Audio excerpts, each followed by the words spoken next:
You're listening to One More Kiss, Book 9 of the Mistletoe Matchmakers of Clearwater County Romances by Bonnie R. Paulson. Levi is a wanderer at heart, and he's got his sights set on getting out of Mistletoe, Montana. Now, when he gets in a horrible accident and is rescued by a beautiful stranger, Levi starts to question if what he thinks he wants is really what he wants. The only things holding him in place at the woman's house are some bruises and a winter storm that, like all good things, must eventually come to an end. He learns her name is Tarryn, and she's more interesting than anyone he's met in a long time. She's honest, forthright, and desperately needs his help. A damsel in distress? Levi can't help but agree. She saved his life after all. Tarryn needs a husband to protect her from her ex, but she can't do that to Levi. Not the one guy who makes her feel like she's worth something more. When things go from bad to worse, she realizes she has to ask for help, and that has to come in the form of a marriage of convenience. If she doesn't marry Levi, she'll leave her family land. If she marries him, she might lose her heart. Levi promises he won't leave, but Tarryn swears he will. But when it comes right down to it, can Levi help her even though she has to lie, cheat, and steal to survive? If they can find their Christmas wish, healing a hole in Clearwater County, then maybe, just maybe, Mistletoe can offer more than matched romance this holiday season. Maybe the magic of happy ever after will prove to conquer all. Chapter 1. Levi. Something smelled like azaleas, and then vanilla. Or maybe he was completely wrong, and what he smelled was chocolate chip cookies baking.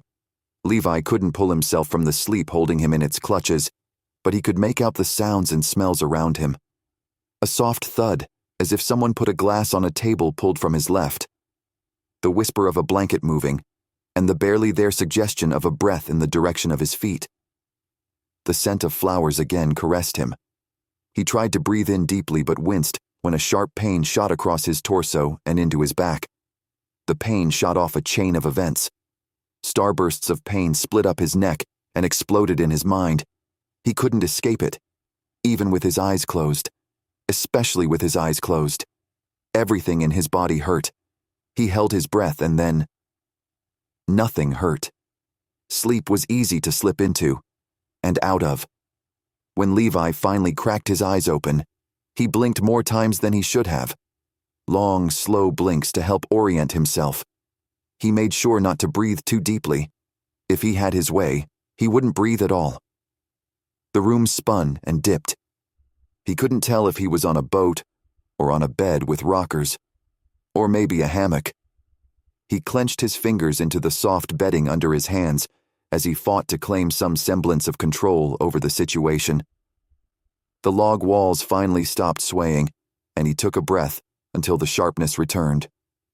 Breathing deeply was going to be out of the question for a while. Got it. Okay. Where was he? Tucked in the corner, the bed dominated the room. A lodgepole nightstand claimed the spot beside the bed with a lamp and a glass of water, sitting benignly on top. Even with a parched mouth, Levi didn't reach for the water. He didn't know if he could make himself do much of anything besides study the room. Even with that effort, Levi could feel himself already getting heavier. His eyelids seemed weighted as he found the proper amount of breathing that didn't feel like it was shoving a hot knife under his ribcage. The door stood open on the opposed side of the room. Levi blinked. Why did it hurt to breathe?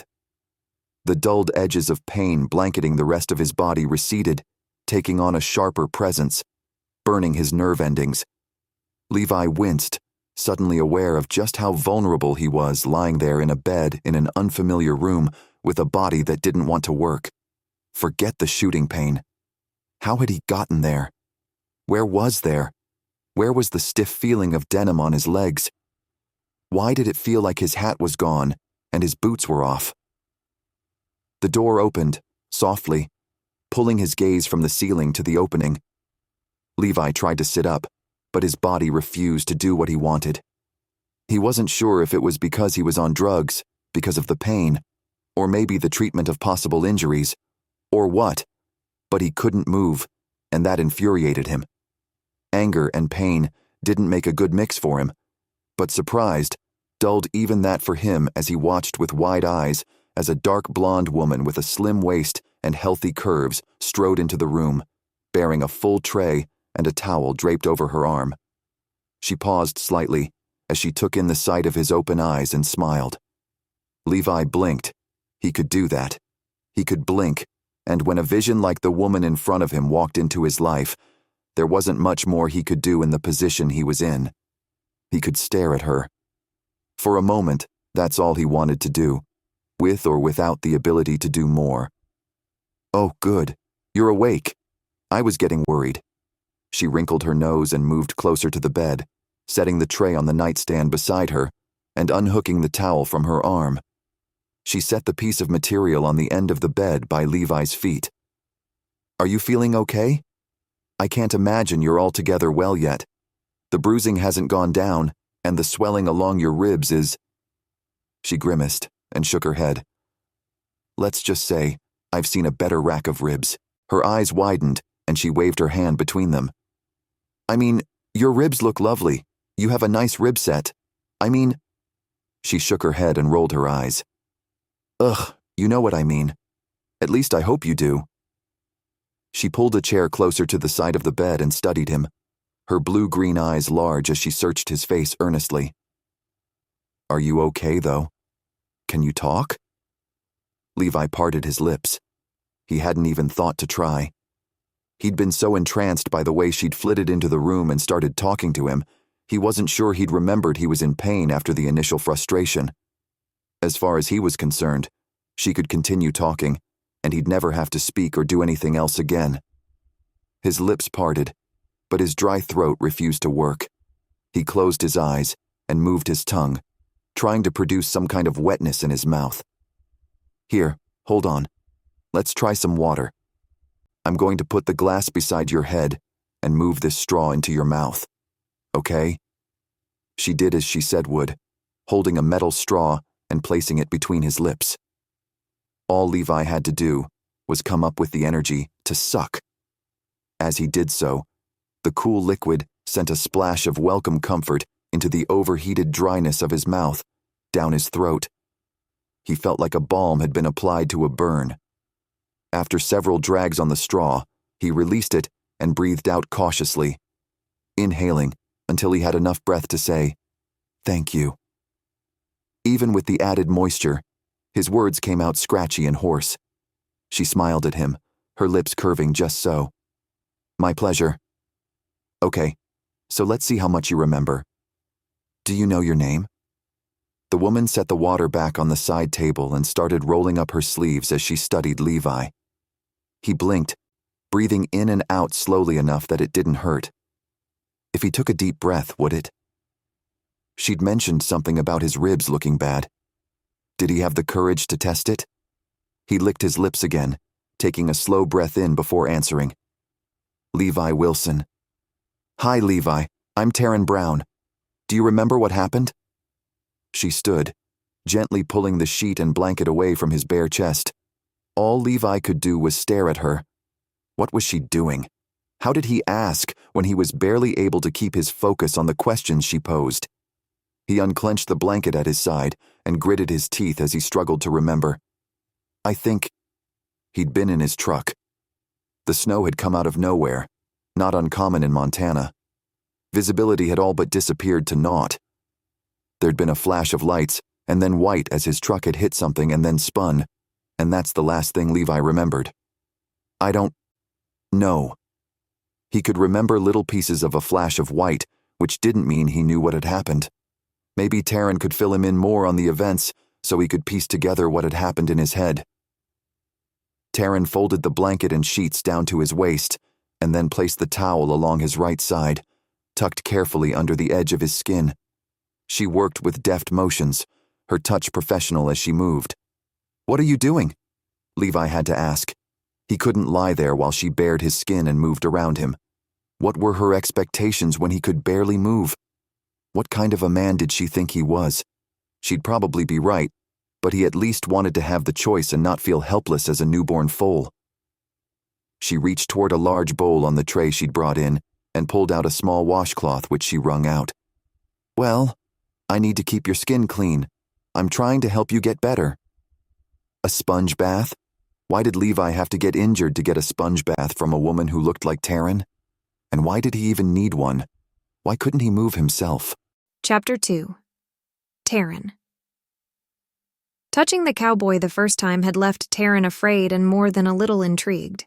But as she'd done it more and more, Tarryn had become less afraid of his injuries and more aware of the heat of his skin and the soft strength of his resting muscles. She moved the damp cloth toward him, suddenly very self-conscious of her actions with him awake. Touching someone when they were asleep had significantly different connotations than when they stared at you in vulnerability. She swallowed. "I guess I should ask if you even want me to do this. I've been trying to keep your wounds clean and the bruised skin moisturized after I clean it. I had ice on everything for a while and then heat, but now I think it's best to just let it be." Rambling. Why was she rambling? She needed Levi to go back to sleep so she could return to her daydreaming about him being the answer to her prayers. Even though she wasn't entirely sure he would be, but it wasn't every day a hot cowboy was dropped in your lap, or in a car accident when you found him. "How long have I been here?" He hadn't yet asked where here was. In fact, he hadn't asked any of the questions Tarryn had been prepared to answer. Until right then. 4 days.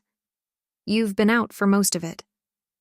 She half shrugged, feeling like an idiot for just standing there with a quickly cooling washcloth in her hands. "Is it okay if I wash you? I don't want the water to go to waste." Did she want him to say yes? She couldn't be sure. As he nodded almost imperceptibly, she sighed and moved closer. "Good. I've been watching this gash you have on the front of your chest.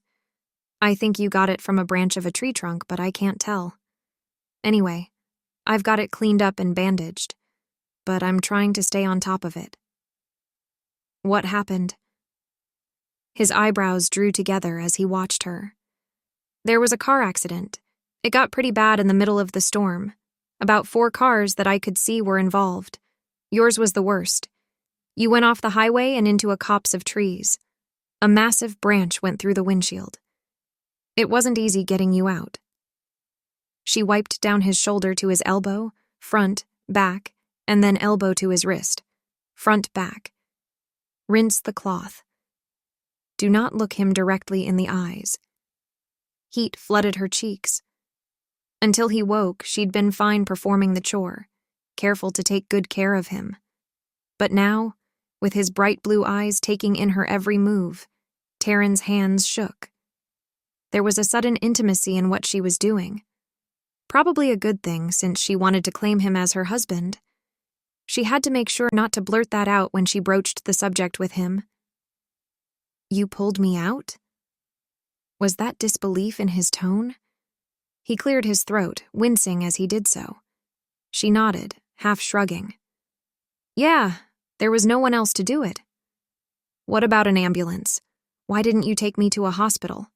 A doctor?" He squinted his eyes like the light might be hurting them, but his words were insistent, as if he was mad she'd saved him or something. Furrowing her brow, Tarryn scrunched her lips to the side as she paused in washing him. "Are you upset that I saved you?" "Because I didn't have to, you know."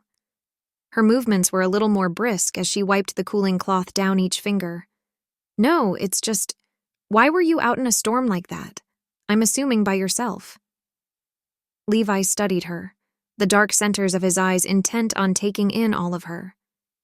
She reached over and dimmed the lamp with a click of the switch. Motioning toward the window to the side of the bed, she shrugged as she attempted to answer his original question about a doctor or hospital. "The storm hasn't abated. I'm not taking a chance on those roads when you're already not in the best shape. We can try when the weather breaks." But when the weather paused in its snowy frenzy, the temperature stayed below 20 degrees Fahrenheit. Even if Tarryn could find the strength to drag him out to the truck, she wasn't sure she could do it fast enough before she lost him to the freezing temperatures. "You moved me?" Back to my original question. Do you have a husband or something to help you? His gaze darted to the doorway and then back to her. He swallowed. I'm not a light person, Tarryn. I know. She offered a half laugh, then shook her head, not sure where to start as she pursed her lips. Okay. I'm fine with the questions, but I can't do this with you watching me. Can you close your eyes so I can get this done? She felt ridiculous asking, but she had to finish, and there was no way that was going to happen when she could barely get started. He swallowed, and with his gaze holding hers, he nodded. Then his eyes closed. And when Tarryn thought that would help lessen the intimacy of the moment, she couldn't have been more wrong. Everything became heightened, and her hand trembled as she moved to wash his face. She knew his face, every line. And now he was awake and would feel every touch. That made her nervous. What if she didn't do it right? What if she hurt him? What if... No, she couldn't think that way. She had to help him get better, so he'd be willing to help her. All she needed was a husband. It's not like she was asking him to buy her a car or something. She'd saved his life. That had to count for something. Plus, Tarryn would do anything to do what was needed. Marrying another man had to count as a sacrifice on her part. Chapter 3. Brock. Hey, Roman, have you heard from Levi? Holding his cell to his ear, Brock leaned back in the recliner Lily had bought him as a new daddy gift. He stared through the glass of the slider door, his brow furrowed at the constant white swirling outside. No, I was just talking to Taylor about that. He up and disappeared. I checked with Justin in town, and he said something about Levi headed toward Wyoming, but no one has heard if he made it or not. Do you think he beat the storm? Roman's deep voice sometimes sounded like their father's, but with more concern, more selflessness rather than selfishness. Brock took a deep breath. I don't know. How much do we bug him? He's a grown man. I don't want to push him away more than he already is by checking in on him like a child. But at the same time, this weather isn't funny. He narrowed his eyes at the large snowflakes falling with a determined heaviness toward his deck. He'd be shoveling that later if Lily had anything to say about it. Yeah, I was thinking the same thing. Austin said there were 2 major crashes reported so far, but they're not in the direction of Wyoming. One headed north and one west. They haven't recovered all the vehicles just yet. I'm still waiting to hear. A muffled set of voices came from Roman's end of the line. He came back on. Taylor said the storm is supposed to settle down day after tomorrow. I'll call a couple of his favorite resorts between here and Wyoming and see what I come up with. Why don't you try his phone again and see if you can reach some of his friends? There were no questions in Roman's voice. Yeah, that works. I'll check in with you in a bit. But as Brock hung up, he realized there wouldn't be much to check in about. Levi didn't have a lot of friends. Certainly no one he would reach out to if he needed a place to stay. Levi was more of a loner. And even if he did have friends to stay with, he'd never burden them. Levi did things on his own and never asked for help. The last thing he'd do was accept it if he could help it. The only thing Levi hated more than needing help from someone else was the idea of marriage. He'd never marry. He had promised that to Brock and Roman more times than he'd shown up for work in the last 5 years. The worry over his brother's whereabouts and safety ate at Brock's peace. He wouldn't be able to sleep until he knew all his siblings were okay. The weather in Montana often came in fast and furious, and then tiptoed out like a shadow while the sun rose in the sky. Normally, the snow days where Montanans stayed inside and warm were welcome, but not when someone was missing. And Levi most likely wasn't missing. Brock hoped he'd get a hold of his brother, and Levi would laugh and call Brock an old woman for worrying. He could handle that. He could handle being teased by a safe Levi. What Brock couldn't handle was never getting a hold of his brother and finding out later that Levi had died in an accident in the storm while Brock had been inside safe and warm. He couldn't let that happen. He wouldn't. He just wasn't sure how to keep it from becoming reality. Chapter 4. Levi. Levi blinked as he came out of a deep sleep. The soft whisper of wind outside the window denied the passing of the storm, and he couldn't tell if he was happy about that or not. He would have liked to have enjoyed the sponge bath Tarryn had given him, but because of the meds, he'd fallen asleep again, before she'd even gotten around to his shoulders. Maybe falling asleep had been for the best. He'd never been bathed by someone else. He couldn't imagine the amount of intimacy and vulnerability wrapped up in the act. Yeah, probably best he'd avoided that embarrassing situation altogether by just not being present mentally. Even thinking about it actually happening left him flushed and not sure what he was doing there. The soft rustle of a page turning pulled him from his musings as he stared at the ceiling. He hadn't considered she might be in there with him. The lighting was dim, and it felt like night. Wouldn't she be sleeping in her own room or something? He turned his head to study her, careful to be quiet and not pull her from the book she appeared engrossed in. Her dark blonde hair had been thrown up in a messy bun with a few stragglers, framing her heart-shaped face. Her large blue-green eyes focused on the book, and she worried her lower lip between her teeth. Soft shadows under her eyes attested to a lack of sleep. Levi couldn't quite suppress the twinge of guilt in his chest at the sight. She was probably losing sleep because of him. He owed her a huge debt, and he had no idea how to repay her. Levi worked his mouth, moving his tongue to get some moisture around, and then to open his lips. Looks like a good book. He would have asked it as a question, but he wasn't even sure if he could get all the words out. The raspiness of his words would never charm anyone again. Hopefully his voice fixed itself as he got better. Tarryn lifted her eyes and then glanced back down at the book as she lowered it. A slow smile curved her bow-shaped lips, and she half shrugged. It's a romance. Sometimes I wonder how the two will ever end up together when there's so much against them. Levi nodded, but slowly. Yeah. Or why are they even trying? They're both obviously meant to be together, but does it have to be so hard? If he spoke slowly and continuously swallowed, he could talk more than just a word here or a phrase there. Right. Why do you think there's so much effort needed for love? If it's real, it should just be easy. Or does that sound naive? She wrinkled her nose like she'd said something she wasn't sure she believed as she watched him. There's entirely too much work in relationships. What happens when it all goes sideways? All that effort wasted. The more he spoke, the more his voice sounded like him. Maybe his throat hurt because of inactivity. He'd had that once when he'd been sick and unable to talk much. At least Levi hadn't changed all that much. Had he slept long enough to heal, though? He felt like that's all he'd done. Sleep. Tarryn cleared her throat and shifted her gaze from his. Can I get you something to eat? You haven't eaten much since you got here. Those meds have kept you under and have worked so fast because you haven't had any food. She returned her gaze to his face, studying him like she expected to find answers to life's mysteries written all over his sleep-creased features. Just the mention of food brought a pang to his stomach. Yes, please. He was already a burden to her. He hated that he had no energy to get up and help himself. He hated that he even had to be reminded that he was hungry. I'll be right back. She reached out, setting her book on the nightstand beside him, before rushing out of the room. Busy sounds from a kitchen reached Levi in the modest bedroom he rested in.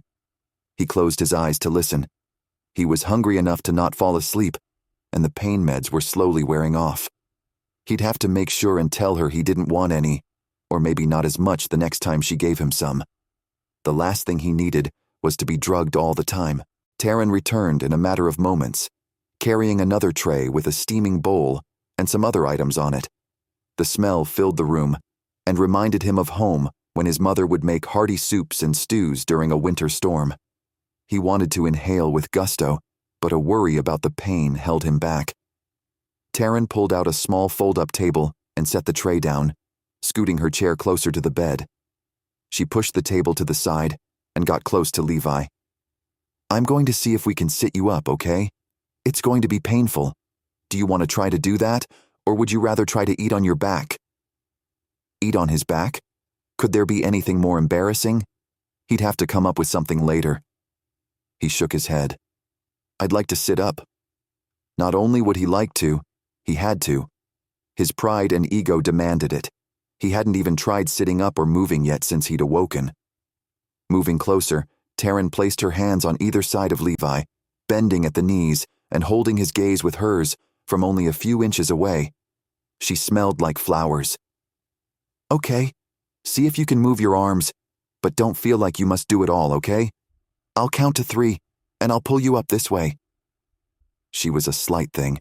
How could she ever move him at all? He carefully adjusted his arms, bracing his hands beside his hips on the bed. Ready or not, he'd have to be ready. Levi nodded. She half shook her head. 1, 2, 3. And Tarryn moved him up the mattress while she half lifted him into the seated position. Levi abashedly didn't help much as the pain at being moved filled him. After she'd hauled him upright, Levi used his arms to try to settle into the position a little better. He wasn't steady, but he could breathe, carefully. Sitting on the edge of the bed, Tarryn furrowed her brow. "Is that comfortable enough? Do you need to be adjusted more?" "I can do that. Just tell me. It's hard to know what's comfortable for someone that isn't you." She smiled, the sight soothing. "I used to be a nurse, and before that a can. There are so many tricks." She cleared her throat. "Sorry, I talk a bit when I'm nervous. Are you comfortable?" Bemused that she was nervous at all, Levi nodded, his lips pressed tight together before he spoke. "I'm okay." "Liar." Tarryn chuckled, rolling her eyes. "You're probably in pain, right? It's been about 6 hours since the last dose of pills.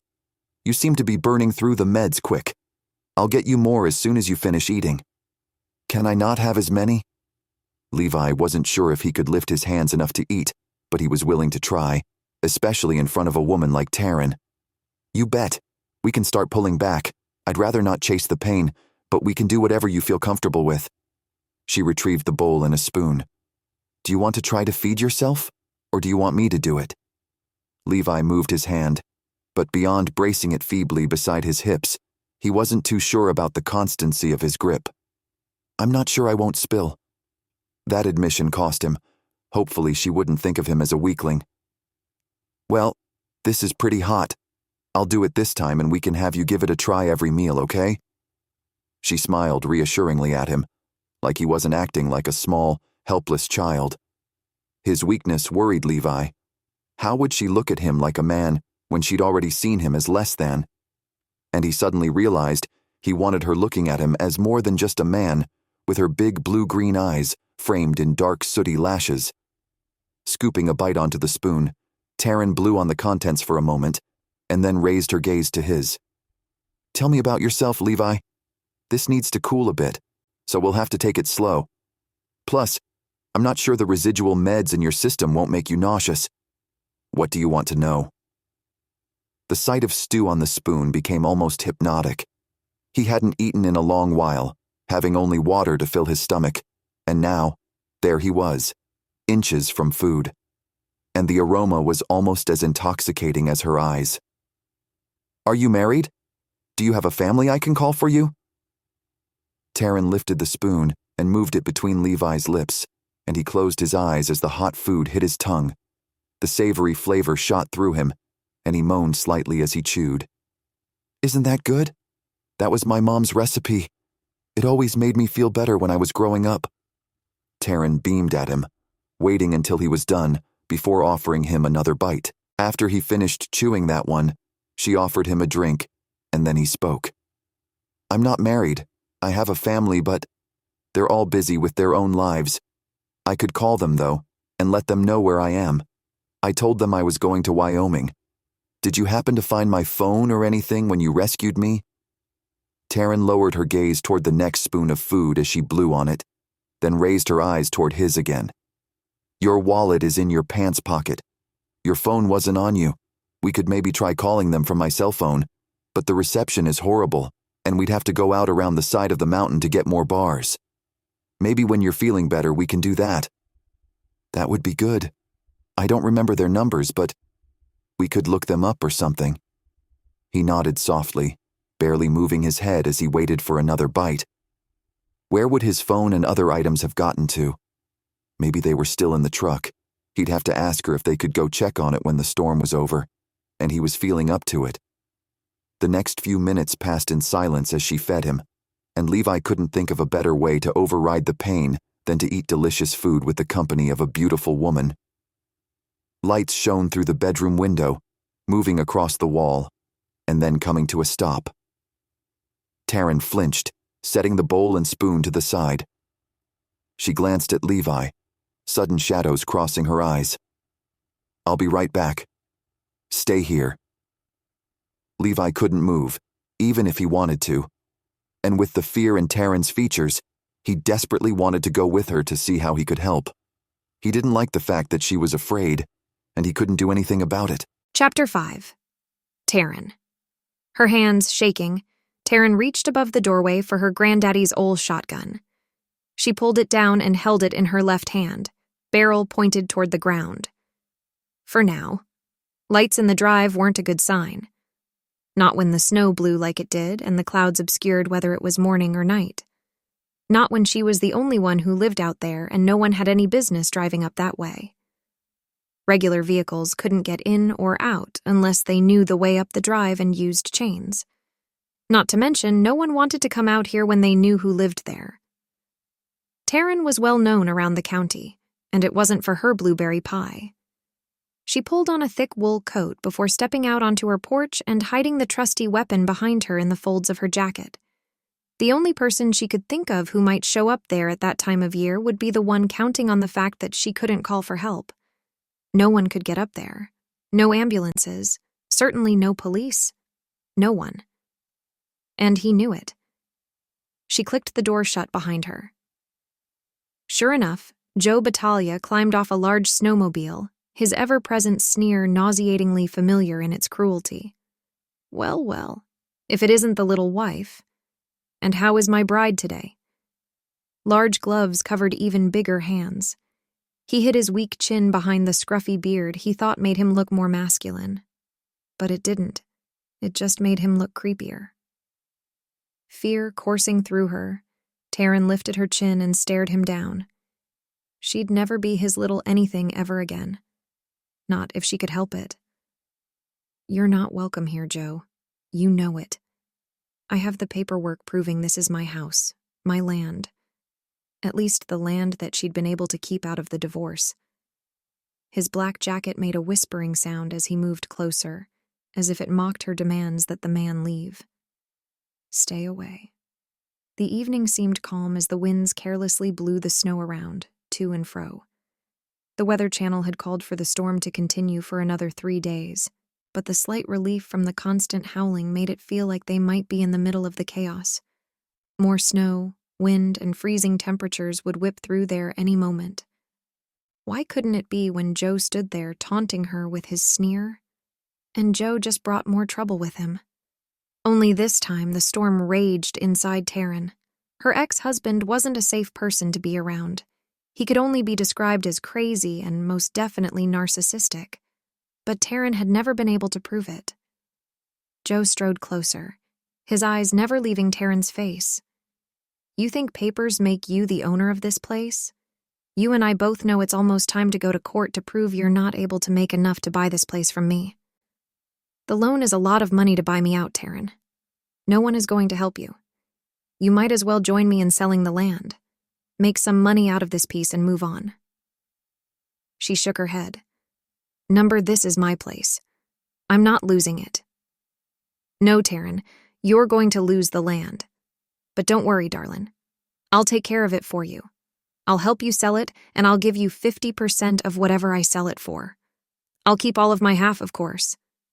His words slid through his oily smile, coating the air between them. He got closer and closer, and Tarryn adjusted herself, moving the shotgun to rest in front of her leg, her grip steady on the hold. Joe's gaze slid from her face to her hand and back up, his eyes narrowing. He stopped his movement toward her, splaying his hands out to his sides. "Listen, Tarryn, honey. All I want is you back, our life back. If we could get back together, all of this would go away. You wouldn't be alone. You wouldn't lose the land. You could be happy again. Don't you miss me? Don't you miss us?" For a second, she had to think about what he was asking her. He was offering a way out of the misery he'd created when they'd started the divorce process 2 years before. But the misery of being married to him for 5 years was far greater than anything that had happened since. Living with a man who was never happy with what she did, never consistent with his moods, never consistent with his fists, had been traumatizing, and Tarryn was finally starting to pull herself out of the mental anguish and uncertainty he'd her trapped in for so long. She wasn't letting that go, no matter what. She'd keep her freedom, thank you very much, even if she had to lie, cheat, and steal to do it. Tarryn shook her head, her jaw clenched tight. "Number, I'm going to pass. Thanks." The cajoling tone to Joe's words faded and became hard and brittle. "Don't say I didn't warn you as things get harder out here. You never know, you could lose power. There could be Indian attacks. Anything is possible." He flicked his gaze back to the gun one more time but seemed to sense she wasn't joking, so he turned, returning to the snowmobile without another word. His promises didn't bother Tarryn. Not yet. She'd had a generator put in the previous summer so he could cut the power lines all he wanted. She'd be fine until she could get them fixed, and the local Native Americans couldn't stand Joe or his family of Italian immigrants, and he knew it. Joe wasn't only mean to his ex-wife, he was mean to a lot of people he believed to be inferior to him. Women and people of diversity. Something Tarryn had never understood. Her grip on the gun didn't waver as she leaned against the railing post to watch him drive the sled around the loop of the long sloping drive. The snow was next to impossible to traverse in a normal vehicle. She had used a side-by-side with tracks to get through the snow. In fact, that's what she'd been in on her way to town when she'd seen Levi's accident. People had climbed out of their vehicles, everyone able to get a ride with someone else, but the large black truck way off in the ditch had been wholly ignored. Tarryn had been so sure the truck was empty. She'd been surprised to find Levi inside when she'd glanced inside. By the time she'd gotten him loaded into her side-by-side, the storm had really taken off, and she'd opted for the cabin instead of trying to get back to town. Not only did she have to keep him safe, but herself as well. She could shoot Joe if she had to. She continued staring after him as he waved his gloved hand in the air over his head and disappeared beyond the crest. After the lights disappeared, followed by the rumble of Joe's engine, Tarryn closed her eyes and took a steadying breath. She slumped to the side, leaning her shoulder and forehead against the pole of the porch. He always left her insides a mess, and it wasn't because of any lingering attraction. He scared her, still.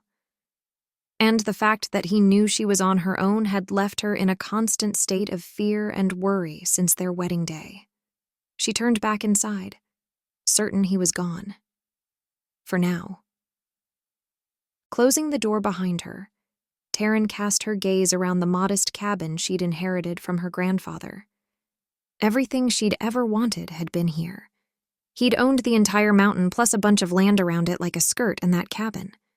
Grandpa made that home self-sustaining with his wife and their children. Tarryn had loved coming there to visit. And now Joe thought he had the rights to it? Like he could come out and threaten to take it from her because he thought he could? She'd buy him out. She'd figure out a way to get the loan secured in time, and she'd buy all of it back.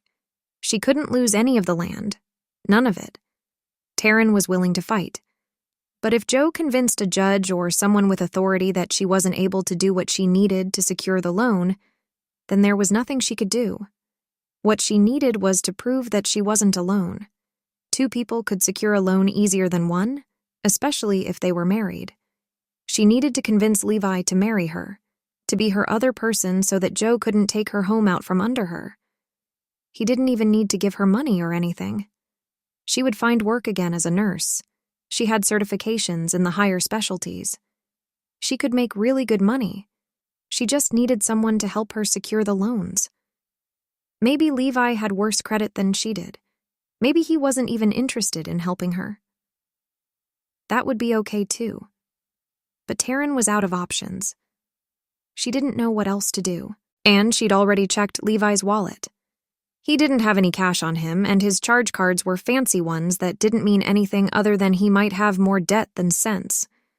Joe had always sworn he'd get her committed to a mental hospital or see her in poorhouse. If he continued doing what he was doing, the town would lock her up to keep her from harming herself or stealing from them all. Wasn't that part of the story Joe liked to spread around? She was a thief? A liar? An adulterer? None of which was true, but it all came back to the beauty of the mob mentality. They didn't have to believe him to treat her like an outcast. When Tarryn had said her full name for Levi, she thought for sure he'd recoil in recognition, but maybe he wasn't from Clearwater. Maybe he hadn't heard the rumors about old crazy Tarryn Brown. According to Joe, everyone in Montana knew about her and her lying, thieving ways. When Levi found out, he'd run. Well, he'd try. He was still too weak to do much, but when he was well enough, he'd escape as fast as he could. Unless maybe Tarryn could convince him to help her before he completely ran away. Needing someone was hard, especially when she didn't know them well enough to know what to expect. She hated asking for help. She hated that she couldn't do this on her own. Marriage was the last thing she wanted in the world, but it might be the only thing she could do to give her what she really wanted. Would Levi say yes? Would he say no? She had no way of knowing, and every reason to find out. She had to ask him as soon as possible. Once the storm was over, she had to get him into town so his injuries could be checked, even though a huge part of her never wanted him to leave. Chapter 6. Elizabeth. Tapping her pencil on the small pad of yellow paper, Elizabeth watched the members of her growing family as they entered the dining room. She'd been invited to Roman and Taylor's house, along with the rest of the Dean and Wilson families, to celebrate the announcement of another pregnancy. Something Elizabeth couldn't be more excited about. But she couldn't shake the feeling in her gut that something was off.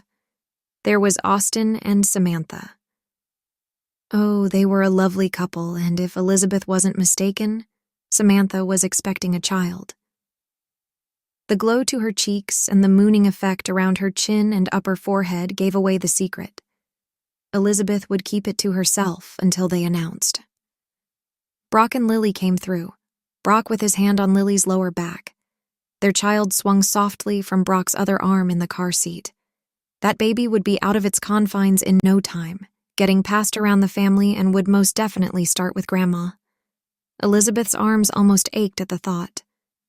Having grandchildren was definitely better than having her own babies. Roman and Taylor, of course. They hosted the event. All of their children were a delight to Elizabeth and David both.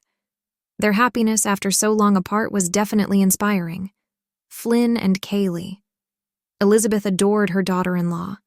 What a terrific couple the pair made. They needed babies. Amanda and Tommy. Amanda had been the product of torn marriages and betrayed trust, but she was a welcome addition to the Wilson Dean family, and even though she was the daughter of Elizabeth's deceased husband and his mistress, who happened to be Elizabeth's new husband's ex-wife, Amanda was her own person, and far from anything like the two people who had parented her in betrayal. Elizabeth was still gathering information on Tommy. He'd done a few questionable things when he'd first initiated interest in Amanda, and that was hard for Elizabeth to get over. But if Amanda could forgive him and love him, then Elizabeth would welcome him with open arms. Tanya and Colt sat near David, Elizabeth's husband, laughing and joking about something Colt said. Colt had always given Elizabeth reason to worry with his wandering heart, but thankfully Tanya had helped rope him back in. Elizabeth couldn't say enough good things about the new couple. But Levi, where was her Levi? Just thinking about her wayward son left a jagged edge of pain in her heart. What if he never found his happy ever after? What if nothing ever made him happy? She glanced around the room again, looking for Levi. Where was he? Roman had sent the text to his phone. She'd seen it in the group message a few days ago when she'd gotten it. Not everyone had responded to the group text, but everyone knew they were expected to attend. So why wouldn't Levi show? Elizabeth's brow furrowed and she pursed her lips. After another search and waiting impatiently for Levi to walk through the door, Elizabeth leaned forward, tapping her finger on the dining table surface and waiting for David's gaze to meet hers. After a moment, he looked at her and stilled. "What's wrong? Have you seen Levi?" Elizabeth waved her hand around the room. "He's not here." She raised her voice enough everyone knew what she was asking. "I thought he might not show." "No one heard from him?" Roman slid another dish onto the table from the kitchen, leaning down and handing a roll to his oldest child, who sat up to the table in a high chair, hitting everything with the rolled-up napkin in his fist. "So he didn't come?" Elizabeth arched an eyebrow and pulled her cell from her back pocket. Some things weren't acceptable. Everyone was expected to participate in family things. That's how families stayed together. If someone didn't want to come, that was fine. But courtesy demanded that they at least let people know. And someone like Levi didn't need to be alone. He should be around family, constantly reminded about the important things in life. Pressing his name on the contact list, Elizabeth raised the phone to her ear and drummed her fingers on the edge of the table. "Pick up, Levi, pick up." But the phone went straight to voicemail. Taking a deep breath, Elizabeth spoke when the beep sounded. "Levi, it's your mother. We're at Roman's place, celebrating a new baby on the way, and you're not here. Please call me back. I'd like to discuss this with you, but more importantly, I'd like to make sure you're okay. This isn't like you. Love you." She hung up, careful to keep her expression neutral so the others wouldn't worry. "I think he's in Wyoming, Mom." Austin reached out and snagged a carrot spear, leaning back in his seat beside Samantha. "I'm completely fine with him being in Wyoming. It's the fact that he didn't let anyone know he wouldn't be here." Elizabeth felt huffy, and she wasn't mad so much as worried. Why wasn't he answering or replying? Was something wrong that she couldn't pinpoint? "Does anyone know when Levi left?" Levi was gone. That much Elizabeth could tell from the pit in her stomach, but that's as far as she was getting. Was he injured? Was he stranded somewhere? She had to know more to make sure he was okay. He left the day the snowstorm hit. So what was that? Almost a week? Brock poured himself a drink and then one for Lily. "He's been gone a week? Has anyone heard from him?" Tanya shook her head. "That doesn't sound like Levi." "Well, it kind of does. More and more lately, he's been trying to get away." Colt folded his arms and leaned forward, trying not to meet anyone's gaze directly. Elizabeth narrowed her eyes at her handsome son. "He's what?" "You're going to have to elaborate on that one, Colt." Sighing, Colt nodded as everyone's attention turned toward him in the room. "The thing is, he doesn't feel like he deserves to be happy. He said the odds that all of us are the completely opposite of Dad isn't likely, and if everyone in this room is happy and in a relationship, then that means he's the one who is probably like Dad. He left to go to Wyoming, to get away from Mistletoe and all the matchmaking." Colt raised his hands to chest level. "That's all I know." "Like your father?" "He's nothing like your father. None of you are. Not in the ways that count." Elizabeth blinked back tears. How hadn't she known Levi was feeling that way? Why didn't she know that he was struggling to find happiness and feel like he was worthy of love? Does anyone else feel this way? Do you doubt yourselves? David cocked his head to the side as he asked the room in its entirety. He wasn't just asking the men about their feelings toward their father. He was inquiring about the women and how they felt toward their mother. For the Wilson and Dean offspring, anyway. "I've been seeing a therapist, and she said it's something about taking on the sins of our parents." Amanda sipped her water and then pushed her thick, dark hair behind her shoulder. "She has me reevaluating why I feel the way I do when I think about family gatherings and things." She glanced at Tommy. "I usually don't want to come because I feel like I don't fit in." "If anyone fits in, it's you, Amanda." Tanya laughed, shaking her head as she pointed at her sister. "You're both Wilson and Dean. There isn't a family gathering you're not included in." The room chuckled and Amanda rolled her eyes. That brief glimpse into their thought process brought a huge wave of relief to Elizabeth. If they could all tease about it, then maybe they weren't as traumatized as she'd originally thought. The rest of the families might not be as affected as she'd worried, but Levi was, and Elizabeth had to figure out a way to get a hold of him before he did something he regretted. If he'd gone to Wyoming, then what could Elizabeth do? How did she get a hold of him if he didn't want to be reached? But something inside her suggested he hadn't gotten that far. He was closer than she could explain, just not at the family gatherings like he was expected. Maybe he was just skipping out. That was a definite possibility. Until Elizabeth figured out where her son was, she wouldn't be able to rest. She had to know. If he didn't answer his phone soon or get back to her, she was going to be forced to call the police. And he was going to be in real trouble if she had to go that far. Chapter 7. Levi. The sounds inside the cabin muffled anything going on outside. There were no sounds of a storm or anything else, at least from where he rested. Levi adjusted his head on the pillow, cautiously lifting his hand and pressing on the tender flesh around his ribs. The pain seemed to have dulled, but not much. He wiggled his toes in a self-exploratory search for anything that might feel moderately better, any sign he might be getting better. The lights from outside told him someone could get up the drive. Maybe, if he could get himself out of bed, Tarryn could get him home, or to a hospital or something that wouldn't leave him as a burden to Tarryn. It couldn't be easy saving a grown man and taking care of him day in and day out by yourself. There hadn't been any sign of anyone else in the house, at least when he was awake, which wasn't very much time to tell anything. The sounds of Tarryn moving around in the front of the cabin filled Levi with a sense of anticipation. Was he looking forward to seeing her? Who had been there? Did Levi have to ask if he could leave or should leave? What was he expected to do? Because as much as he didn't want to be a burden, he also didn't want to leave. Being around Tarryn was something he wished he wouldn't sleep through. If he was going to be injured and out of commission for any period of time, he couldn't have asked for a prettier angel. And she was gorgeous.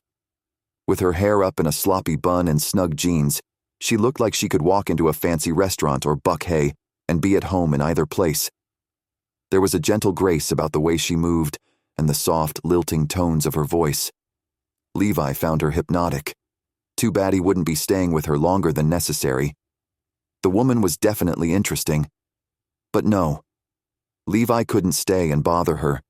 He'd taken up too much of her time and resources as it was. His eyelids felt heavy, but he pushed away the pressing need for sleep. He'd have to stay awake longer than 5 minutes if he wanted to get on his way anytime soon. He braced his hands on either side of his hips and took a deep breath. He could sit up by himself. He had to. Just one attempt to prove that he wasn't as helpless as he felt.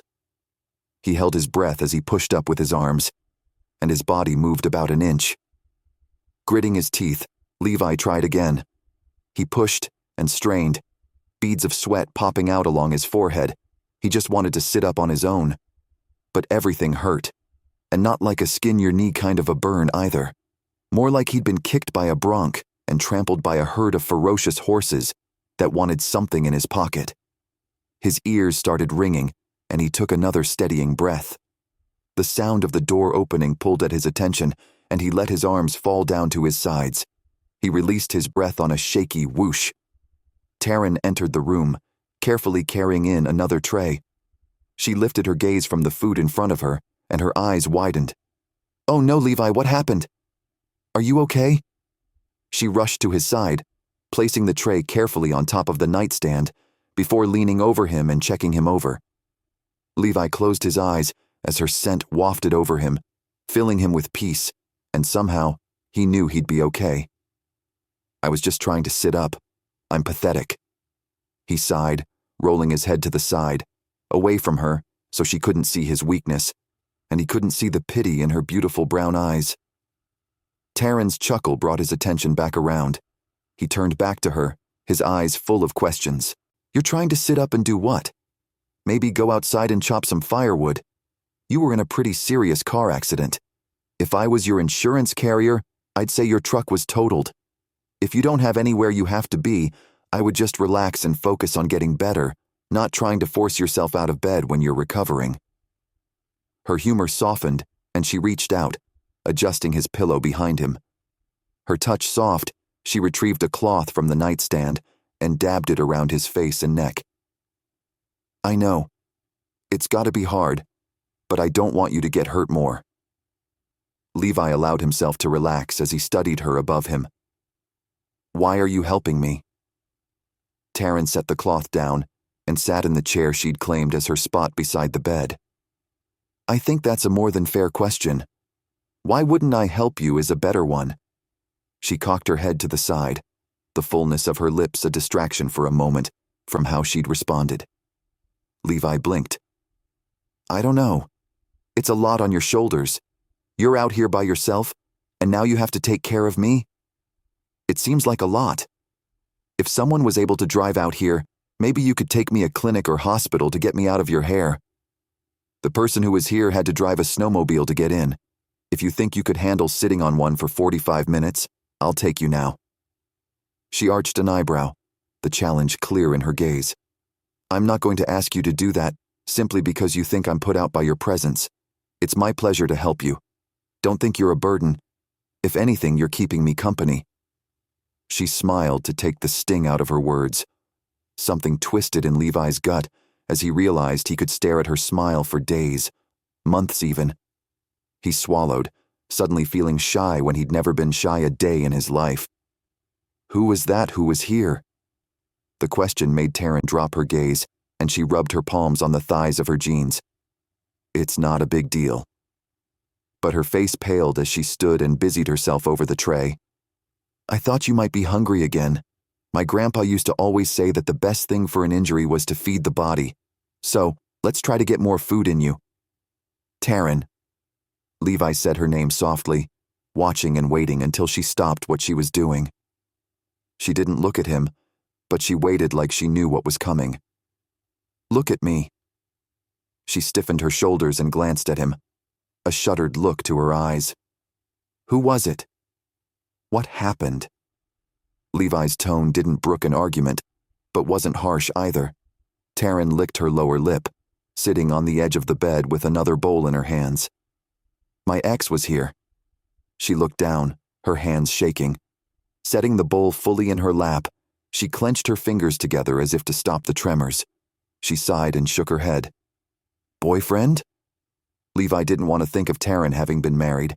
For some reason, he liked thinking of her as always by herself, like maybe she'd been waiting for him. A jolt of jealousy shot through him. Levi brushed off the illogical bend to his thoughts. He didn't want commitment. He wasn't interested in breaking someone's heart or having his own torn to shreds. His interest in Tarryn wasn't commitment-based.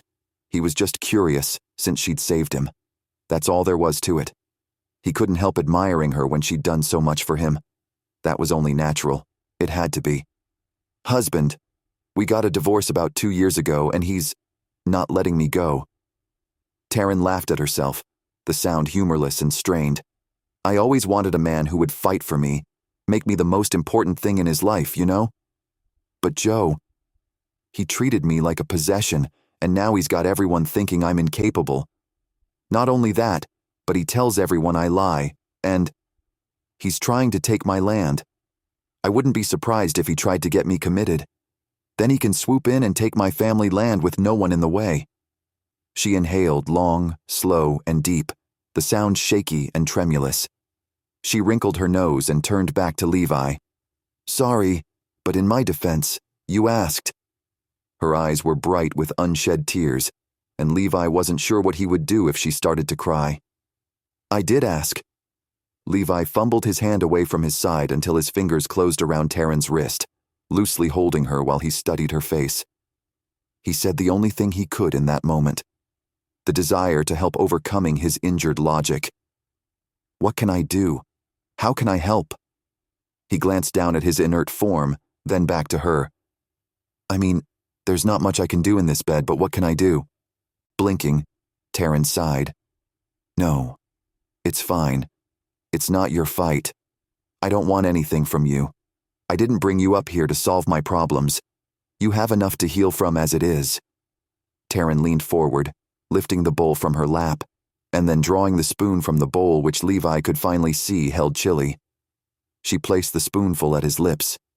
He opened his mouth, his eyes trained on hers. The food tasted heavenly and welcome, but Levi refused to be shaken from the conversation. He had to be able to do something to help her. After everything she'd described about her ex, Levi couldn't leave her to take care of it alone. He refused to abandon her to that kind of abuse any longer. How can I help, Tarryn? He'd be there in that bed, trying to get better a while longer, no doubt about it, but he could help, in some way. He had a lot of resources at his disposal. He just had to know what would help her. Number, you've been through enough. You're not going to try to help me when you're injured. I'll be fine. I'll figure something out. She smiled brightly, like she hadn't just sounded like she was forcing her confidence. Tarryn. Levi then pressed his lips shut at the next spoonful of food she tried getting into his mouth. She could be stubborn all she wanted. He could match her. He couldn't do much from where he lay, but he wasn't going to be completely useless. Number, he was going to get her to tell him how he could help, or he wouldn't eat anything. Not that that would hurt her, but it might convince her to talk. She slowly withdrew the spoon and set it in the bowl which she lowered to rest on her lap. She glanced up at him, guarded hope in her eyes. Do you really want to know how you could help me? Yes, I'll write you a check. Just name the price. I can do a lot of things, Tarryn. All I need you to do is tell me, and I'll do it. Levi couldn't be more serious. He'd do whatever she needed of him. She could name any number, and he'd give that amount to her. She wanted indentured servitude, and he'd do it. He'd even scale the highest mountain as soon as he was feeling better. He'd do anything. All she had to do was tell him what it was.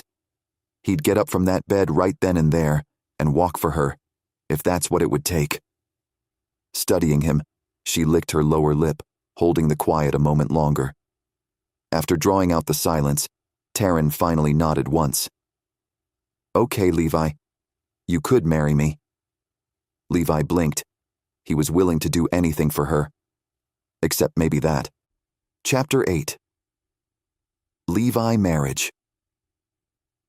Levi had been proposed to more times than he wanted to admit. In a world that favored equality, it wasn't exactly shocking to have a woman propose. Levi, however, preferred tradition and old-fashioned values.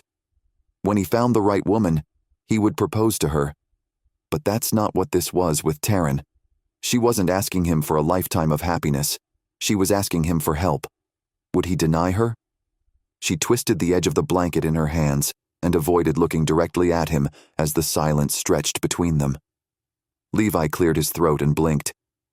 Well, I'm not going to lie. That took me by surprise. I was ready to write you a check. Are you sure that won't work? Tarryn shook her head, waving her hand. No, it's fine. Just forget it. I can get money. I don't want to take anyone's money. Besides, Joe doesn't really want money. He wants me and he wants this place. If I'm married to someone else, he can't have either. He has half my family's land already. He doesn't get to have any more. If I have someone else on my loan, then I can prove that I can buy the property from him, as well as maintain the taxes on this half. Just take my money. I can pay for it. Then you won't owe anything to anyone. Levi swallowed. She had to take his money. She could have all of it. He couldn't marry her. Marriage wasn't for him. She wouldn't take his money. Thinking about what she'd said, she was right. If her ex was as determined to have her as she said he was, then buying the land wouldn't do it. Nothing would do it. Getting her off the market would probably be the only way to get the ex out of the picture. As much as Levi was against marriage, he was even more against abandoning someone who he owed so much to. She'd helped him on so many levels, even to the point of saving his life. He said he'd do whatever it took to help her, but apparently even he had limits. Was he the kind of guy who had limits on what he would do for someone? It wasn't like she was asking for romance, love, or children. It's okay, Levi. Thanks, but don't worry about it. I heard of some matchmakers in Mistletoe. I might go to them and see if they can help me. Sorry I brought it up. Her flushed cheeks bore her shame. I told you it was a big thing, and that I could take care of it myself. Levi sighed and closed his eyes for a brief moment before opening them to study her again. No, actually, that would still be my issue. Matchmakers in Mistletoe. No matter where he went or what he did, it always came back to his family business. Why? Tarryn tilted her head, obviously ready to be done with the conversation, but not sure how to get out of it. Because I'm one of the matchmakers. Not that Levi would normally own up to that title outside of Montana. In Alaska or Wyoming or even Texas, men didn't admit to wanting love, let alone arranging it for others, and certainly not for money. Tarryn's eyes widened. You're a matchmaker from Mistletoe? Are you serious? My friend a few years ago was matched by you guys. She has 3 babies and is happy right now. I think they live in Kentucky, but I'm not sure. She looked at him with a whole new level of awe. Uncomfortable with the way the conversation had turned, Levi chewed on the inside of his cheek. Yeah, we're pretty good at what we do. Levi scratched at his leg under the blanket. Why was he fighting the whole marriage thing with Tarryn? It wasn't a big deal. She wasn't asking him for a lifetime of commitment. She just needed help keeping her place and warding off the unwanted and most likely illegal advances of her ex-husband. Levi wasn't even interested in getting married, so being married to Tarryn wouldn't be blocking any future plans for him. If he wasn't going to get married in the future, and they weren't getting married for the wrong reasons, then maybe it wouldn't be such a big deal. Plus, she'd helped him. He wasn't a light guy, and she'd taken care of him, by herself. The least he could do was help as much as he could. The more he thought about it, the easier it was to accept. He'd be at her place anyway. What was the big deal? You know what? I'll help you. Let's get married. Levi met her suddenly anxious gaze. Unless you'd rather go through the matchmaking process. He probably should let her do exactly that. She could find someone she could be happy with. Someone who she could have babies and grow old with. If Levi married her like she wanted, he'd be putting a stall on her future, but it would give him a reason not to avoid his family. He could get married, make everyone leave him alone in the matchmaking busybody families of his, and then get divorced or whatever, when the time was right. No harm, no foul. He might be able to be free to figure out what he wants in his life, rather than have marriage and happy ever after shoved down his throat. The accident might have been the best thing that could have happened to him. No, I don't want to get matched. This is ideal, honestly. I don't actually want to get married because I love someone. I just want to get married to protect myself. It's a business arrangement. Tarryn's relief softened the lines around her eyes and the curve of her lips. The woman had no idea how beautiful she was, in a business sense. You don't want romance and love and happy ever after? Levi studied her. All women wanted that. Because of the universal desire for exactly that, Levi's family had become financially independent a long time ago. People wanted love more than they wanted to lose weight, gain money, or achieve power.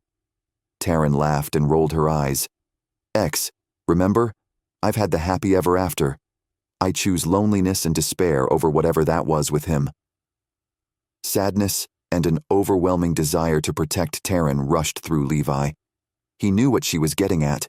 His mother and father had never really seemed happy with each other either. He'd always thought that was just because it was them, and no one else was going through it. He carefully reached out, cupping Tarryn's hand in his. Her startled gaze flew to his, and her lips parted. His throat suddenly tight. Levi paused before speaking. What you had with Joe, Tarryn, wasn't happy ever after. When you find the right person, you'll forget what loneliness and despair look like. You'll be on the other side of the rainbow, where you'll have someone to work through problems with, someone to have your back when things get tough, and someone you can lean on in the good times and the bad. He swallowed, releasing her hand quickly, as if he'd overstepped his bounds.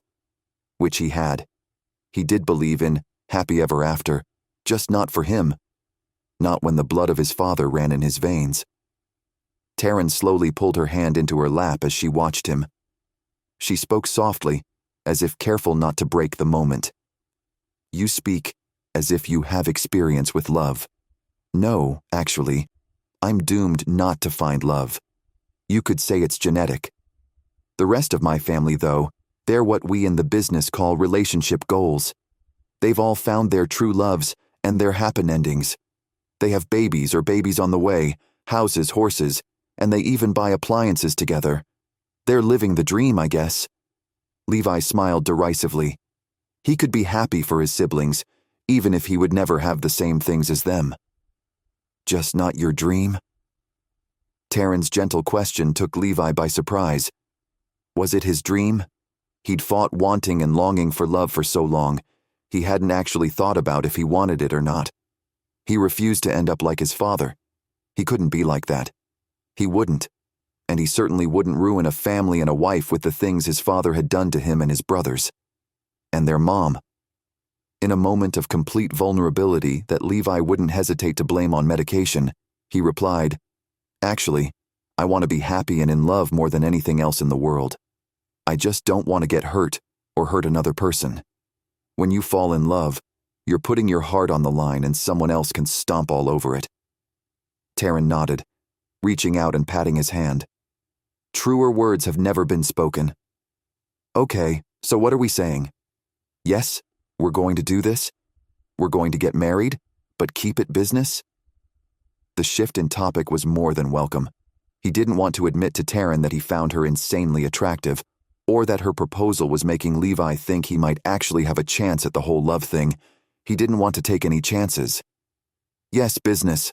Let's lay some of the ground rules first. You'll really help me? You're not just joking or saying you will and then you'll disappear?" Tarryn narrowed her eyes. How many times had she been lied to and let down? Levi didn't want to know. He was afraid of what he'd do. Levi promised himself he wouldn't do that to her. Not if he could help it. Business deal or not falling in love with her would be the best guarantee he could give. What do we need to do? He'd help Tarryn, and then he'd go on with his bachelor life, just like he'd planned. Chapter 9. Tarryn rules. He wanted rules. Levi was going to help her, and Tarryn hadn't thought about any other part of the plan past asking him. Before Levi had crashed into her life, she'd just thought about asking random men in the hardware store, or maybe running to the rodeo and asking one of the clowns there. She didn't need anything from anyone, not money, not support. She could work. She could take care of herself. She needed nothing. Nothing.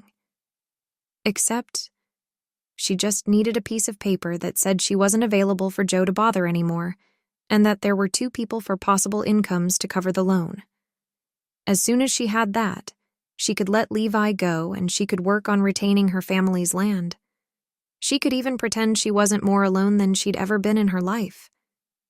Even if the truth was, she had no one.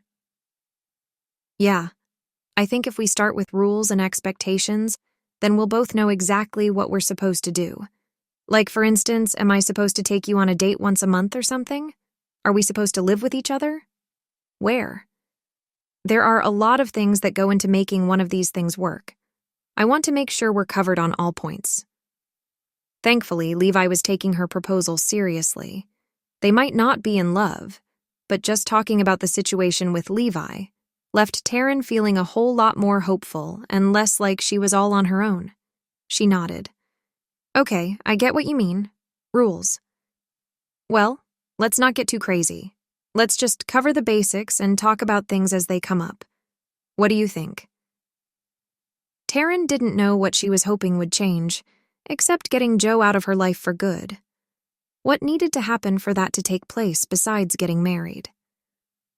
For one, we need to agree that we won't fall in love with each other. Levi arched an eyebrow. No matter how irresistible I might be. Tarryn's laugh burst from her before she could stop it. She rolled her eyes. Oh, I'll try to control my lustful heart. Good. I think that's important. Okay, here's another one. And these agreements have to be verbal for right now, but maybe we can write something up before we do the whole paper signing thing. He pierced her with his gaze, his voice losing all sense of teasing. We don't have claim on each other's property, money, assets, or anything like that. We will come together and part just as we did. If we give each other gifts or anything, those obviously don't need to be returned. Levi spoke like a lawyer. You sound like you've done this before? Tarryn furrowed her brow, suddenly concerned. What if Levi got married for convenience all the time? Levi shook his head, the shadows under his eyes giving away just how tired he was. No, I've never done it personally, but I've helped a few times with situations like this. They're more common than you'd think. That made sense. Tarryn sighed. We don't fall in love. We don't get each other's things. What else? So far, everything seemed more than reasonable and protected her more than she thought he'd want to. We need to put a time limit on this. You're going to want to find true love someday, Tarryn. If you're married to me, that won't happen. The deep blue of his eyes trapped her. What if she did fall for him? He wasn't just a handsome face. Everything Levi had brought up, he'd brought up to protect both of them, not just himself. Tarryn blinked. Okay, what about, a year? That should be long enough, right? How much time did she need to get rid of Joe? After 2 years post-divorce, Tarryn wasn't sure anymore she'd ever be rid of him. But if 1 year of being married to someone else wasn't enough, nothing would be. Levi's face remained neutral as he nodded. Okay. A year from the day we say I do. Where are we going to live? I was headed down to Wyoming to a friend's. I don't currently have anywhere that's my own. I can buy something if that's what you want to do. Number I need us to be here, actually. Part of the reason was to protect her place from Joe. She could have run away long ago if she didn't have ties to the land. Levi nodded, his gaze trained solely on her. After a minute, his voice got quiet, and the air around them charged with an intense measure of electricity and awareness. How do we do this? Clenching her hands, Tarryn took a deep breath. I honestly haven't thought past this part. I didn't think you'd agree. She wrinkled her nose. Yeah, I can see that. I also don't think you like asking for help much. He didn't say it rude or even with any level of mocking. He stated it like a matter of fact he had noted. And he was entirely correct. Tarryn didn't like asking for help, usually because she didn't get it. Well, the news says the storm will be over in a few days. That might give you enough time to get more rest. I wanted to try to get you to town and to the clinic as soon as possible. If we're going to do this, then we can have Doc Smithers also marry us. He's the mayor in Twins. Tarryn allowed herself to feel a little bit of relief. There might be an end in sight after all.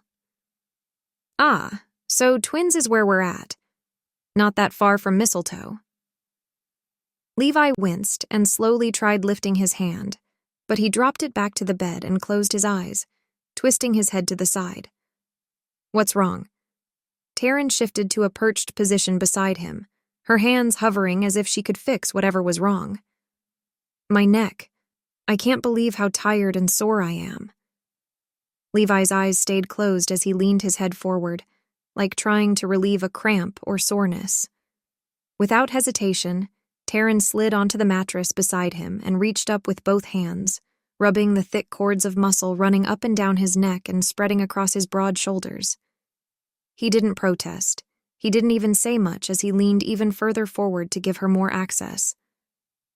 The touch seemed more intimate now that they'd agreed to marriage, contract or not. Year expiration date or not, fake or not. Her rubbing slowed and she softly asked, "Is that better?" When Levi slowly lifted his gaze and met hers, Tarryn caught her breath. They were inches from each other and her fingers held contact between them. She bit her lip, and his eyes tracked her movement, growing darker as he watched her. Slowly, she let her hands fall between them, her breathing hitched and shallow. Thanks. I needed that. And he didn't let her go. He'd captured her in the gentle caress of his gaze, and Tarryn wasn't sure what she was supposed to do. If she married him, like they'd both agreed, how would she ever survive the first rule? Chapter 10. Samantha. Staring at the computer screen, Samantha pulled her phone toward her and dialed Elizabeth's number. "Hi, Sam." Elizabeth's easy tone didn't fit with what Samantha had been raised to expect from her mother-in-law. Sam felt loved and cared for by Austin's mother, which only made her want to try harder for her. "Hi, Elizabeth. I was running a scan on the MLS just now with fewer filters, and I found a beautiful piece of land just 30 minutes north of here, up by Twins. Do you and David have time for a quick trip?" They'd been searching for the perfect property, and nothing had been turning up. Samantha felt like she'd found the gold in the river. "We would love that. It'll take my mind off Levi's whereabouts." Elizabeth sighed, then spoke off the phone, her voice muffled. She came back on. "David said we can pick you up at the office. I'll see you in a bit." Sam hung up, worrying at her bottom lip with her teeth. They still hadn't found Levi. She wasn't sure what that meant, but it couldn't be good. Since the blizzard had calmed some, the roads had been cleared by the transportation departments enough that it was more of a snowstorm than a constant barrage of white and sleet and ice. The wind-tossed flakes didn't stick to the roads, which left them safer than they'd been. Just when they thought the snow would let up, another system would move in to take over the last, and the snow continued coming.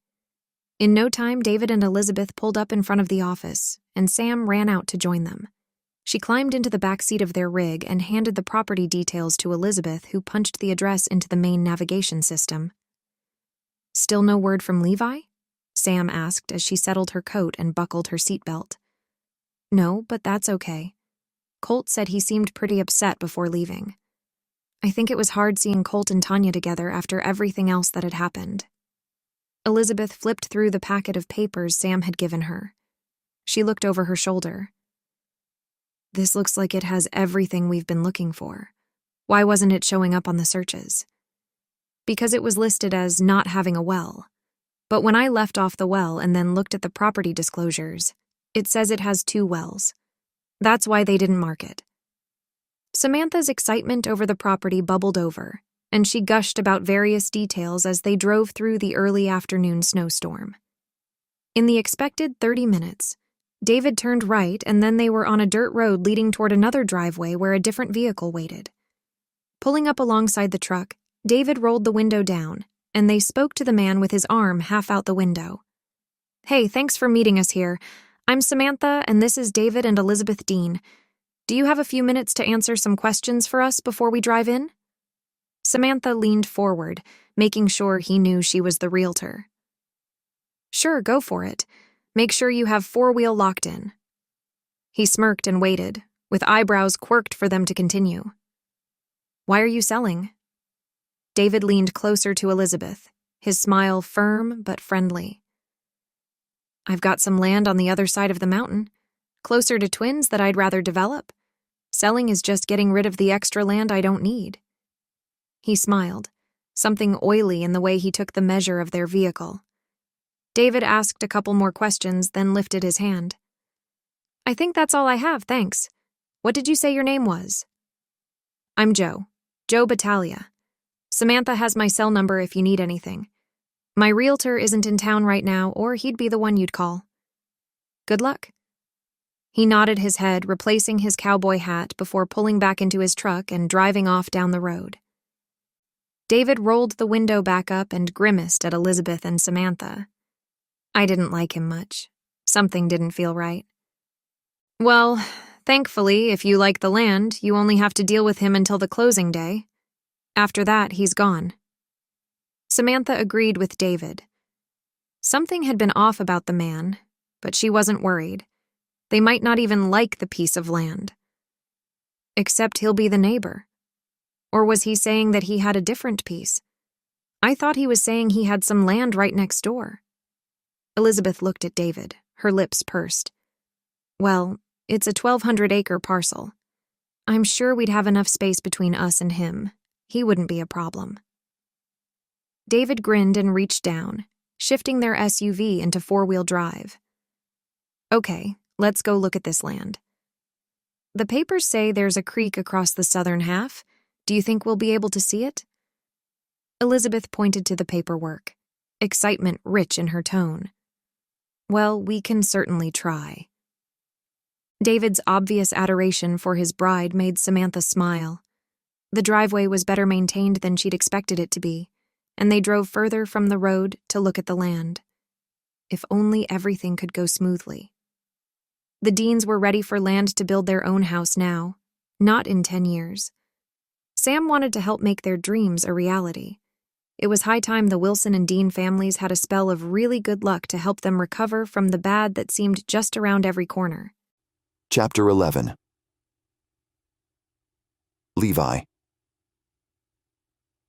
A few days passed, and Levi could lift his arms with more strength. He started refusing the pain medication Tarryn offered him, fighting through the pain so he wasn't sleeping as much. The numbness started to recede, and he was able to move his legs. Tarryn came in, her arms laden with a tray of food, her smile bright. Then her eyes widened. "Levi, you're sitting up." He'd been working all afternoon on getting himself into an upright position and staying there without support. If he had his way, he'd never lie back down again.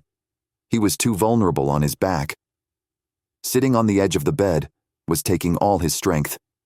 He took a deep breath and nodded, keeping his arms braced on either side of him. Levi just might topple at any second. The struggle to get there had taken a lot of focus and energy he wasn't sure he had just yet. "Yeah, I want to be wearing pants by the weekend." He winked, but really couldn't be more serious.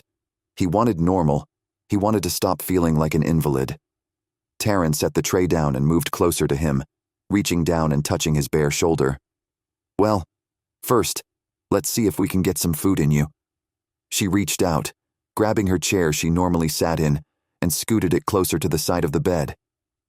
"Why don't you sit here? There's a back to help lean against." Swallowing, Levi gritted his teeth. If he couldn't sit there on the edge of the bed, how would he be able to sit in a chair? But rather than appear any weaker in front of Tarryn than he already did, Levi dug deep and reached down, clamping a hand on the upper curve of the backrest and letting himself slide onto the seat. Rather than it being harder to sit on the chair instead of the bed, it was easier. Levi let himself lean back, his body weight supported by the chair and not his arms. His feet rested comfortably on the ground and weren't pulling at him to struggle with. Levi leaned his head back and half laughed, half groaned. "Oh, my word, it wouldn't have been as hard or as painful if I'd moved into the chair from the start." He rolled his eyes and dropped his gaze to Tarryn, who watched him with her full lips curved in a smile. "What? You're such a man." She laughed and bustled across the room, pulling the side table she'd been using away from the wall to sit in front of him. "I'll be right back. Let me grab another chair." Levi tried, he really did, not to watch her walk out of the room, but her jeans looked too dang good on her, and he couldn't help thinking of the view as a reward for all his hard work. She returned, her hair swaying behind her, with a second chair in her hands. She set it across from him at the table and moved the tray into position. Tarryn's voice dropped to a near whisper as she set up their plates with precision. "You haven't said much about my request since we talked about it last. If you want to take it back, you can. I promise, no hard feelings. I get it." She sat down, smoothing the white paper napkin in her lap and avoiding his gaze. Levi waited, watching her until she lifted her eyes to his. "I told you I would. I'm not a bachelor by mistake. I don't see myself ever getting married. Too many things can go wrong with relationships." He half shrugged, reaching for the glass of water in his place setting. "This is business. I can do a business transaction. No one gets hurt with those." He didn't want to be too honest and say he hadn't talked about it or brought it up, because he wasn't quite sure how he felt about the fact that something he'd avoided for so long was something he was going to do without much thought. Keep it business, in their interactions and in his thought process, and he wouldn't have any problems. "Yeah, I understand." Tarryn bit her lip and then dished up a chicken noodle casserole from the steaming pan between them. "I just don't want you to regret anything." Glancing toward the window framed with soft blue curtains, Levi arched an eyebrow. The snowing had abated enough for them to go into town, and she hadn't pushed him to go anywhere with her. Maybe he wasn't the one in danger of doing something rash. I'm not the only one giving up my freedom. If you've been married, you know the drill. Are you sure you want to jump into something with me? Aren't you worried I'll be worse than him? Tarryn's broken laugh left small shards of sadness in Levi's heart. She lowered the serving spoon, resting it against the side of the pan before placing her hands in her lap. The deliberateness to her actions gave away her nervousness. How was Levi supposed to help her if she wasn't sure it was what she wanted? I don't know how to be clear about this. You're nothing like him. On our wedding night, she shook her head, keeping her eyes downcast as she clenched her jaw. Then she chuckled, shaking her head. Number, trust me, you're nothing like him. And we have our rules, right? That's gotta be something. True. Levi spooned a bite of the casserole into his mouth and then closed his eyes at the savory food. After a moment, he opened them, studying Tarryn with even more respect. I don't know how you do it, but your cooking is phenomenal. I think we need to add to the rules. Tarryn furrowed her brow and watched him, her fork suspended in the air above her bowl. Another rule? As long as we're living together, you'll need to keep cooking for me. I can reciprocate, but I'm not a good cook. I can, however, order a mean pizza, and I do chop a terrific cord of wood. He tilted his head to the side, teasing to lighten the tension in the room. That is when I'm in full working order. He glanced down at his bruised form. Her answering grin took more weight off Levi's shoulders, and he smiled back. They took a few more bites of the meal in companionable silence until Tarryn decided to speak. The storm passed. I want to get you into a clinic, I do, but I'm worried you're not quite ready to go on the back of a snowmobile. Do you think we could wait a couple more days? She bit her lower lip, catching Levi's attention with the shy move. You mean you're not jumping at the chance to get me to the chapel? He grinned at her, thoroughly enjoying her discomfort. She rolled her eyes and sighed. You're going to be a handful, aren't you? I know I am. Are you ready for it? Flirting with her had become an addiction, and he didn't want to stop. Regardless of the rules, flirting would be harmless. They weren't going to fall in love. They'd already promised they wouldn't. So, what would it hurt to flirt? Tarryn groaned playfully. Great. Another few moments passed between them as they ate their meal before Levi cleared his throat. What do you want for your future? After our year, that is. Tarryn leaned back in her chair and studied him. What? Is that question off limits or something? Levi took another bite, waiting for her reply. No, it's not that it's off limits. It's more that I'm not sure we want to get to know each other that well. The last thing I want to do is break one of our rules. She pressed her lips into a tight line, making it hard for Levi to tell if she was joking or not. Well, we're going to be together for a year. I don't see how we're going to avoid getting to know each other. We agreed we wouldn't fall in love. That doesn't mean we can't be friends, right? Levi took another bite, feeling stronger each moment he was with her. And it was Tarryn making him feel better. Nothing else. He knew it, but he wouldn't it more power than that. True. Okay, I'll play. Tarryn shrugged and straightened in her seat, leaning over her plate and taking a bite before growing more serious. What do I want for my future? That's a good question. I always thought I wanted a family, maybe a couple kids. She sipped her water and then lifted her gaze to his. But I had that possibility and She reached down, touching her stomach like she wasn't aware of the movement. Levi lowered his spoon and watched her, concern holding him still. What happened? The forced neutral position on Tarryn's face sent a chill through Levi. She half shook her head and lifted a roll sitting beside the casserole dish. It's not a big deal. Joe got upset with me because my nurse was a guy. He got angry, and he wasn't... he usually used his fists, but this time was a little worse, you know? Anyway, I lost the baby. Just proof that it wasn't meant to be. She dropped her gaze to her plate and pushed the food around in a figure 8. That's not what you wanted.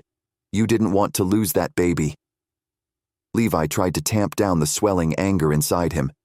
He wasn't mad at Tarryn, obviously. It wasn't her fault she'd picked such a horrible choice for her husband. A lot of times, creeps were hard to distinguish from the good guys at the beginning. But how did Levi help her understand that none of it was her fault when he couldn't help the anger at her ex-husband from constricting in his throat? He didn't want her scared of him, too. Chapter 12. Tarryn didn't want to sound like she was complaining. Lots of people had it worse than she did. And to be fair, she wasn't even with Joe anymore. She'd made it out of that situation when a lot of other women were still stuck. It's not as bad as some women have it. I made it out. It's okay. I'm okay. Levi shook his head. His hypnotic eyes held her hostage, and he leaned over his plate. Don't do that. Don't do what? Tarryn's eyes widened. Had she done something to upset him? Her palms grew damp at the thought. How would he be when he was angry? Would he be loud or physical or both? Don't downgrade what's happened to you. I'm not sitting across from other women. I'm not talking with other women. I'm talking with you. I'm worried about you. You lost that baby and you didn't want to. He took that from you. I'm sorry. That's awful, and I want to pummel the idiot for hurting you like that. Levi narrowed his eyes, his jaw clenching for a moment. I might seem angry right now, but it's not at you. It's at him. You understand that, right? Tarryn swallowed, slowly forcing herself to relax in her seat. Yes, I think so. Levi nodded. Well, I'm not going to lecture you on how he treated you. I think you know he's bad news, and that's just based on the little you told me. But please tell me the truth. Did you want that baby? Did she? Had she wanted that baby? She'd lain in bed with her hand over her stomach for more nights than she wanted to admit. She'd never cried over the loss because Joe would have made fun of her. But sitting there in that safe space with Levi, Tarryn just stared into his eyes and let the tears fall down her cheeks, not stopping them, not fighting them. She swallowed so she could speak. I wanted that baby so much, but when She reached up and dashed some of the tears from her skin. Part of me was relieved. I didn't want to raise a baby around a man who would probably kick it and hurt it, you know? I wouldn't have made a good mom thinking things like that. She sniffed. She'd never said that out loud, and now that she had, Levi would probably leave the first chance he had. Levi reached out, placing his hand over Tarryn's on the table. That doesn't make you a bad mother, or even a future bad mother. If anything, it makes you a protective mother. Don't let what happened with him hurt your future, and don't let him take away your dreams. He pulled back, studying her as he did so. Let me ask again and take your time answering. What do you want in your future, if anything was possible? Tarryn bit her lower lip again, the movement captivating, but Levi wouldn't allow his thoughts to travel down that road, not when she was as vulnerable as she was. I want a family, but more importantly, I want someone who will love me first. Love me more than their alcohol, more than a horse or a car, or more than land. I just want to be someone's favorite. She wrinkled her nose. Does that make me sound stupid? Levi shook his head. Not in the slightest. Not wanting to be second to anyone or anything should be what you are to the person you marry. What do you want? Tarryn reached up, curling her graceful fingers around the curve of the cup as she watched him. He knew before she even asked what his answer would be. I want to love someone enough I can trust myself to be me and not my father. He knew his answer, but he hadn't meant to share it so bluntly. He blinked, shaking his head and leaning back in his seat. Whew, sorry about that. Things got serious fast. Talking about marriage and plans for the future tend to do that. Tarryn smiled and took another bite of her meal. Marriage. Levi was supposed to marry Tarryn. How could he do that now, knowing he couldn't give her what she wanted? Well, we need to relax. It's just paper and it's only for a year, right? Right. But there was a sober lilt in the timbre of her voice and a downturn to the curve in her lip. Could she already regret asking him to help her by marrying her? Levi wasn't sure what he wanted, but marriage to Tarryn to help her out was at the top of the list. Chapter 13. Roman.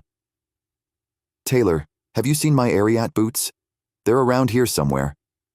Roman rummaged through the boot shelves standing sentry in the garage.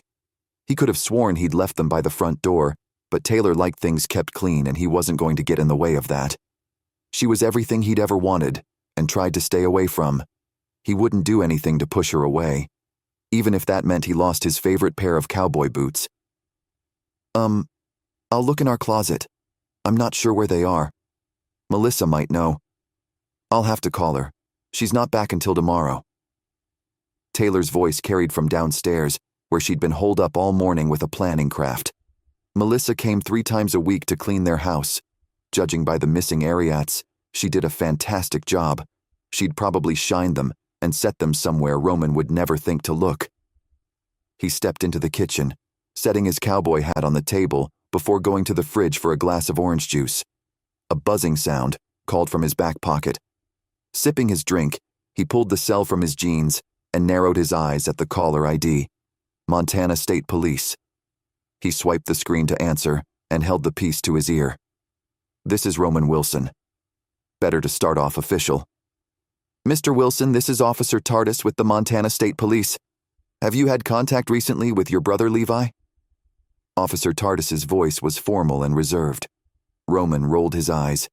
Bob, why are you being so formal? You were just in my offices inquiring about a match for your mother-in-law of all people. No, I haven't heard from Levi. Is everything okay? Look, Roman, I'm trying to keep it business right now. And you know I had to come in. Matilda has been living in my house for 3 months now. Jeannie said her mother isn't leaving until she finds someone else to take care of. I just need you to find someone to take her out of the house. He cleared his throat. That's not why I'm calling. You haven't heard from Levi?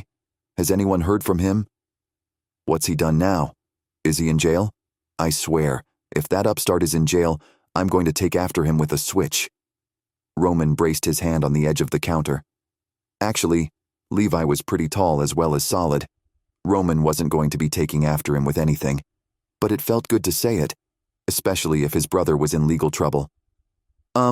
Well, no. I found a diesel truck lodged against some trees off the highway headed north to Taylor. The registration says it belongs to Levi Wilson. Now, I'm not calling to cause concern. To help alleviate any worry, I've already called local hospitals within a 100-mile radius, as well as local law enforcement agencies to see if they have any reports written up for wrecks. No one has heard anything. There was a multiple car pileup in the thick of the storm, but everyone thought they'd gotten all the vehicles out. Bob fell silent, as if weighing his next words carefully. There's no sign of him, anywhere, Roman. With the weather we've been having, if he left his truck when the accident happened and wasn't picked up by anyone, it's not likely he'll survive. So much for not causing any concern. Roman swallowed, his mouth suddenly dry as he dropped his gaze unseeingly at his clenched fist on the counter. I understand, Bob. Thanks for calling. I'll see what we can come up with. There's a lot of us, and there's always a possibility someone else has heard from him, and I just don't know about it. But he doubted it.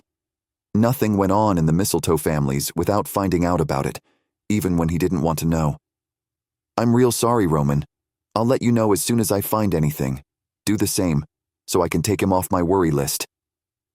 Bob hung up, not wanting to stay on the call any longer than necessary. Roman understood that. He didn't want to be on the call either. He set the phone on the counter and stared at the lines of the granite surface. What was he supposed to garner from the conversation he'd had with Bob? The information was a lot to process. Hey, I found them in the front closet. It looks like Melissa shined them. She must have put them in there when she finished. Taylor stopped by the fridge, the missing boots held aloft in her hand. She cocked her head to the side. Roman, honey, are you okay? Are you? Roman shook his head, pressing his thumb and forefinger to the bridge of his nose and turning more fully to his wife. Levi, I just got a call from Bob Tardis. Taylor gasped, slapping her free hand over her mouth with her eyes wide and trained on Roman. Is he? Roman shook his head and half shrugged. They don't know. There's no sign of him. His truck was wrecked and in the middle of nowhere. No one has heard from him and now his truck is abandoned. Roman lifted his gaze to Taylor's. What if he's injured and alone? I'm not sure what to do here. He was in uncharted territory as he struggled to protect his brother with no known location. He had no idea where Levi was or what he could do to find him. The middle of winter wasn't an easy time to go searching for anyone in the woods. The snow alone made it difficult to find people.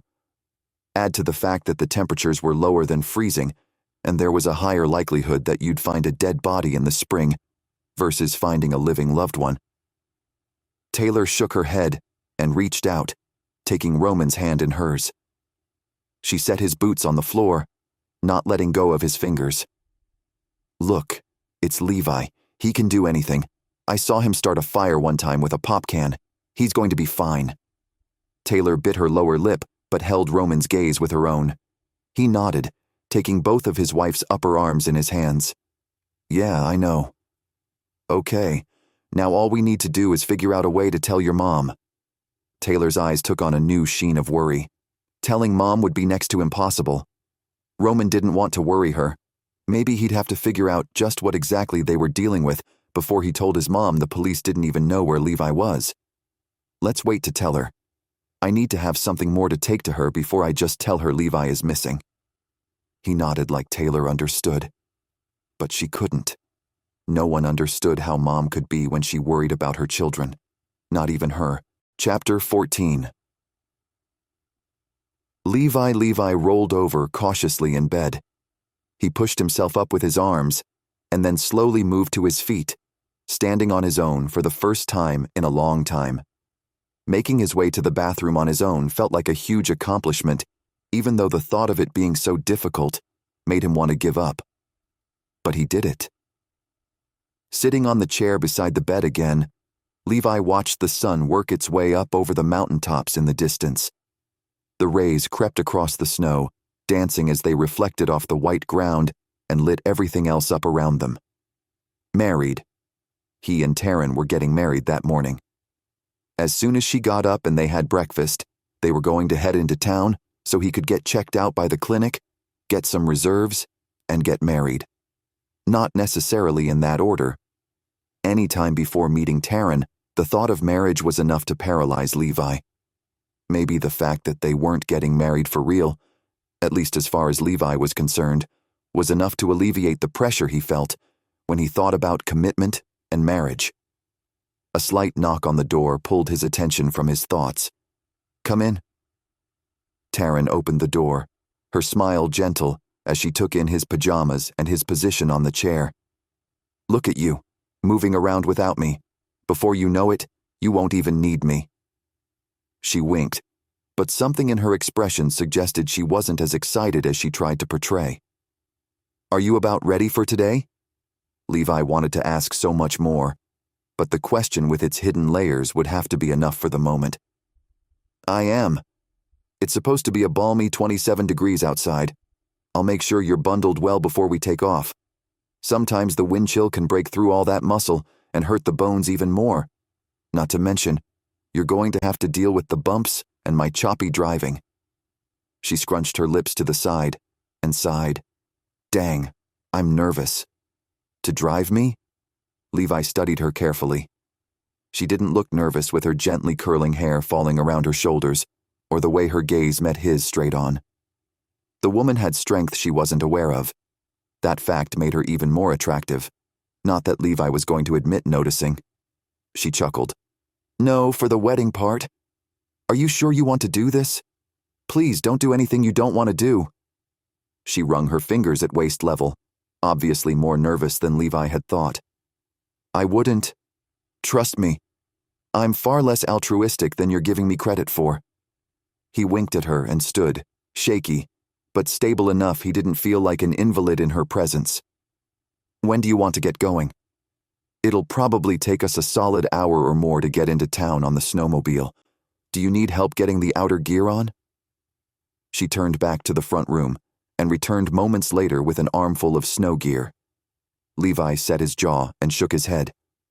I can do it. He had to do it. If he couldn't get himself dressed, he didn't have any right marrying a woman with the intent to protect her. Okay, I'll be out here getting myself ready. Let me know if you need me. And don't go all hero on me either. We don't need you re-injuring yourself. She wagged her finger at him, only half teasing. Levi offered her a side smile and waited until she ducked back out of the room. He swallowed, studying the pile of items she'd put on the bed. He could do it. He had to. She'd brought 2 pairs of socks, one of which was wool, long johns, tops and bottoms, lined coveralls, as well as thick denim pants, and a button-up flannel shirt. Clean but worn work boots rested on the ground beneath the clothing. He took a deep breath.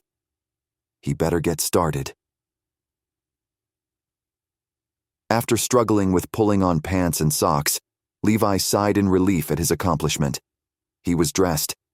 The only thing he couldn't do, that he'd tried more times than he could count, was pull on the boots over the double socks.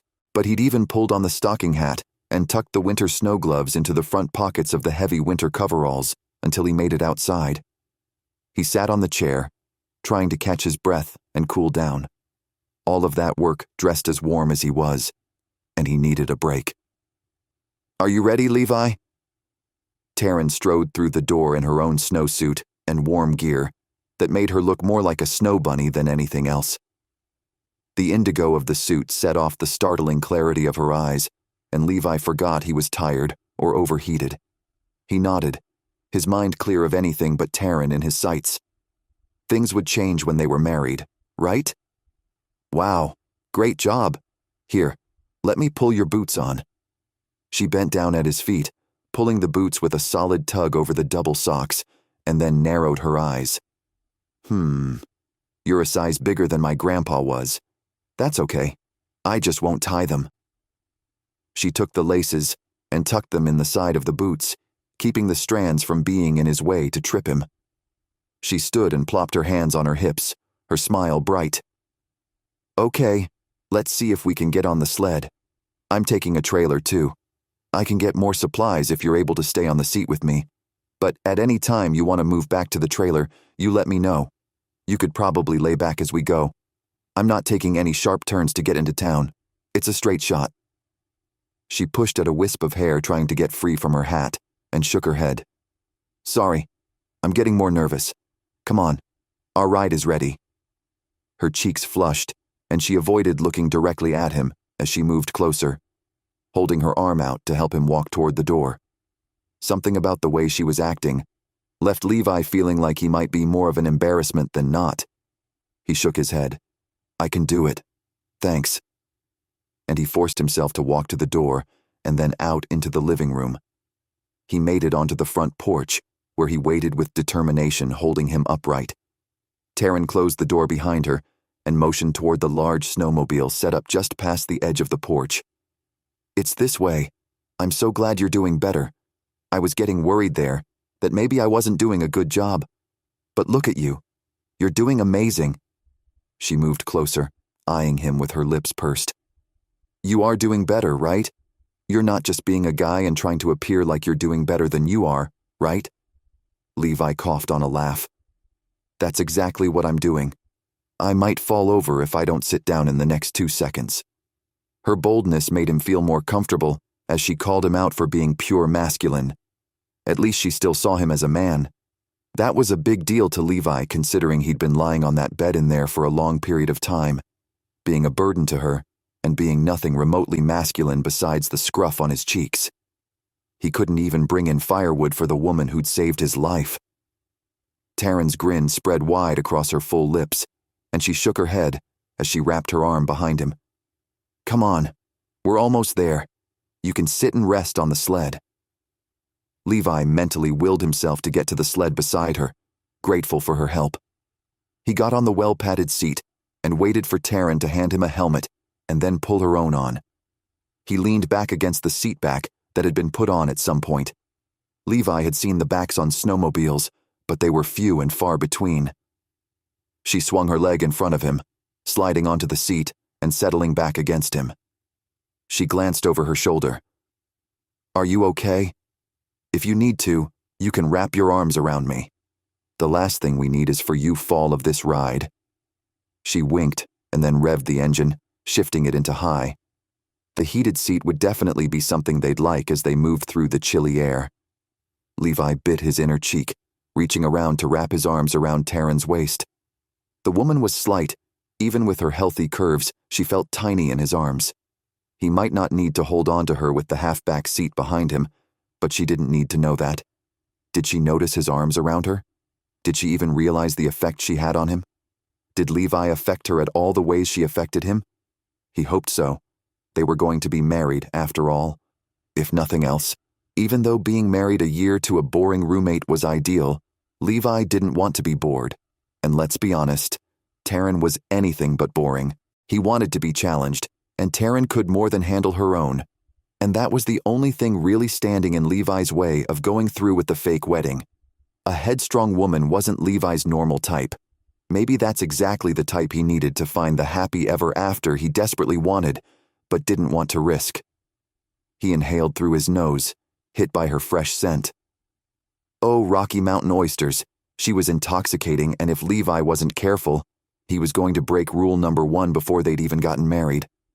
Falling in love with Tarryn might be easier than expected. The last thing Levi needed was a broken heart. Maybe he shouldn't marry her. She'd given him plenty of chances to back out. Maybe what he needed to do was take some more time, think things through. But what was there to think through? She'd saved him. She was being hassled by her ex. She needed to save her family property.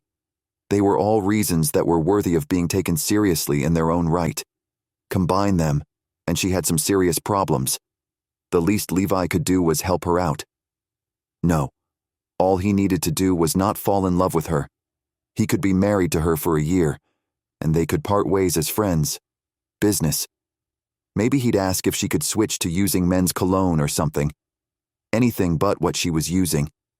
He couldn't handle smelling that delicious smell for the rest of the year. His heart was putting its foot down. Chapter 15. Tarryn Levi's arms around her the entire drive down the hill and into town felt right, like she'd found home. And Tarryn wasn't amused. She didn't want to need a man or to even want one. She definitely didn't want to be tied down by a relationship. That was the whole appeal of marrying Levi. But dang if his arms around her didn't feel right. Did he even notice the way he affected her? She hoped not. The last thing Tarryn needed was for something to make the entire deal go sideways. Tarryn drove the sled as carefully as possible. She didn't want to jar Levi's injuries. Thankfully, he'd been getting better at a steady rate. But anything could set him backwards, like getting in another accident or just falling off the snowmobile. Turning her head to the side as they pulled into the small town of Twins, Tarryn kept her voice low. "Are you okay?" The gruffness of his replying yes didn't escape her. Had she hurt him? Was he in so much pain he couldn't think straight or talk normally? Whatever the case, they were there in town and close enough to the medical clinic he could get the help he needed. Not for the first time, Tarryn tamped down her guilt at not being enough for him. Even with her training, she hadn't been able to fix any broken ribs or anything she couldn't see. Plus, her specialty was with little people, babies in the NICU. Levi was anything but tiny. At least she could say she'd done the best she could. She couldn't blame herself for that. Parking the sled parallel to the sidewalk, Tarryn turned the engine off and slid from the seat, quick to grab Levi's arm as he tilted precariously close to the edge with her absence. "Are you okay?" She searched the masculine features that had become familiar to her for any sign of weakness or pain. It'd be a cold day in the desert when Levi's features looked weak or vulnerable. He slowly shook his head, bracing his arms on the seat in front of him. "I'm fine. I just need a normal chair to sit in for a moment." Even the half back on the seat had only done so much for him. That much was obvious. Tarryn glanced around. They were feet from the clinic's doors, and yet she'd never felt so far away. She reached out, pressing her hand to his shoulder gently. "I'm going to run in the clinic. Sit tight. Don't fall." She wasn't kidding, but took comfort in his answering, albeit weak, grin. Rushing inside, Tarryn cast a glance over her shoulder to check on Levi once more before leaving his sight. She spotted a woman at the reception desk at the same time she caught sight of a wheelchair tucked in the corner of the small lobby. Motioning toward the chair as she approached it, Tarryn called toward the woman who had half stood from her chair. "I need to use this. I'll be right back with a patient. Can you call someone to help?" She didn't wait for permission as she grabbed the handles of the mobile chair and wheeled it toward the door and then out. Even with all the snow shoveled off the sidewalks, the wheels of the chair were hard to maneuver over the lingering icy surfaces. Little granules of salt had been sprinkled here and there, creating patches of melted patches mingled with chunks of ice. None of that deterred Tarryn as she manhandled the chair out to get as close to the snowmobile as she could. Locking the wheels, Tarryn turned back to Levi. "Let's get you in the chair. Do you think you can move?" She'd wrestle him in, but it wouldn't help his pain level. Most likely he'd fall before she could get him in all the way. He was a big man, and it hadn't been easy the first few times she'd had to move him by herself. He swallowed, focusing his gaze on her as he set his jaw. "Yeah, I think I can. I'm going to help you. Let's go as slow as you need to, and when you need to rest, we'll stop, okay?" Tarryn bit her lower lip. She should have asked for help. She should have gotten him into the hospital in Taylor Falls rather than taking him back to her house. She moved as close to him as she could and squatted down, stiffening her back as she wrapped her arms around his back from under his armpits. He slid his leg over the seat and stood, his stance shaky at best. "We're going to shift to my right and I'll get you in that seat." Tarryn's voice wasn't more than a grunt as she strained to carry as much of his weight as she could. In seconds, Levi had been deposited into the wheelchair and Tarryn stood over him, her hands on her hips and her chest heaving from exertion. "I have no idea how that worked so well, but I'm not going to complain about it at all." She smoothed her jacket and studied Levi while trying not to be obvious. His pale visage had taken on a more peaked look, and Tarryn had no doubt she'd hurt him when she'd moved him like she had. Bending at the waist, she licked her lips and met his gaze with hers. "Are you okay? I need you to be real with me, Levi." His own lips parted as he took a deep breath and his pupils dilated as he took her in. He nodded slightly, reaching out to adjust himself on the chair. "Yeah, I'll be fine. Let's go." Tarryn nodded shortly, careful not to push the point.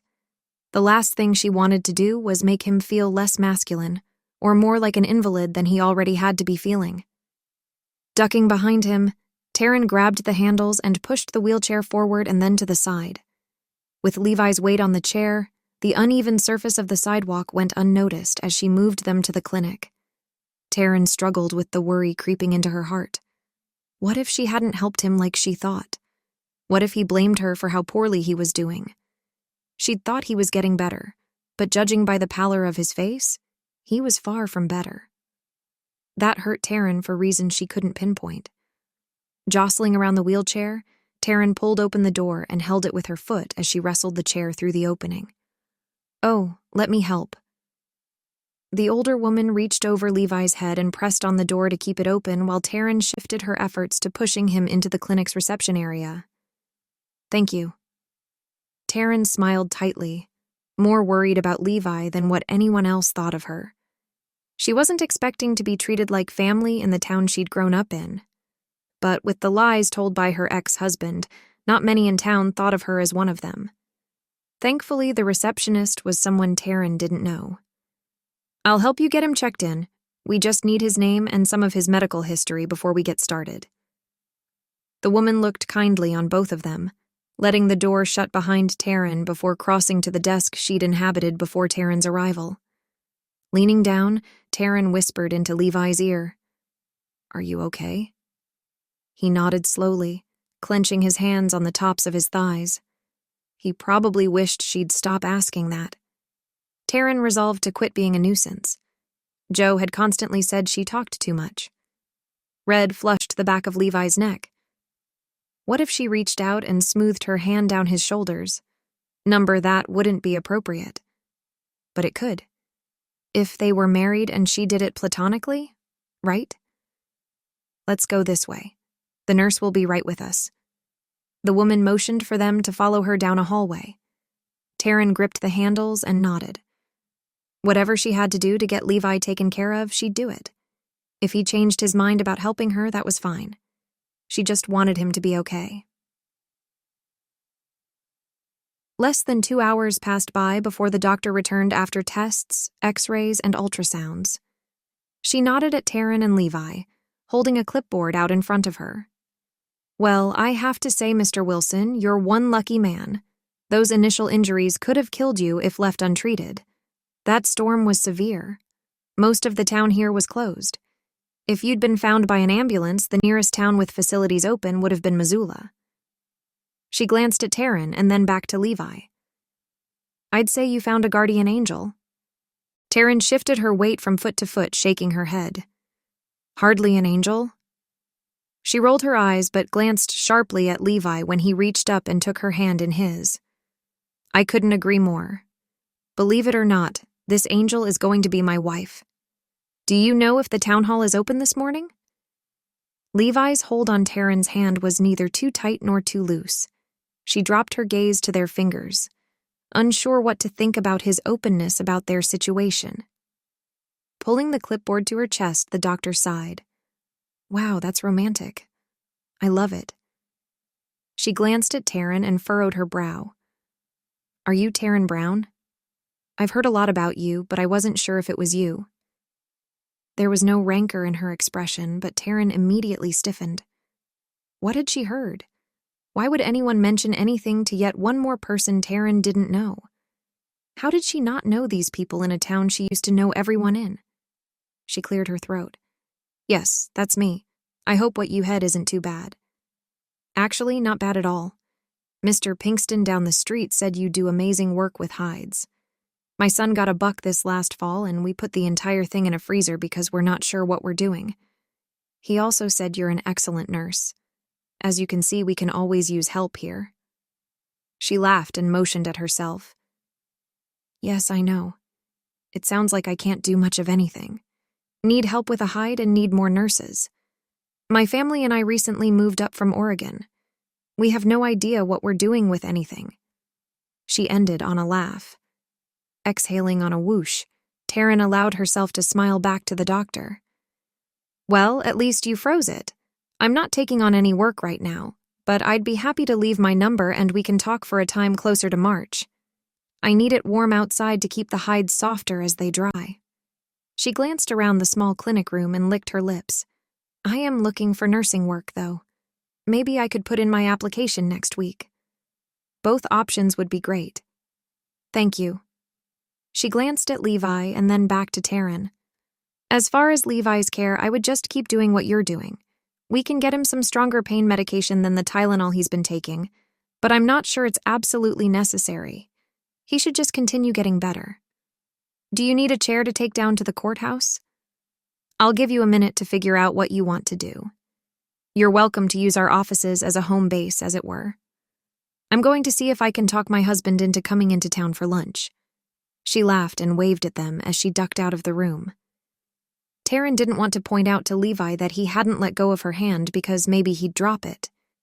She didn't want him to do that. She didn't want anything to ruin the amenable moment between them. At least he still wanted to marry her. The doctor ducked out of the room, leaving them alone. Do you want to go get married? Levi glanced up at her, his hold firm on her hand, but questions in his eyes. Biting her bottom lip, Tarryn nodded. Yeah. Are you sure you want to? His gaze dropped to her mouth and then darted back to meet hers. You heard the doctor. You saved my life. This is the least I can do. He grinned at her, squeezed her hand, and then arched an eyebrow at her. We're not married yet, Princess. You're going to need to turn around while I get dressed. Tarryn giggled. I'm the one who dressed you in that gown, Mr. Wilson. What makes you think you can pull on all your clothing by yourself? Her eyes met his, and she froze at the heat in his gaze. He studied her, holding her prisoner as if he'd somehow sent a volt of electricity through her body that immobilized her.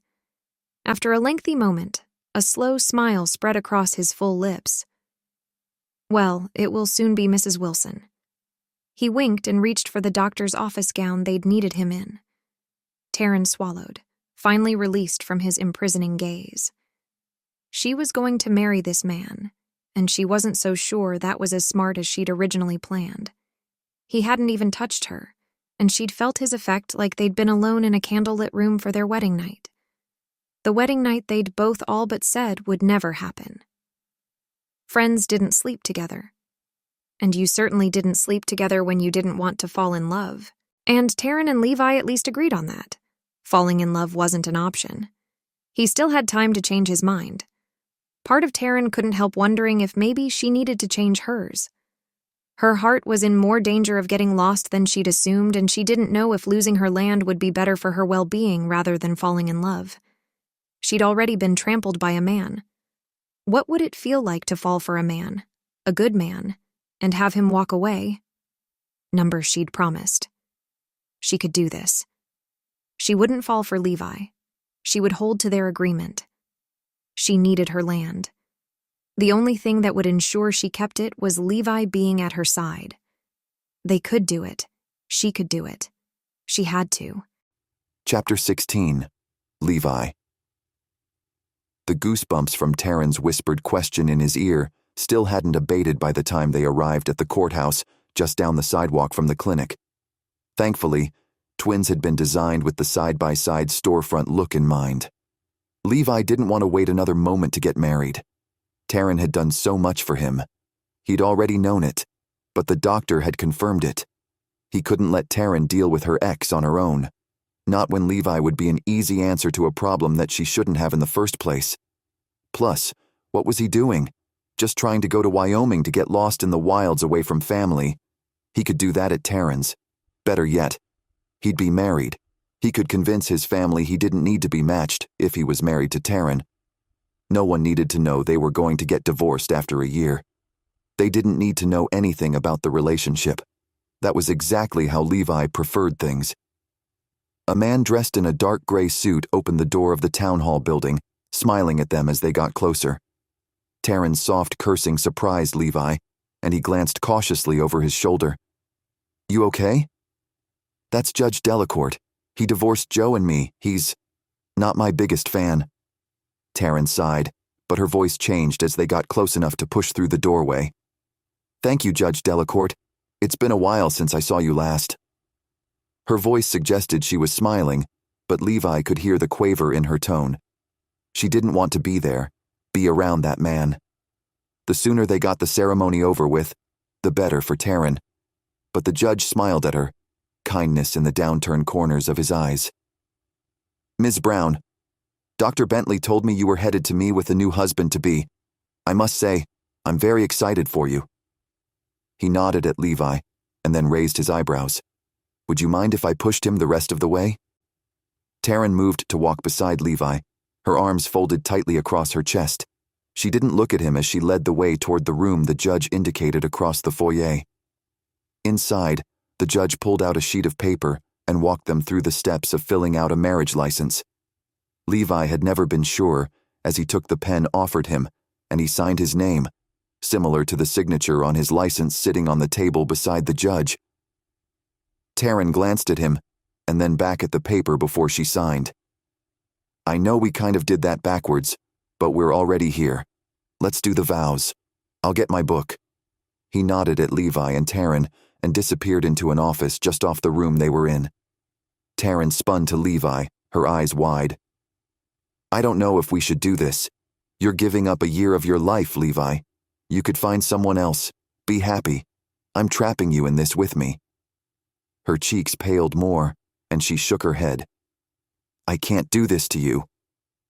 Levi reached up, the suddenness of the movement creating a sharp pain in his already injured shoulder. He gritted his teeth and ignored the pain. "Tarryn, I wouldn't even be here if it weren't for you. I wouldn't have another year, let alone my life, if you hadn't helped me. This is a year I'll gladly give you. We'll have fun. Remember?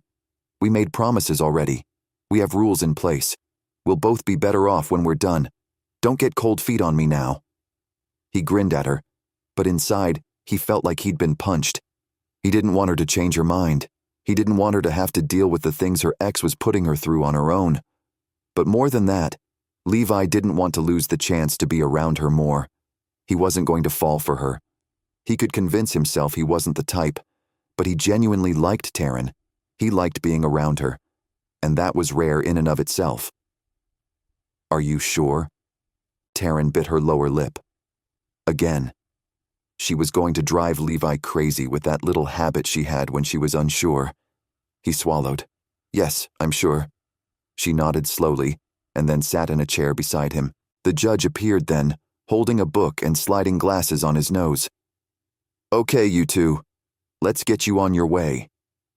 He smiled between them and called them by their full names as he went through the vow section of the ceremony. As they repeated the words he asked them to and participated where appropriate, Levi glanced at Tarryn. His throat constricted. That would probably be the only time in his life he'd go through the ceremony as a participant and not an onlooker.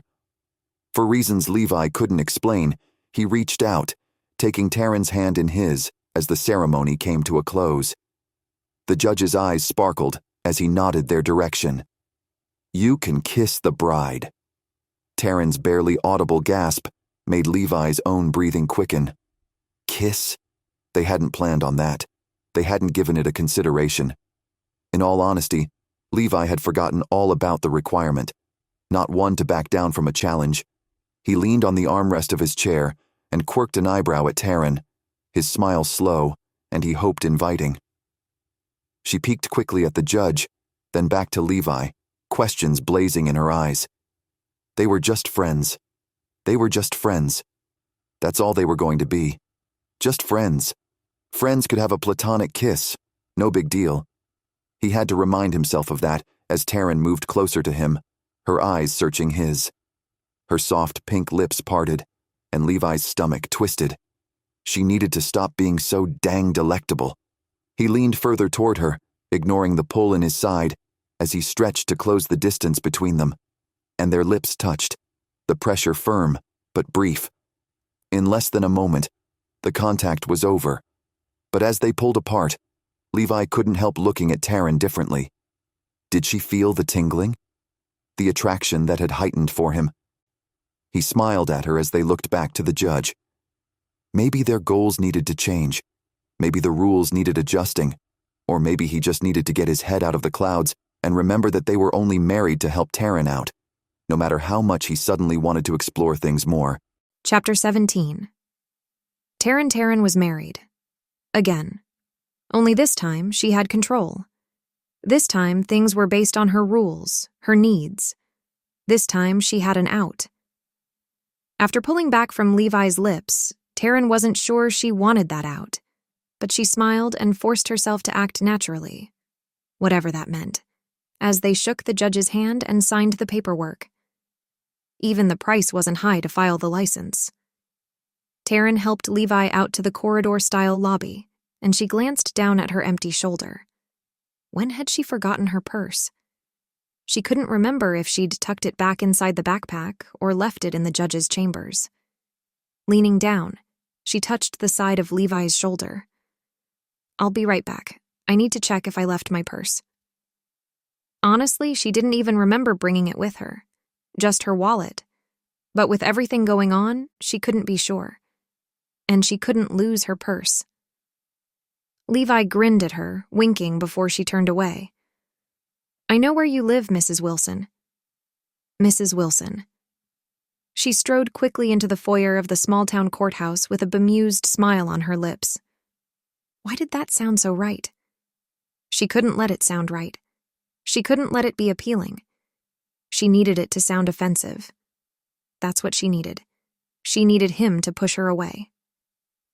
Furrowing her brow, Tarryn turned her head this way and that as she searched for any sign of her wallet or her purse. Maybe she really was losing it and her ex-husband had known before she did. She pressed her fingers to her forehead, unsure just what she was going to do. Maybe she'd tucked it in her backpack. She pulled the pack from her shoulders and sat on the nearest chair, digging into the front pocket.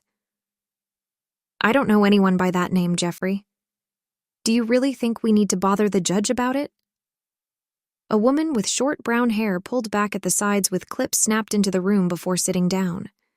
She smiled absently at Tarryn before turning her attention to the computer at the receptionist's desk and tucking the phone at her shoulder between her shoulder and her ear. "Okay, I'm looking. I'll ask him." "What's the name?" "Levi Wilson? Missing persons." "Okay, I'll ask him. You can come by later and get the answer. Maybe take me to lunch in a little bit." The professional tone turned coy, and she changed the tilt of the conversation. Tarryn's fingers closed around the soft leather of her wallet at the same time the realization hit that someone was looking for Levi. Her Levi. Not just looking for him, but had reported him as a missing person. Tarryn had assumed no one was looking for him for some reason.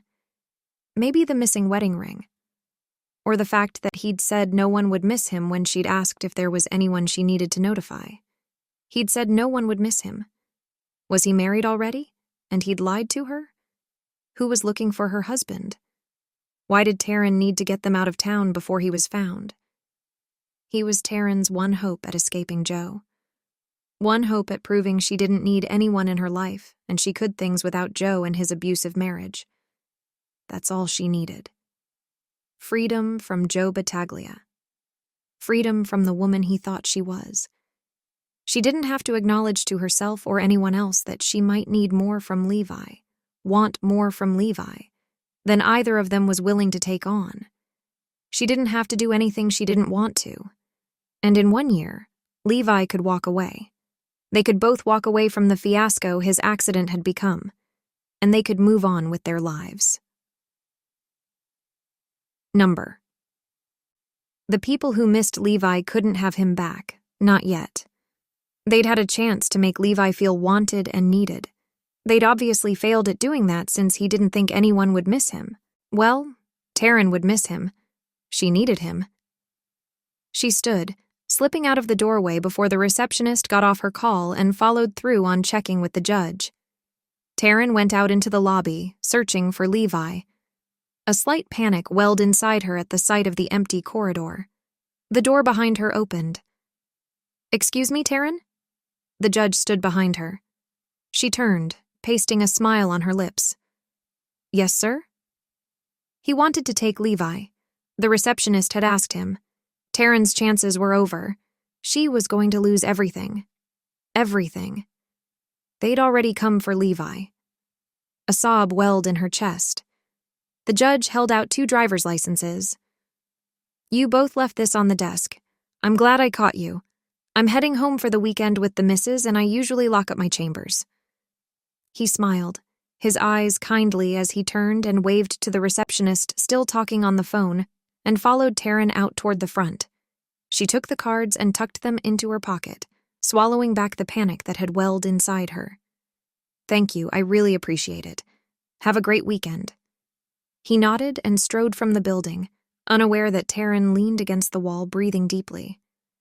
What in the devil was she going to do when everyone found out Levi was with her or that he was considered a missing person? She'd almost had a heart attack when the judge was just returning their IDs. She needed to get him back to her house. At least for a while, no one would be able to come up and take him away. And as crazy as it sounded, she was willing to deal with crazy to keep him around a little bit longer. Chapter 18.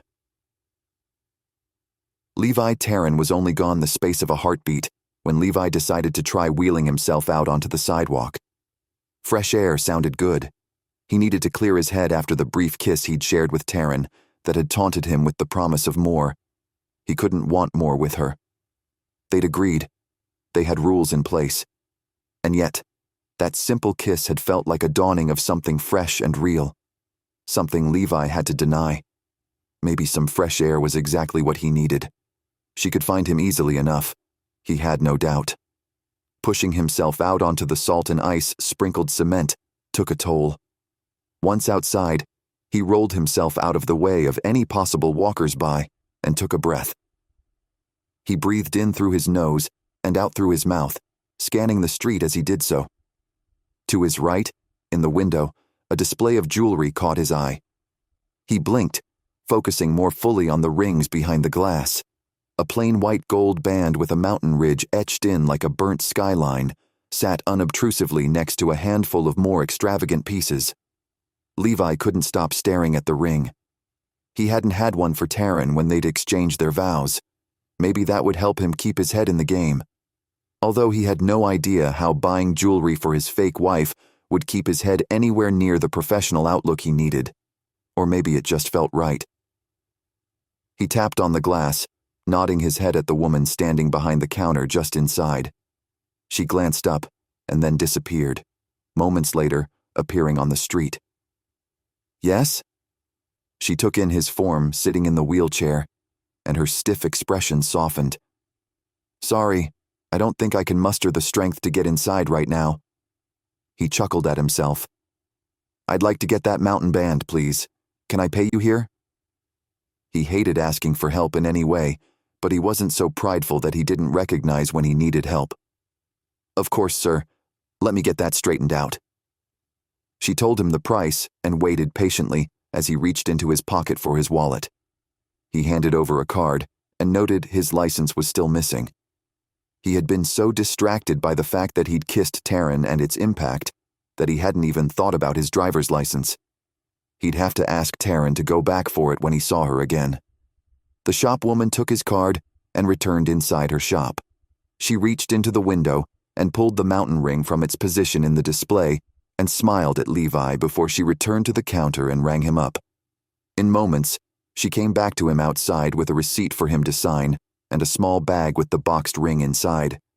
He signed the paper, and she thanked him.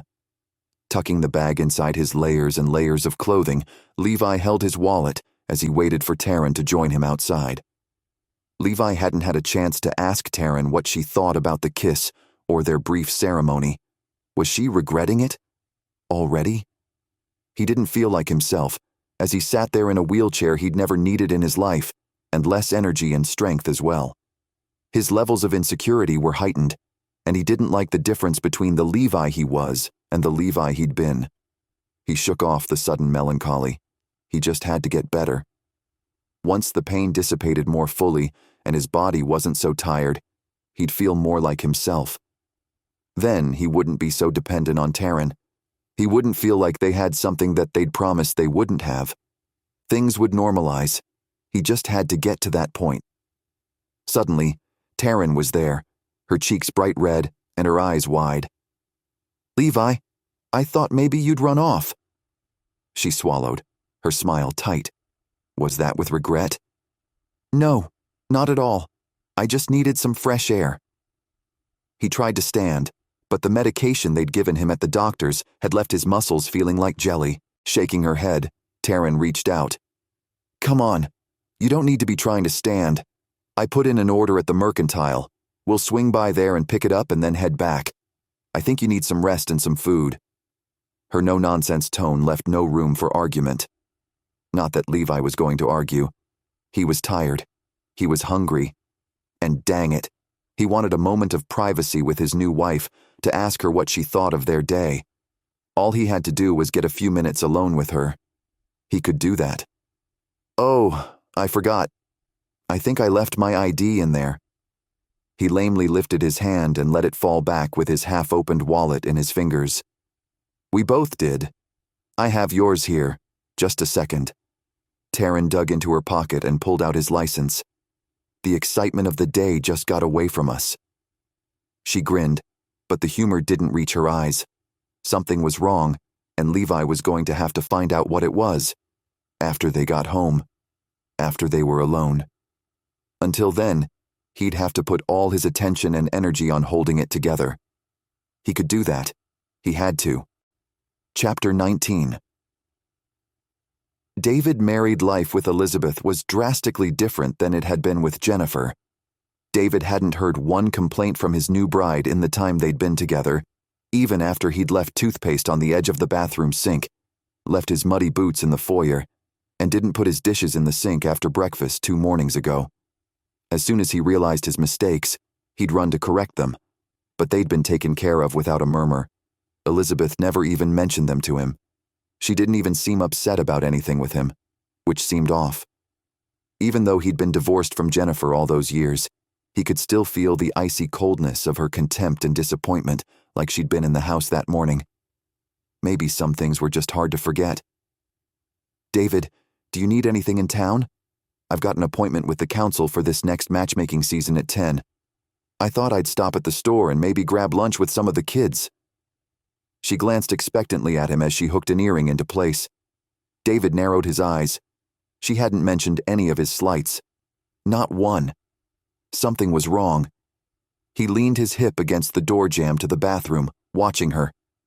"Are you mad at me?" Elizabeth blinked at him, furrowing her brow. "Am I mad at you? Because I'm going to town?" How did David explain without sounding crazy? He wasn't sure he could. He shook his head. "No, it's just, I left my boots out and you didn't yell at me. I didn't put my dishes away and you didn't stomp around or even passive-aggressively give me the silent treatment." He studied his wife. "I just want to know what gives." He didn't state it like a question, or even with any rudeness. He genuinely had no idea why she wasn't mad at him. If he knew when she was mad, then he'd know when he had to fix it. Both earrings placed, Elizabeth slowly turned from the mirror to face him. She tilted her head to the side and studied him, her eyes narrowed. "Is that what would happen with Jennifer?" Suddenly feeling more vulnerable than he liked, David nodded, folding his arms across his chest. "Yeah, I did a lot of things I shouldn't have." Elizabeth laughed and shook her head. "We all do a lot of things we shouldn't. That doesn't mean you need me stomping around and yelling at you." She stepped toward him, reaching out to place her hands on his folded arms. "I think we both need to remember that we aren't our prior spouses. I've been expecting you to tell me my hair doesn't look right or that the bed isn't made with tight enough corners. I've even been worried about meals and if I've been on the phone too much." She huffed, closing her eyes. David's mouth fell open. She'd been just as insecure as he'd been. He opened his arms and pulled her against his chest. "Okay, so I guess we both have some learning to do." She chuckled against his shirt. "Well, just so you know, the muddy boots and things don't bother me. I have a lot of boys who sometimes forget they're even wearing boots and don't take them off in the house." David grinned, rubbing his hand up and down her back. "Well, I haven't had a complaint yet about anything. I don't think I realized how damaged Simon and Jennifer actually left us." They both fell silent for a moment, then Jennifer lifted her head. "I'm changing the subject." She took a deep breath. "I still don't know where Levi is. Have you heard anything?" David shook his head. "No, I'll make some more calls today. We're probably just overreacting. He's a grown man." He patted her back and nodded. "But if it makes you feel any better, I'm worried too." She licked her lips. "It doesn't, but at the same time, it does." She stepped back. "Okay, I'll be in town. Let me know if you need anything." He winked and they parted. How was he lucky enough to get someone like her to fall in love with him? A few hours later, David glanced out his home office window and blinked at the sight of 5 vehicles parked in the drive. He hadn't heard anyone come in the house. He recognized Taylor's car, Lily's, and Austin's. Who else was there? Putting aside the ledger he'd been poring over, David stood and strode from the office. Maybe Elizabeth was home early, and he just hadn't heard her come in. The empty house only confused David further. He left through the front door, crossing the icy drive to the large barn. Pushing open the door, he glanced at the group standing around a table on the far side of the barn before closing the door behind him. "You guys lost or something? The house might be more comfortable." He grinned, but the smile slipped from his face as some of his and Elizabeth's children turned to face him, their faces somber and sad. "What's going on?" Taylor glanced around the group, encompassing Lily, Samantha, Kaylee, Tanya, and Amanda. "Elizabeth only knows Levi isn't answering his phone, right? I think she knows something else is wrong, but she's not sure." David moved closer to the group of women. "Do you know something else?" Taylor and Lily made eye contact before Lily took over the conversation. "The police found Levi's truck just up the highway, headed toward Twins, but there's no sign of him. They released a missing persons report, but nothing yet. Honestly, Dad, we're getting worried. They found his truck, and it was empty. The weather wasn't friendly for survivors in that part of the world, and at that time of year. A large pit filled David's gut, twisting and swirling as his worry grew, not just for Levi, but for Elizabeth. How do we tell Elizabeth, Dad? I don't want to worry her if he's fine somewhere, but we don't know that for sure. I don't want to keep this from her either. Taylor's eyes had widened, matching the worry and fear in the other women's eyes. David took a deep breath, holding out his hands. Okay, it's all right. Let's just take a minute. We aren't sure what any of this means. Let's not worry Elizabeth about it just yet. How was he going to tell his new wife that her son wasn't just missing calls and ignoring voicemails? He was officially missing, and his truck was abandoned on the highway? She'd have a reason to be mad at David if he didn't tell her sooner rather than later. Chapter 20. Levi rubbed his eyes, rolling to his back slowly and carefully. Nothing seemed to hurt more than usual. He wasn't out of the woods yet, even though he'd stopped taking pain medications.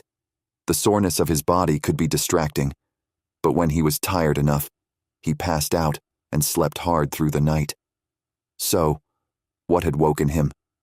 Something had reached through the vestiges of his sleep and told him to wake up.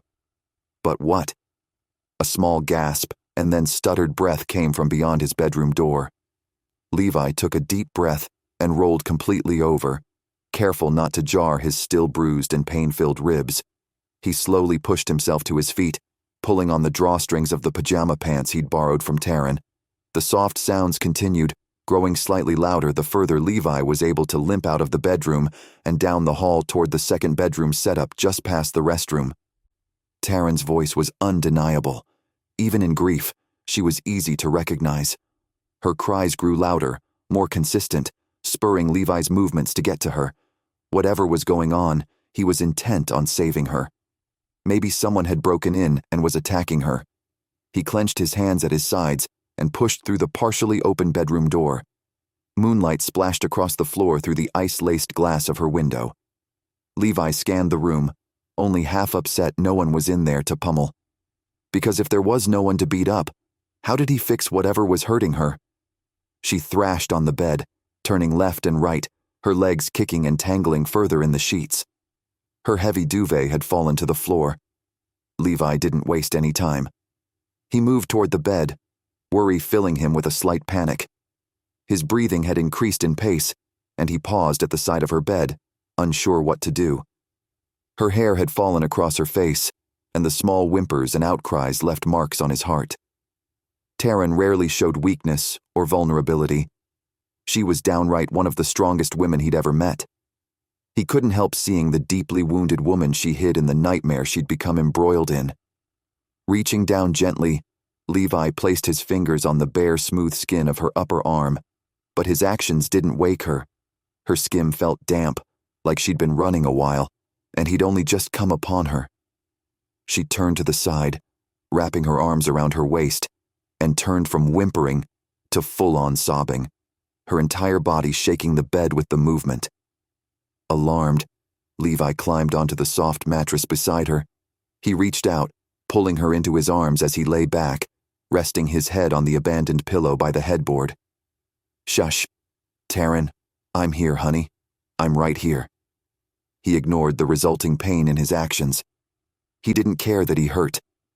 All that mattered was Tarryn. He didn't stop any of his comforting words from coming. He held her in his arms, careful not to be too confining or tight. After a moment, Tarryn calmed, her breathing steadying. She blinked, opening her eyes and turning her face toward him. Levi? Her whisper broke the near silence. Yeah, I'm right here. You're okay. I've got you. He didn't let her go as he bent his arm and brushed the errant hair from her face. You're okay. I've got you. She sagged against him, her head lolling forward as she rested her forehead on his shoulder. I thought I was holding my baby in my arms, and then he was taken from me. I couldn't get him back. I couldn't. I was all alone." Her voice ended on a sob, but she lifted her hand and pressed her fingers to her lips. Levi twisted his lips to the side. "No one will ever take anything from you again. I promise." A small hiccup escaped Tarryn. She leaned back again, this time searching his face. "Don't leave me, please." Was she saying tonight or ever? Was she saying she needed him as much as he was starting to need her? He pressed his lips to her forehead. "I'm not going anywhere. Go back to sleep. You're safe." After a moment, she rested her head on his bicep and her body relaxed. Her breathing evened out, albeit with a slight hiccup as she fell back to sleep. Levi wasn't sure how he was going to do it, but he'd keep his thoughts clean while he held her half-dressed body in his arms on the bed. They were married, but one didn't take advantage of his wife when she was vulnerable as she was. She deserved better than to be treated like an object for his pleasure. Plus, if he was already attached to the beautiful woman he'd taken as his wife, how much harder would it be to leave her when the year was up? All he knew was that she had more of a hold on his heart than he wanted to admit. And he had no idea how to get free, or if he even wanted to be free. Rather than dwell on his thoughts, Levi shook his head and took a deep breath. He decided to allow himself to enjoy the feel of Tarryn in his arms as he sank into a restful sleep beside her. Chapter 21. Tarryn. The warmth coming from behind Tarryn compared to the chill of the air outside of the blankets as it caressed her cheeks made Tarryn seek the warmth behind her. She lay on her side, and a heavy weight rested across her upward-facing hip. The sensation didn't feel wrong by any means. It seemed oddly familiar, yet also drastically foreign. Her ex-husband had never wanted anything to do with touching her as they slept or during the day. They'd kept their marital relationship in the bedroom confined to the dark with stolen whispers and even fewer kisses. Why then did the dawning realization that Levi's arm rested on Tarryn's hip not cause her to panic? Why didn't she cower in the corner at the discovery? It didn't feel wrong. It didn't feel complicit or even sinful. They were married, and he was doing nothing more than resting his arm across her in his sleep. Things would probably be different as soon as he woke. Maybe the oddest of all, Tarryn didn't want him to wake. The connection with Levi seemed to soothe an ache of loneliness inside Tarryn, one she'd never been able to put to words. She closed her eyes again, careful to keep her breathing steady and not to move from under his hold. Then her eyes flew open as she remembered why he was in there. She'd had a nightmare. She'd begged him to stay. Dang it, Tarryn. She mentally scolded herself for thinking for a brief moment that he'd stayed because he wanted to. She knew Levi well enough by that point to know he would do whatever he needed to do. If she was having nightmares, he would stay to make sure she didn't. Even knowing he wasn't in there for him didn't take away the feeling of safety she had knowing he was so close. Nothing could eradicate the feeling but Levi himself. What if he woke up and he was angry at her for making him stay? Or angry because they were so close in the bed? Tarryn started to chew at her inner cheek as worry filled her. She couldn't keep her eyes closed, and she stared unseeing at the dresser across the short distance from her bed. Twisting the upper hem of the blanket in her fingers, Tarryn swallowed, suddenly overcome with nerves. What if Levi got mad at her? She hadn't seen him upset yet. He'd been so busy healing, and she'd been so busy trying to help him. She hadn't had a chance to really see him at his worst, just barely at his surviving. Levi stirred behind her, rolling to his back and yawning. She froze, then slowly rolled to her back and then to her side to face him. She'd never been one to back away from anger or contention, opting instead to face it head-on and calm what she could before it escalated. She'd learned that important survival skill with her ex early on. She swallowed, taking in the peaceful lines of Levi's expression. He looked like he'd just woken up, his eyes soft and heavy-lidded. As he turned toward her, his lips curved ever so gently in a half-smile. Morning. His gravelly rasp sent her nerves aflutter. Would they turn from conspiratorial to derisive? Morning. Her voice was small. Are you mad at me? Why not rip the Band-Aid off? She could do that. If he berated her, then she'd rather get it over with out of the gate than wait on eggshells for the temper to blow. Had she really gone right into the arms of someone similar to her ex? Did she really think there were that many different men in the world? Levi's eyebrows furrowed, and he tilted his head further on the pillow to face her more fully. After a second of studying her, he rolled up to face her with his body, lying on his side. He winced, but his eyes pierced her with somberness. Why would I be mad at you? He lifted his eyebrows. Did you steal the covers? Had she? A new wave of panic rushed over Tarryn, but then eased as Levi's lips quirked. Oh, you're teasing. Okay. Is that what you do before you get mad? She asked in all seriousness. She had to understand his routines, his methods of anger. The knowing would always keep her one step ahead. That's how she would survive. Mad? I don't understand. Why do you think I should be mad at you, Tarryn? Levi's gaze was free of judgment as he too asked in a conversational tone. His lack of reaction emboldened Tarryn, and she took a deep breath. I made you stay with me last night, and then this morning you had your arm across me. Levi blinked and then grinned, glancing at her form from head to toe and back again. Yeah, Tarryn, I know I'm injured, but I don't think you could make me do anything I don't want to do, even injured. You didn't hold a gun to my head to make me stay, and you certainly didn't force my arm across your hip this morning. If anything, you should be mad at me. She had the right to be mad, and Levi was telling her she did. She licked her lower lip and then glanced up to take his piercing blue gaze into her own. I've never been told I had the right to be mad. Well, you do.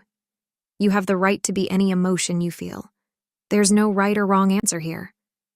He winked at her.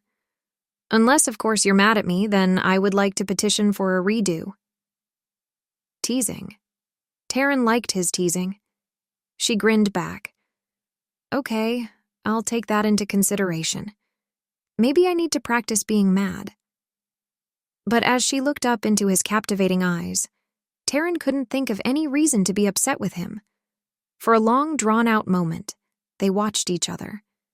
Their smiles faded, and slowly, Levi reached out and brushed a lock of hair from where it had strayed in front of her shoulder. I'm not going to get mad, and if I do, it's my problem, not yours. Tarryn stared at him, keenly aware of his presence and the few inches separating their bodies. How did she respond to something so different than what she'd ever known? You're nothing like my ex. One day, Tarryn, I hope you forget about him. He didn't release her from the hold of his gaze as he continued studying her. Tarryn caught her breath, watching him in return. He had no idea that if she forgot about her ex, then Levi would have no reason to stay. And if he had no reason to stay, then he'd leave, and that might be the worst thing that could happen to Tarryn. As long as Levi didn't find out he was on a missing persons list and Tarryn kept the ex front and center, maybe he wouldn't have a reason to leave. That wouldn't be so bad, at least as far as Tarryn was concerned. Chapter 22. Austin paced with long strides at the front of Samantha's office lobby. He'd sent out a group text to his brothers and to David that morning, asking everyone to show up if they could around 2 in the afternoon. The matter concerned Levi. With about 10 minutes to 2, Brock and Rowan walked in. They pulled back their sheep fur-lined jackets and shook the light dusting of snowflakes from the brims of their hats. Hey, is everything okay? Did you find Levi? Brock strode forward, scanning the room and glancing down the hall as if the secret to his brother's whereabouts could be discerned with one glance. Austin shook his head. Number, I think we should go together to look at the crash site. There's still snow on the ground. Brock cocked his head to the side, slowing his movements as he pulled back his search and stopped in front of Austin. We won't be able to see anything. There's always snow on the ground, Brock. It's Montana. Austin remembered 2 Augusts before when he'd been on a hike with Samantha, and they'd come across a pile of snow deep in the shadows of the trees. Snow. In August. They'd been amazed, but not like something impossible had happened. Snow in Montana was more of a likelihood than not. What are we doing then? Who are we waiting for? Roman slapped his hat against his upper thigh, shaking the last of the snow from the felt. David said he'd be here. He asked that we not involve Mom in this. Austin sighed. And you're it. Everyone else is slammed with business stuff. David should be here any minute. Speak of the devil. David, their mother's new husband, and the father of a few of their brides, pushed his way through the doors to the office. Do you want to take my rig? He didn't bother brushing the snowflakes from his jacket shoulders or to even remove his hat. A fevered look of determination set in David's strong jaw, and a stronger ribbon of respect cemented in Austin's heart. David cared about all of them, maybe because Austin's mom cared, but in any event, David cared, and that meant the world to Austin. Austin nodded, grabbing his coat and hat from the counter and falling into step with his brothers. In David's rig, as they drove out toward the highway headed north toward Twins, small talk was minimal and the tension palpable. As they got closer to where the state troopers had claimed there had been a wreck, Austin finally spoke. What do we do if... If what? If Levi was dead? If the truck... Austin didn't even know what he was wondering, just that there was a whole slew of questions rushing through his head, and he couldn't grasp one or two to hold on to. His worry about his brother continued to compound, and he had a feeling everyone else was undergoing the same concern, they just didn't know how to voice it. No one said anything in response. What did Austin expect them to say? David pulled to the shoulder of the highway before putting the truck in park. The heater blew gently, as if in tune with the soft rumble of the engine. After a drawn-out moment of everyone staring toward the ditch-like area off the highway, David's somber voice filled the cab. No matter what happens, don't tell your mom. I need to tell her.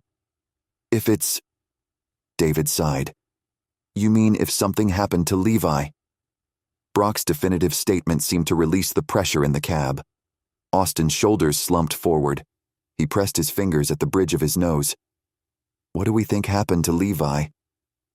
Worst case scenario? Roman's gruff voice joined theirs in the conversation, as if he didn't want to participate, because then it would make it real. Worst case. Austin swallowed nervously. Worst case. He's dead, and they just don't know where his body is.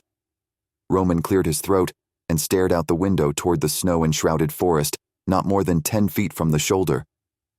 Best case scenario? The plea was evident in Brock's tone, as if asking that question last would make it more possible. Best case scenario for Levi would be to be rescued by a harem of women who healed him and let them live with him for as long as he wants. David spoke with dry humor. The rest of them chuckled at the thought.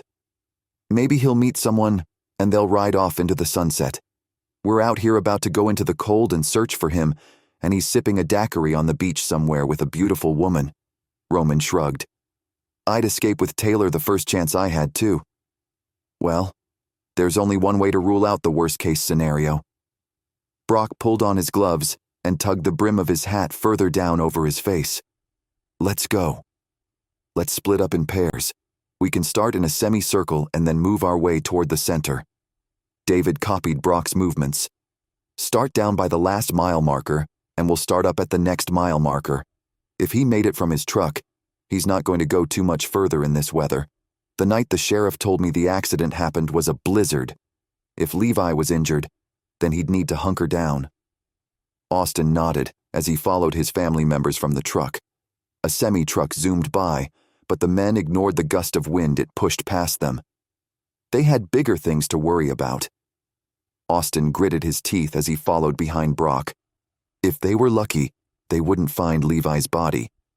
If they were lucky, he'd walk out of the woods, healthy and happy. If they were lucky. Chapter 23. Levi. Was it weird that Levi couldn't stop thinking about the kiss he and Tarryn shared on their wedding day? He couldn't even call the day a pseudo-wedding day. They were legally wed. He was married. The condition was one he'd avoided all his life, and now that he was married, when he'd expected to be panicked and weary, instead, he felt secure and comforted. Nothing seemed off. Everything was as he'd imagined a healthy marriage to be. Tarryn laughed when he teased her. She didn't turn away from him when he spoke with her. She seemed to want to spend time with him, even sought him out during random times of the day. When she cooked, she treated each meal like a special occasion, placing a sprig of lavender on his tray or by his place setting, making heart-shaped pancakes and joking about the strawberry jam looking like blood, even specially made baklava with chocolate drizzle before they went to bed. And they went to the same bed. It just happened. Levi hadn't planned anything by it. He hadn't set out to convince her to let him sleep with her. In fact, she'd stood at her bedroom door the next night and watched him, talking softly about what she thought they might do the next day. Then, with her right hand resting on the door jamb, she glanced at him over her shoulder. "Do you want to bring your pillow in here?" And that was it. He didn't question the decision or the act of moving into her room. He didn't argue or reject the offer, and he didn't push for anything physical. They shared a bed. They shared the intimacy of the darkness of nighttime. They talked about who they thought they were and who they wanted to be, childhood stories, hopes, and dreams, things you didn't talk about during the daylight hours, things that got shoved under the rug in favor of things that were more present, more in the now. Somehow, Levi fell into a routine of exercising to get better, taking on harder and harder jobs around the house, helping more on his feet. One night, about a week after they were married, Levi sat at the table and cut up vegetables which he rinsed and dumped into a large pot. Tarryn pushed through the front door, her arms laden with firewood to put in the bin. She stopped, letting the door close behind her as she stared at Levi. "Are you okay?" She moved slowly, dumping the wood in the bin before turning back to him with her eyebrows furrowed, a line above her brow. "Yeah, I feel really good actually." Levi cut up potatoes and tossed them in the pan as well. Is there something wrong with my dinners?" Tarryn wrung her hands at her waist, moving deeper into the kitchen as she watched him. Her chest rose and fell with each breath. Levi didn't pause his movements. He acted like nothing was out of the ordinary. "No, I love the way you cook. I just thought it would be nice if I contributed a little more around here, and I'm still not able to do any of the heavy lifting. Like the wood." He chuckled, wincing at the pain in his ribs before inhaling sharply. "Well, we still can't watch comedies either." "But..." Tarryn moved closer to the table, sitting gingerly on the edge of the chair closest to Levi as she watched his hands. "Don't you think that's women's work?" Levi laughed, setting the knife down and leaning back in his seat. He studied her, loving the faint blush of pink across her cheeks and the tiny freckles smattering over her nose. "Please don't tell my mom that. If she ever thought I'd turn down the chance to cook because I'm a man, she'd turn me over her knee. I don't care how old or big I am." He grinned, only partially kidding about his mother. "You really are different from other men, Levi, not just my ex." Tarryn bit her lower lip, sending a tug of awareness through Levi's core. "I'm going to take that as a compliment." Levi leaned forward, watching Tarryn until she glanced around the room and then leaned forward too, as if waiting for some secret to be shared. "Can I tell you something?" Levi kept his voice low, leaning over his part of the table as if the cutting board and vegetables weren't there. Tarryn leaned closer still, as if she couldn't hear Levi's low voice. "Of course." She stared into his eyes, her gaze dropping to his mouth, and then back up, her eyes wide. Her innocence left a feeling of tied-up tension in the center of Levi's chest. He swallowed and took a deep breath, still speaking softly so she'd have to stay close to hear him. "I'm not your ex. I'll keep saying that until you believe me. I'll keep proving it until you believe me. Once I believe you, you'll leave." She blinked, her lips parting ever so slightly. Leave her? Levi had never wanted something so factual to be more untrue. In that moment, he couldn't imagine ever leaving her. The few weeks he'd had there in her cabin on the mountainside was the purest time he'd ever had in his life. The thought of leaving to go back to where he'd been headed seemed a lifetime away. The decision might not be his, But if things continued the way they were, he couldn't see himself leaving in the next week, the next year, or the next decade, let alone when she figured out he wasn't her ex. "I promise, that isn't why I'll leave." She inhaled slowly, not moving back as she studied him. "What would make you leave?" "If you want me to leave, I'll leave. Until then, I'll stay. How's that sound?" He tossed the offer down like it wasn't heavy and heartfelt. Tarryn moved closer, the distance between them shrinking and shrinking with each heartbeat. Levi couldn't ignore the heady scent of her shampoo mingling with the chalky smell of the potatoes. She was intoxicating and addicting. Levi wouldn't change anything about Tarryn. Her ex-husband was a fool, and Levi was glad she'd divorced him. "Do you think I could get that in writing?" Tarryn's whisper pushed her soft breath across Levi's cheek. He didn't bother replying, as he reached out and cupped his hand behind her neck and closed the distance between their lips. Their mouths moved together like they'd been starved for contact, moving and brushing together like dancers on stage. When Levi finally did pull back, he stared at Tarryn with wide eyes. She shouldn't have been able to be more addicting. She shouldn't have been able to affect him like she did. After they'd kissed, Levi should have been able to walk away from her without another thought. And yet, there he was, staring at her flushed cheeks and her reddened lips from their kiss, wondering when he could do it again. More importantly, what did she think about it? Instead of answering the questions Levi couldn't bring himself to ask, Tarryn blinked and swallowed. She fluttered her hands at her chest and then grinned before getting up and moving about the kitchen. Was she going to act like it hadn't happened? Levi wasn't prepared to talk about what had just happened. He had never been affected by a kiss before. A simple kiss. He was going to lose himself if he wasn't careful. He turned back to the potatoes. He couldn't lose himself. Not when Tarryn was so determined to keep everything business. Levi had to figure out how to protect his heart even more. Why did nights seem like the best part of the day? When Levi could hear Tarryn's breathing as she rested beside him in their marriage bed. Marriage. He'd never wanted to be married. He'd always chalked the institution up as one for suckers who had no idea how to handle the emotions they may or may not be feeling. Or for those who wanted to get ahead in the world. Money, business, prestige. Pick one of any hundreds of reasons, and Levi still wouldn't consider it a good enough one for getting trapped in marriage. But he'd caved so easily to Tarryn. He wasn't getting ahead in life marrying her. She wasn't marrying him for money. She needed help, and she'd helped him. Simple. And yet, the way he felt about her, and the way she made his heart pound just a bit harder, was enough for him to consider that maybe he wasn't as smart as he'd always considered himself to be.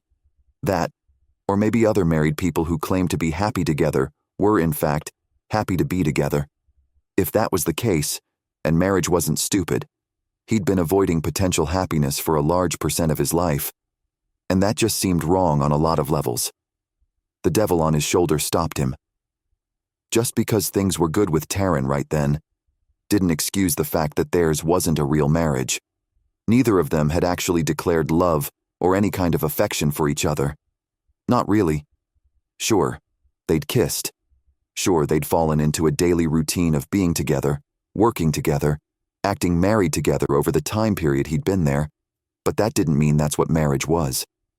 Levi's only real experience with long-term marriage had to do with his mother and his unfaithful father. The man. He'd betrayed not only Mom, but all his brothers. His father's betrayal had resulted in Levi having a half-sister. He wasn't complaining, but he was unsure how to consolidate his feelings about the situation into clear compartments that he could easily understand. His father was a cheat. What if that was all? What if his father was the only man on earth who had been unfaithful? That would make it easier for Levi to believe that he could have a good relationship and marriage. But when the dean's mother was the one who had cheated with his father, essentially tearing apart two families, both of the adulterers had proven for Levi that marriage wasn't worth pursuing, not if you wanted to protect your heart. But maybe his heart wasn't in danger. As Levi stared up at the ceiling in the bedroom he shared with Tarryn, He thought about that again. Maybe his heart wasn't in danger. Rolling his eyes, Levi half snorted, the sound louder in the dark than he'd intended. His heart was abandoning all pretense at safety and getting ready to jump onto a bucking bronc without spurs, reins, or even boots. Nothing. That didn't sound like he was out of danger at all. Tarryn stirred, lifting her hand and rubbing her forehead, moving the hair back from her face. The moonlight sparkling off the snow outside gave the interior of the bedroom a softly lit feel, with Levi's eyes adjusted to the low lighting. He could see Tarryn's profile with her thick lashes resting on her upper cheeks, her full lips parted in sleep. Her chest rose and fell gently in the night as she breathed in and out. Levi subconsciously found himself matching the rhythm of her breath. Her eyelids fluttered, and then she blinked a few times, as if she could feel him watching her. Great. Now she would wake up and think he was a creep. She turned toward him, her eyes soft as she smiled. Can't sleep? Her whisper had an extra level of huskiness as she exhaled and half turned toward him. Could he really think any of this wasn't dangerous? Did he really care? Levi rolled to his side more fully to face her head on. He tucked his hands together under his cheek to rest on as he watched her. It was just the two of them in the cabin, and both were awake. No reason to keep his voice too quiet. But he held the volume down to maintain the soft intimacy the snowy darkness gave them. Number I can't help it. Tarryn stared at him for a moment, and then lifted her hand, tracing her fingers gently over the soft inner flesh of his exposed arm, up and down and up and down. Just let go and sleep. There's no reason you should be awake. The caress became hypnotic, and while he stared into her eyes, he felt himself give way to the call of sleep. Chapter 24. Tarryn Life with Levi. Could she say that? Could Tarryn say life with Levi? That gave it a kind of permanence to the situation when she did.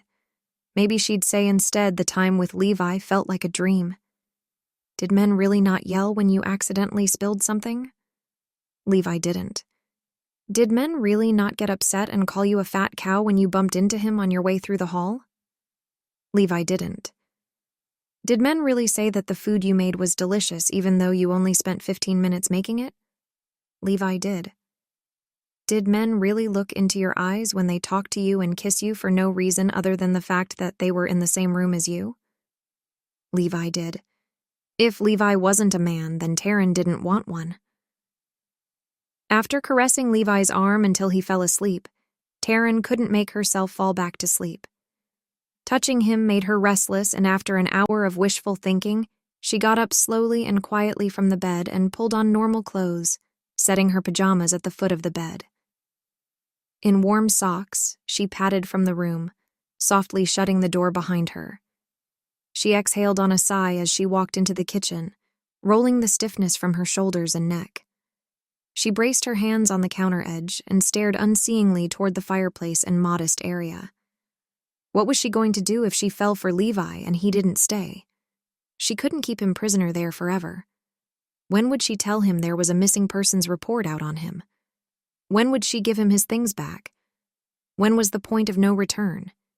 If she never told him, would he stay? Ugh. Tarryn shoved away from the counter and got to work. She needed to get more firewood in that morning, as well as go through the food she had in her pantry and see what she would need to round out her food storage. If she could have her way, she wouldn't need to go back to town for another 4 weeks or so. She'd have to make a list and see what Levi needed. If nothing on the list was urgent, they'd push it off as long as possible. Pulling on gloves and a jacket, Tarryn turned toward the shoe shelf she'd installed by the front door. Joe hadn't let her do much of anything the way she'd wanted. As soon as he'd moved out, she'd made a checklist of things to get done that she'd always wanted and never had. Thankfully, she got some initial money from him, but she'd need to get a job soon or find another way to support herself, especially if she wanted to be able to afford his half of the land she wanted to buy out. A couple hours later, with the firewood stocked and the porch swept off, Tarryn welcomed the sun as it rose over the edge of the mountain range with a cup of tea in her hands and her boots kicked off by the front door. Inside the house, she leaned back in her favorite recliner, the edges of fatigue pulling at her as the day decided it was time to start. The crunching of gravel on her drive made her snap her eyes open. A truck engine's growl carried through the walls of the cabin with a muffled edge. Setting her mug on the side table beside her chair, Tarryn stood, moving toward the door where she'd left her coat.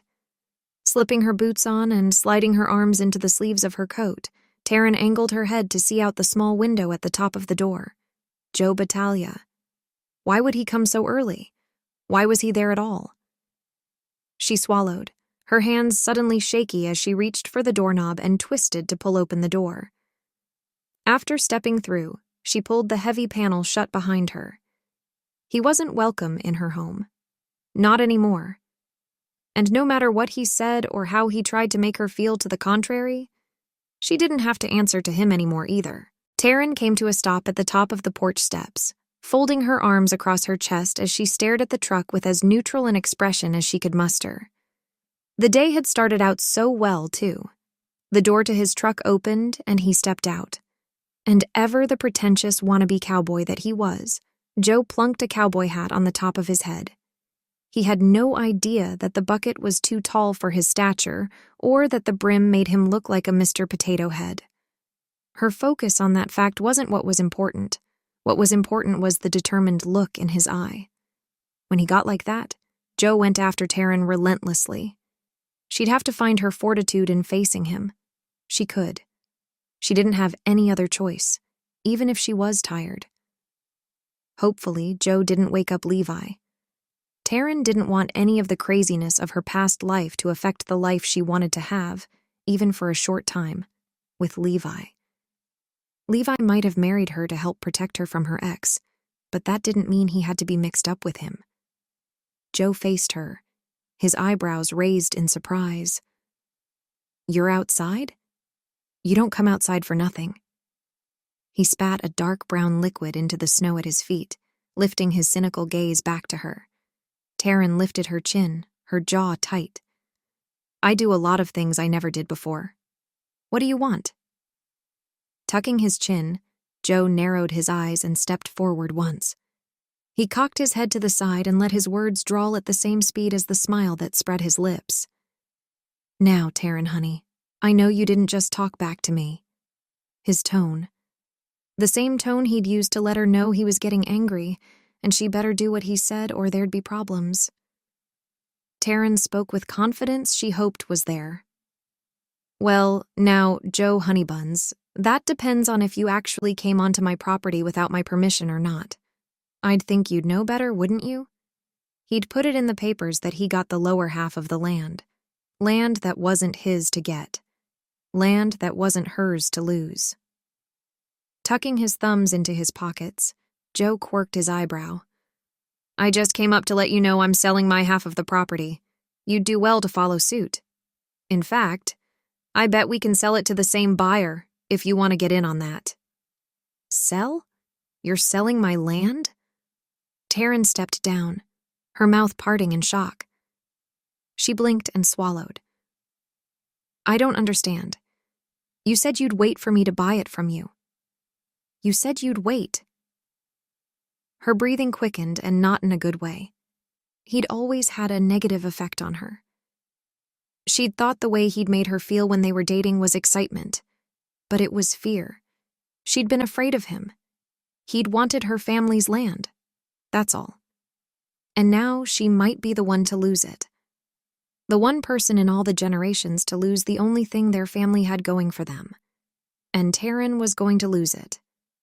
Because of Joe. "Tarryn, you don't have a job. You don't have money. Dang, I pay your bills. You have money because of the divorce, but you're not going to have enough when taxes come due. You're not going to have enough to buy my half. You're not. Let's sell it and get out from under the burden of the property. You can be free of me."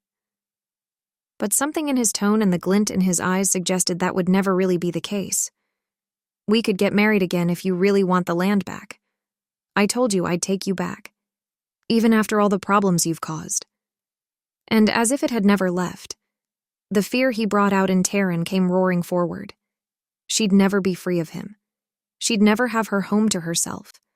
Maybe she should just let him sell everything. Maybe she should take her half of the money and get as far away from Montana as possible.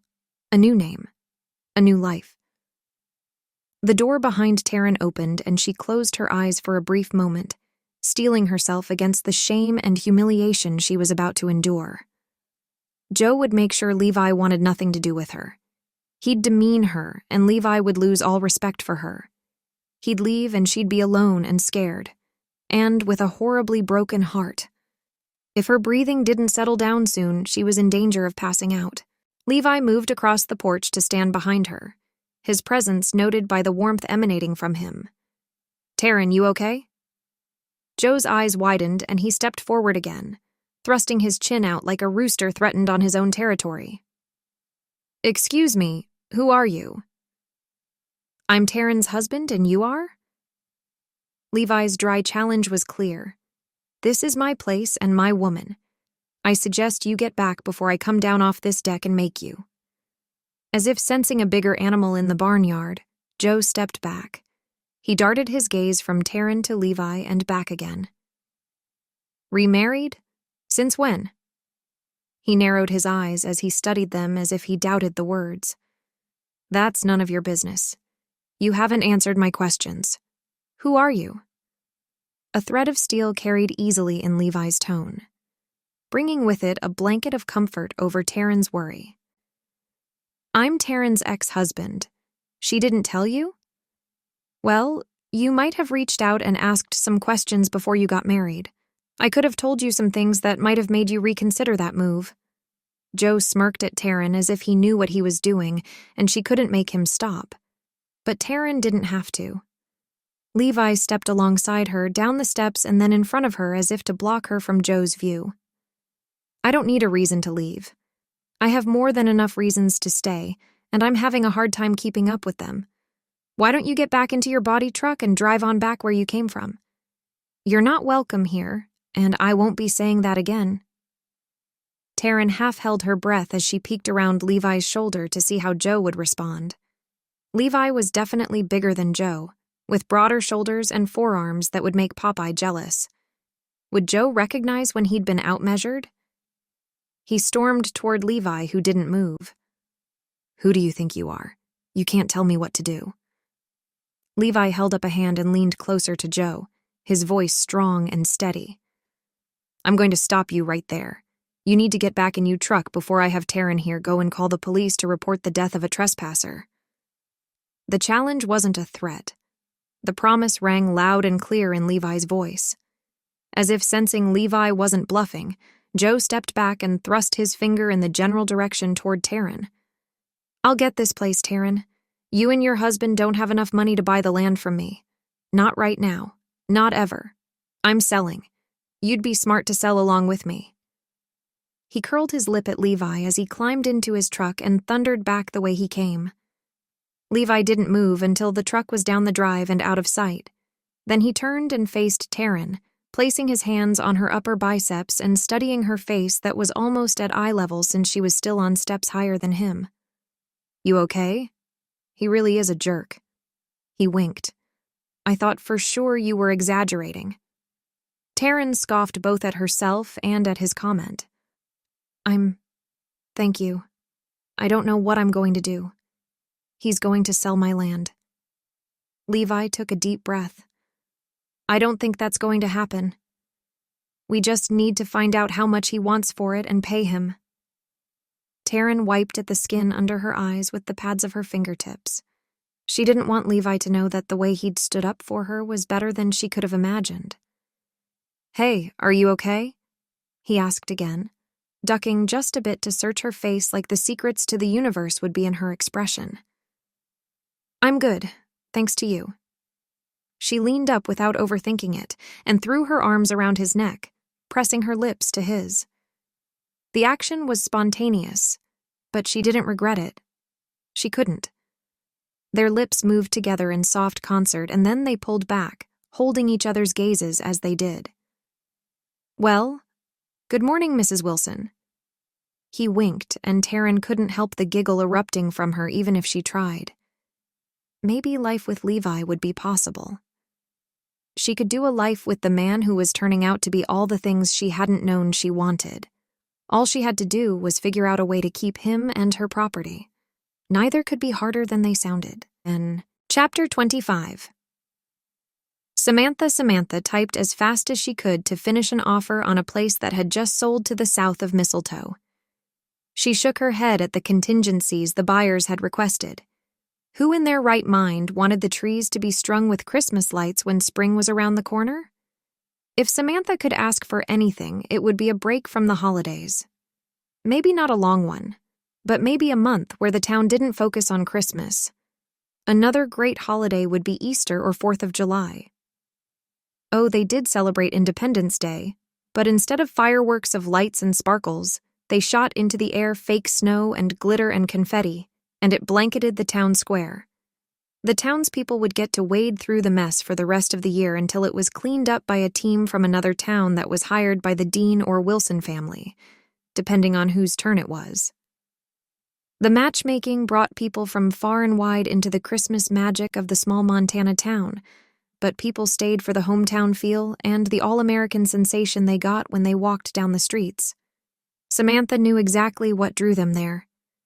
She talked to hundreds and hundreds as they checked in with her to look at houses, the few that were available, and they regaled Samantha with all the delightful features of the town that they wanted to call home, that she did call home. It was bittersweet, to be honest, to welcome people into the small town, to watch it grow, to sell homes for a living, to bring in more people in what would inevitably crush the small town she'd grown up in and loved so much. And she was doing it. She was the one selling the houses and lots. She'd been thinking about it for a while, and she wasn't sure she wanted to do it much longer. Not that she didn't love her job, but because she didn't want to bring more people into the area of her life that would expose Austin and her children to the craziness that went on in largely populated areas. Samantha had to protect her growing family, even if they didn't have children sitting on the ground at their feet. Yet, it didn't mean it wasn't coming in fast. Ring. Dun dun dun ring. The fast-tempo digital alert sound made her phone vibrate on the desk next to her laptop. Samantha blinked at the flashing screen. Eldo Mo. Samantha's eyelid twitched as she reached for the phone and swiped the screen to answer. Eldo, what can I do for you? Sammy, I was just calling to let you know there's been a delay on the twins deal. The older man's smarmy tone left an oily undercoat on the line. Delay? What do you mean a delay? I was just writing up the offer. Samantha narrowed her eyes. Are you trying to get more money or something, Eldo? She wouldn't put it past him. Eldo Mo was the worst salesman she'd ever come across. Elizabeth and David needed that property. It was the first piece of land that the couple had liked and was within easy commuting distance to town. Being close to family was the most important for them. Samantha tried to ignore the pit of anxiety working its way from her stomach to her chest. Well, the issue is the owner is divorced and the property has been in a holding point between him and his ex-wife. She doesn't want to sell any of it and wants to buy the land from him instead. We're dealing with it, but I wanted to let you know it does mess with the timeline a bit. What do we need to do to make this happen? Samantha didn't want to get in the middle of a messy divorce. Her husband dealt in happy ever afters. Divorce was a word that wasn't uttered in their house or among the other siblings. Divorce could mean ruin. I don't know. I'll keep you updated. Eldo hung up without waiting for acknowledgement from Samantha. She lowered her phone and arched her eyebrow. She didn't want to make the call to Elizabeth and David, but she had to. She was their realtor. She had to do the unpleasant parts of the job. Pulling her shoulders back, Samantha dialed Elizabeth's number on her cell and leaned back, pressing the phone to her ear as she waited for the older woman to pick up. Samantha, we were just talking about the beautiful property. Have you emailed the offer to us yet? Is that why you're calling? Elizabeth's excitement almost made Samantha want to hang up and tell Eldo to get his client in line. Instead, Samantha cleared her throat. Hi, Elizabeth. Is David there with you? Sure. I'll put it on speakerphone. Elizabeth's excitement markedly dimmed as a muffled rustling reached Samantha. Then the call was hollower sounding, and Elizabeth called out, "We're both here. Tell us." Samantha nodded, even though they weren't there. Maybe it was for encouragement for herself, or maybe it was just a go ahead to get herself in gear. Either way, the words tumbled from her mouth like she'd been holding them back on purpose. "We have a problem. It sounds like one of the property owners doesn't want to sell the land." "What? Oh no, we need that land. I love it. It's exactly what we've been looking for." Elizabeth's dismay was in sharp contrast to her earlier expectation. "I know. I don't quite know what to do. We can't force them to sell. Their realtor knows you're interested. Would you like to go look at other properties this weekend? We can be proactive and get ahead of this so we don't lose any more time." Samantha hated that she wasn't submitting the offer instead of talking them through other options to the one they really wanted. Did they say why she was changing her mind? David's voice carried more hollowly than Elizabeth's, suggesting he was further from the phone. No, he just stated she wasn't on board and that they were going through a divorce or had already been divorced. It sounds messy, if you ask me. Samantha pinched at the bridge of her nose. Messy meant too much work and probably no payoff. Do you think it's a matter of money? Would they like more? An underlying note of iron laced David's questions. His wife wanted that property, and he was determined to get it. Samantha didn't have to be smart to understand that. "I honestly don't know. I'm so sorry. I'll write up a list of new listings so you can see what's available and if there's anything that catches your eye." "Wait, what if we went and talked to them? Do you think that would help?" Elizabeth's confidence sounded shaken, and that left Samantha worried. "That property is out by where Levi's accident was. We need that place, Samantha." "Wait, you know about that?" David's surprise carried across the line. "Of course, I know. The Wilsons aren't the only ones with friends in the sheriff's department. I was just waiting to see how long it would take for you to tell me." Was that a hint of disappointment in Elizabeth's tone? Rather than get caught between the couple who might be having a marriage fight, Samantha cleared her throat. She didn't want her mother-in-law more upset. "I'm not sure if you can talk them into anything. I'd think you could try. I'm sure it won't hurt anything. Would you like me to get the information for you?" "Yes, do. We'll head over there today or tomorrow and see what we can do to make this deal happen." David took the lead of the conversation, and Samantha was more than a little relieved. The last thing they needed was for Elizabeth to be more upset. Samantha had heard that no one knew where Levi was. The worry had to be getting to Elizabeth and the rest of the family, and now this. Not the best day to call with bad news. "I can get that ball rolling. I'll send you the information in a text. Let me know if you need anything else." The call ended, and Samantha stared at the computer. Hopefully they were able to talk the woman into selling. More money might be exactly what the ex-wife needed. Or maybe she just needed someone to tell her how much they wanted the property and she'd stop fighting the sell. Or maybe she'd tell the exuberant couple no, and Samantha wouldn't have to. Chapter 26. Levi Everyday. Levi's strength returned, little by little, but enough to be noticeable. He ducked and swung, careful to use his arms more than his torso when his ribs were still bruised and tender. He tossed the split log onto the stack at the front of the house under the eave to protect it from snow and other inclement weather. He'd taken over restocking the wood when he realized Tarryn was doing everything inside and outside on her own. She even went out to the cistern and cleared any icy spots at the spout in the early mornings. The woman was amazing, and Levi couldn't believe she'd chosen him, even if it wasn't exactly real. But it felt real. And that sensation wasn't one Levi wanted to trade in for an artificial one. Instead, he wanted the situation to be real. He wanted Tarryn to want to keep him there. He wanted to be married to her in every sense of the word. He wanted to have a chance to be the kind of husband his mother should have had, and Tarryn should have had. That's what the real problem was. He'd been so upset that his father had treated his mother like that. Levi had subconsciously sworn to himself that he'd never treat anyone like that. That's what all of his worry centered around. Would he be like his father? He couldn't be. He didn't want to be. The last thing he would be was anything like his father. He wouldn't get mad easily, and he wouldn't blame everything on the woman. He certainly wouldn't leave and find happiness somewhere else, leaving a wake of destruction in his path. He couldn't. Levi wouldn't.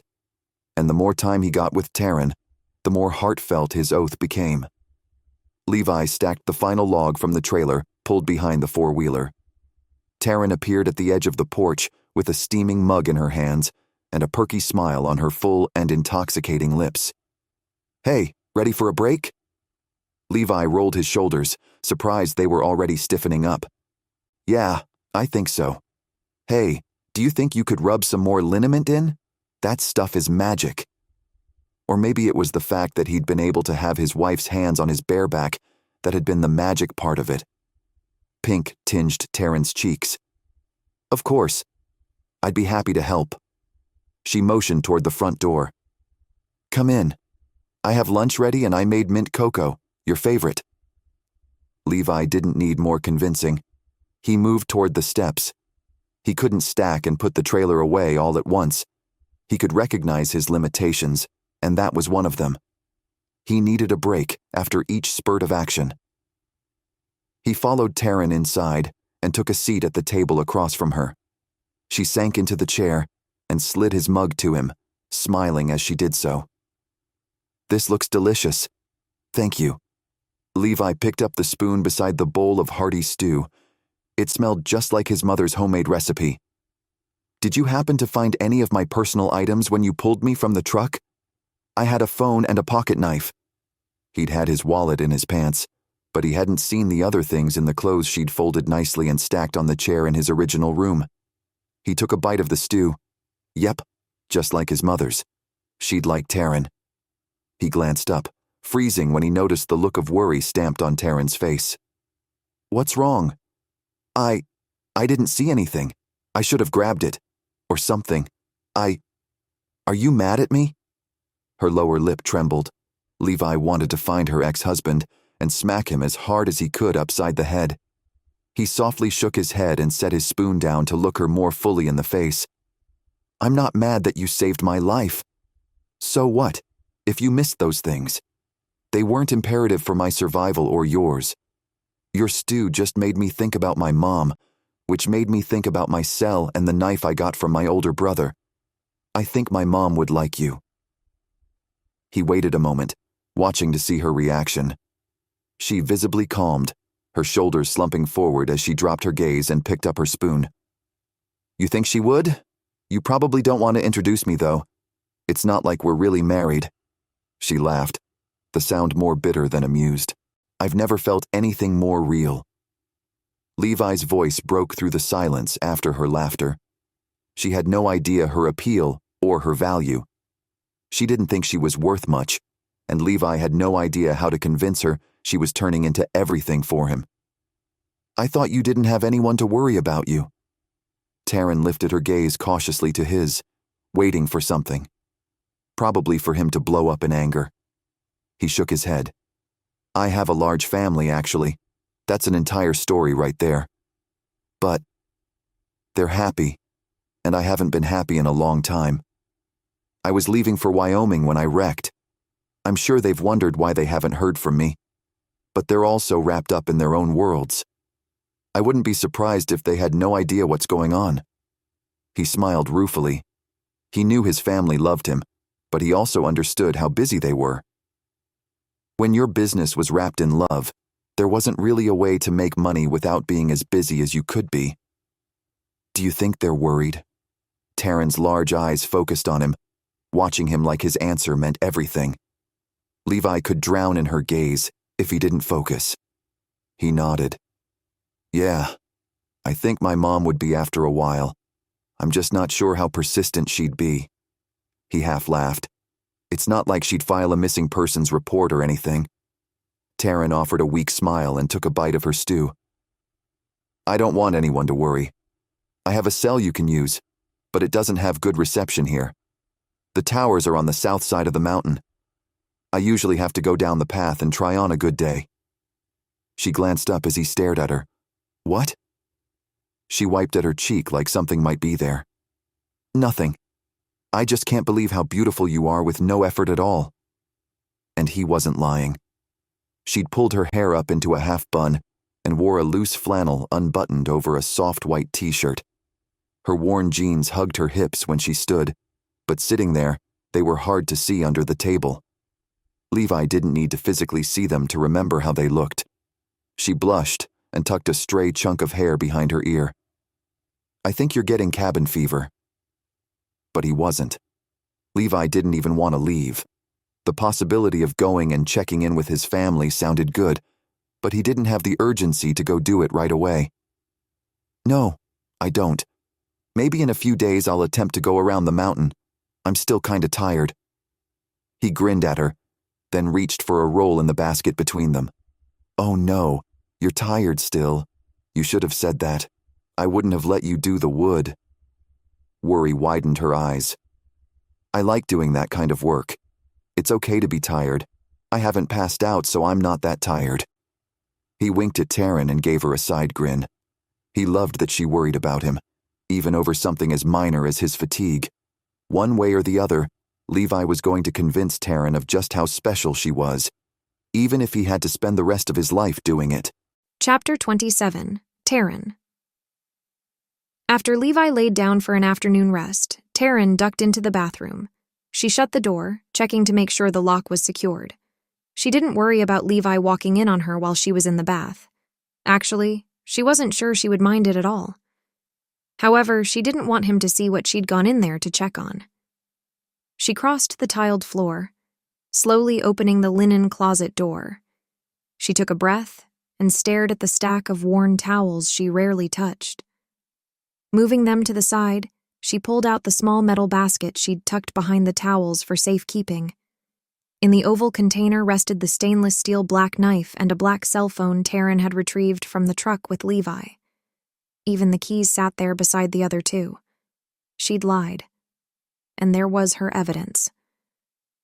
She hadn't kept the phone charged, so it wasn't worth anything as it was. But she'd lied. Blatantly. Good thing she'd thought to give him his wallet. That would be hard to explain, if she hadn't. Giving him his phone wasn't an option. What if he charged it and then got voicemails or texts that his family sent him? What if he realized how much he was missed?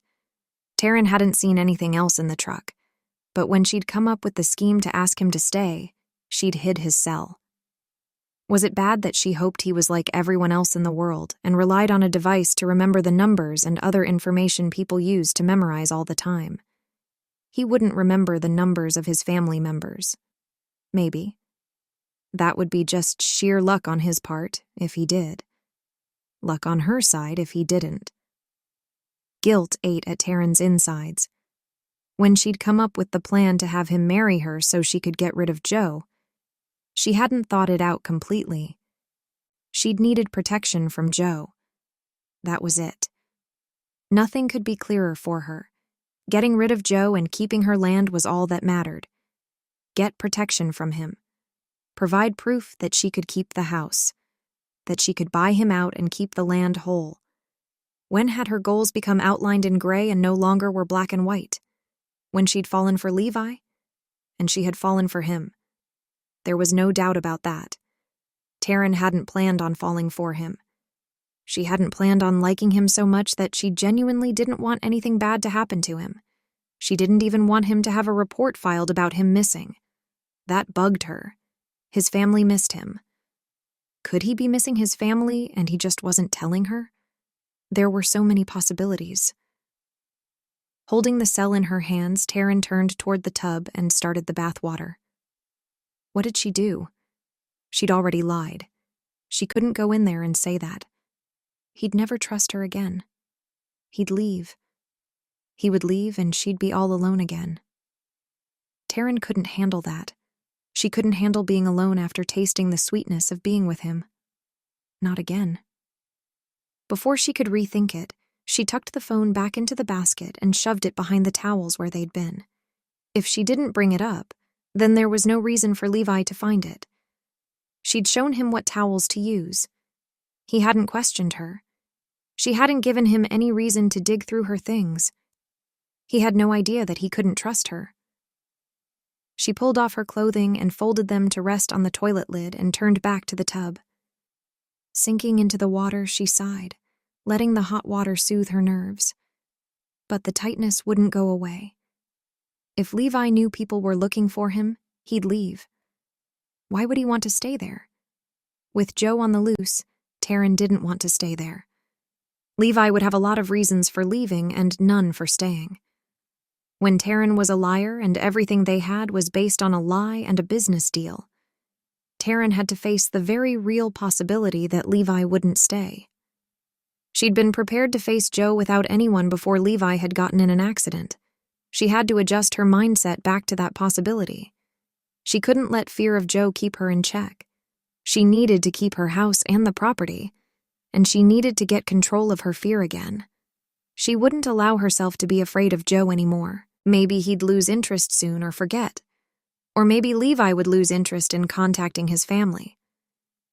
That was always a welcome possibility. Ignoring the twinge of pain for his mother and the rest of his family that missed him, Tarryn clamped her lips tight and narrowed her eyes. She needed Levi more than they did. Everyone would have to understand. Even if Levi would be mad, he'd have to understand.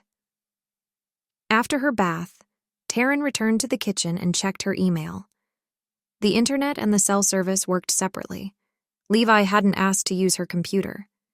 Maybe she'd offer him that option rather than a phone call. But the first time she'd mentioned internet to him, he hadn't cared. He'd claimed he didn't want anything to do with the computer since that was part of what he was trying to escape. Tarryn checked her email, quirking her eyebrow at the subject line on a message from her lawyer. The divorce was over. Why would he be emailing her? She clicked on the message and the email pulled up on screen. Tarryn, you're running out of time on finding the funds to buy out Joe Battaglia for the land. He has a buyer and they would like to meet with you. Can you accommodate them tomorrow morning around 11? I'll let them know if this works for you. Thanks. Edwin Larrabee Byers wanted to talk to her. As long as Levi was there, she'd be fine. She could agree with that. That would be fine, right? She was going to tell anyone who wanted to buy the place that her answer was no anyway. But with Levi with her, she wouldn't be so afraid of what they'd do. She didn't want Joe there either, or his oily lawyer. She typed up a response. Hi, Edwin, I can do tomorrow. You don't have to be here if you don't want to.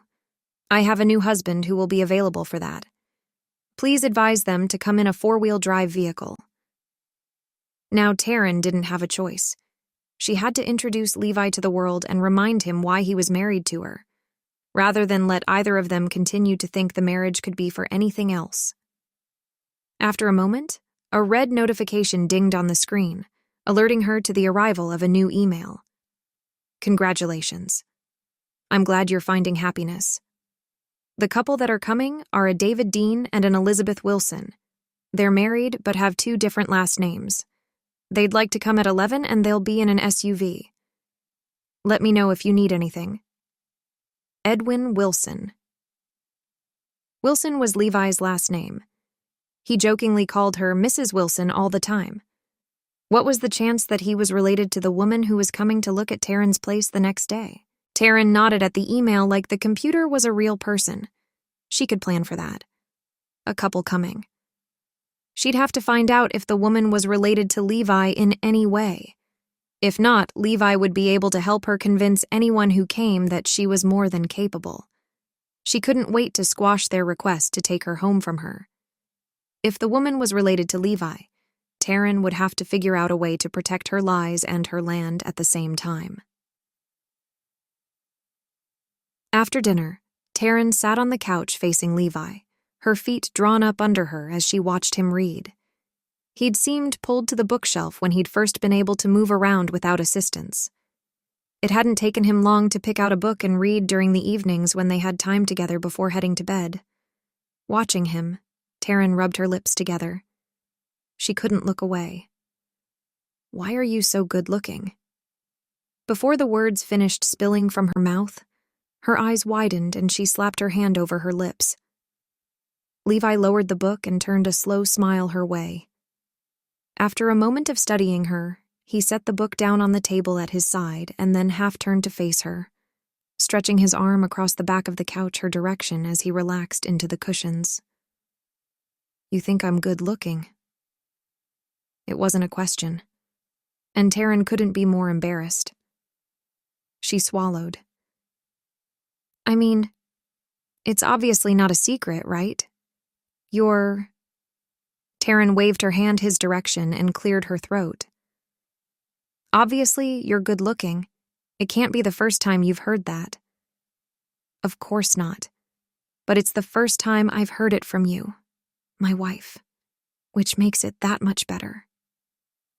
He didn't avert his gaze as he took her in, and Tarryn didn't want him to. She didn't want him to look away. For some reason, he did things to her insides, and she didn't want him to stop. "Is your whole family this good-looking? Or are you the ugly duckling?" Tarryn didn't know if she was teasing him or not, but she liked the back-and-forth banter he seemed to easily accept as play instead of taking it as an insult. "Well, you can't call me ugly since you just said I was good-looking." Levi winked at her. No taking it back now. He laughed, shaking his head at her. "I'm not. I'm just wondering if you're the good-looking swan amongst the plain ducks." Tarryn would give anything to change the subject. Her cheeks wouldn't stop burning, but she wanted to learn more about his family. "I think they're all fairly similar, actually. My dad, well, he was a piece of work. He cheated on my mom. That's something I can't tolerate. A liar. He lied to my family for years, and then when he died, we found out a few years later that he had a daughter with the other family." Levi's jaw ticked as he spoke, his frustration evident, but he didn't raise his voice and he didn't blame it on Tarryn. She swallowed, unsure if she had the right to comment on something that was obviously so sensitive. He blinked, then shook his head. "It's not something I've ever been good at talking about. My father and the way he treated us had pretty much convinced me there was no hope for me in love." Tarryn cocked her head to the side. "Had?" Levi pierced her with his blue gaze. "Had? Until you, I thought happiness wasn't a possibility, and now." He let the words trail off, leaving the quiet to pool like a warm blanket in Tarryn's chest. Was he saying that he could be happy with her? Was he saying... Wait, he'd said he couldn't handle lying. He had to trust the person he was with. He'd never be able to love her if he found out about her lying. She had to find out about the woman. How was she going to do that without spilling her secrets? As long as Tarryn kept things hidden away, there shouldn't be any problem. She could keep him as long as she wanted, which was turning out to be a lot longer than she'd originally planned. Was forever something you could write out in a contract? Tarryn cleared her throat. You're different from any man I've ever known, Levi. You make me happy, too." He reached out, taking her hand in his, the skin warm. "Thank you for being so trustworthy. I can't wait for things to settle down and to introduce you to my family. We have a lot of good things ahead of us, Tarryn." His large smile held her captive, and she smiled numbly at him, her fingers encased in his. Thinking of some way to change the subject, Tarryn licked her lips. "What's your mom's name? Do you have any brothers or sisters?" Levi laughed, tugging her closer to him on the couch. She scooted willingly toward him, resting her back against his side as they faced the wood stove burning softly by the rock wall. "I have 6 brothers and 1 half-sister. I adore my family. They're hardworking and everyone believes in love and romance and happily ever after. They've been trying to convince me for years that the single life wasn't for me. Brock, he's the oldest, he married the oldest of our rival family, and now quite a few of us Wilson guys are married to the Dean women. It's kind of a web." He chuckled, the sound deep and resonant. "My mom is the illustrious Elizabeth Wilson. She's recently married, but she decided to keep her name since she's the head of our matchmaking company. She didn't want to look like she was jumping ship." Wow, a big family. That's amazing. Tarryn smiled at Levi, her mind racing. A large family could be good, and it could be bad. But his mother's name, Elizabeth Wilson. Could that be a coincidence? Tarryn didn't believe in coincidences. The woman coming to try to take Tarryn's land was Levi's mother and her new husband. Could Tarryn be welcoming the very woman she didn't want Levi to have any contact with into her home? Having Levi there in the morning might do more harm than good. Tarryn was going to have to encourage him to call his family. If the potential buyer was his mother, then sending Levi to call her while Elizabeth was there meant his mother wouldn't get reception. He'd miss out on talking to her and possibly leaving Tarryn, and he wouldn't see her at the house and for sure leave Tarryn. As far as Tarryn was concerned, as long as Levi didn't know anyone was looking for him, the longer Tarryn could keep him there with her. Of course, she was going to lose him. She didn't have to make his leaving any easier than it had to be, or any sooner than necessary. Dishonest or not, she couldn't risk losing the one man who'd ever made her feel good about herself. Chapter 28. Elizabeth. Elizabeth pressed Levi's name on her phone once more in the car as she and her husband drove toward the meeting for the day. The phone didn't ring. It never did any more, as it went directly to voicemail. Elizabeth closed her eyes as she listened to her son's voice over the line one more time. After the beep, she hung up, blinking back tears of worry as she lifted her gaze to stare out the window. She and David hadn't spoken again about what she knew and what he'd hidden from her. She wasn't willing to fight about it. Elizabeth knew what his intent had been and why he'd kept the secrets. She had no doubt he was trying to protect her. She wasn't mad at him. All she was worried. The snow sparkled, but the heavy lines of winter seemed to recede back earlier than usual. She couldn't tell if they were in the midst of the first false spring or if winter was truly over for the year. False spring in the wilds of Montana was both beautiful and alarming. More than once Elizabeth had been lulled into planting iris bulbs during false spring, only to watch the new shoots disappear under a layer of white a week later. Snow was a constant possibility and one that Elizabeth didn't fear nor despise. She loved the winter weather. It always felt like Christmas. But when it took her son from her, she had a reason to want it gone. "I'm sure he's okay, Elizabeth." David's calming voice seemed to reach her as if through a tunnel. He always offered her hope and comfort. How had she made it so long without him and the positive effects in her life? She smiled softly. "I don't know how you knew what I was thinking about, but you're right. I'm worried about Levi." She glanced at the phone clenched in her fingers. "Do you think I'd feel it if he was gone?" She couldn't say dead. The word reeked too much of finality and pain. As his mother, I think you'd definitely feel something like that. Do you feel that way? David turned the wheel as they reached the fork in the road that led north toward Twins or west toward Taylor Falls. Elizabeth tried to search inward for some sense of loss besides her worry for his well-being, but she couldn't find anything notable. "I don't think so." "Then let's run with that. Let's stay hopeful as long as we can because the moment we let go of hope is the moment we need it most." He smiled at her, the slight stubble on his strong jawline only enhancing the masculinity of his features. Elizabeth nodded, distracted for a moment at the handsomeness of her husband. She needed the distractions if she was going to continue to let herself hope that her son was okay. He'd been missing 8 weeks. Or more. 8 weeks, and Elizabeth had no idea where he was. No idea what had happened to him. A piece of her family was missing, and that left a hole in her heart. Even if he wanted to escape Montana and Mistletoe, Levi wouldn't be so disrespectful as to ignore his mother or the rest of his family. He knew to check in, even if it wasn't often. "If we can talk the owner into selling, do you want to eventually split the land or just keep it as one big parcel?" David's voice broke through Elizabeth's thoughts. She blinked. "If some of the kids want to move out this way, that might be a good idea. We could ask Samantha if there's any other property nearby that's for sale." But convincing someone to sell their land wasn't going to be easy, and as much as she wanted the property, Elizabeth wasn't sure her heart was in it enough to speak to someone. She'd wanted to when she'd thought she had to do something. Anything with Levi gone. But now, all she could think about was where her son was and where he wasn't. And he most certainly wasn't at the top of a mountain with a woman trying to keep her land. Chapter 29. Levi. Levi. Tarryn ducked her head as she came around the corner of the living room from the kitchen. She tucked a chunk of hair behind her ear and then glanced up, meeting Levi's gaze with her own. "Do you want to try to get a hold of your family? I have my phone you can try." She held out a small flip phone that couldn't be less than 10 years old, but he didn't blink at the age.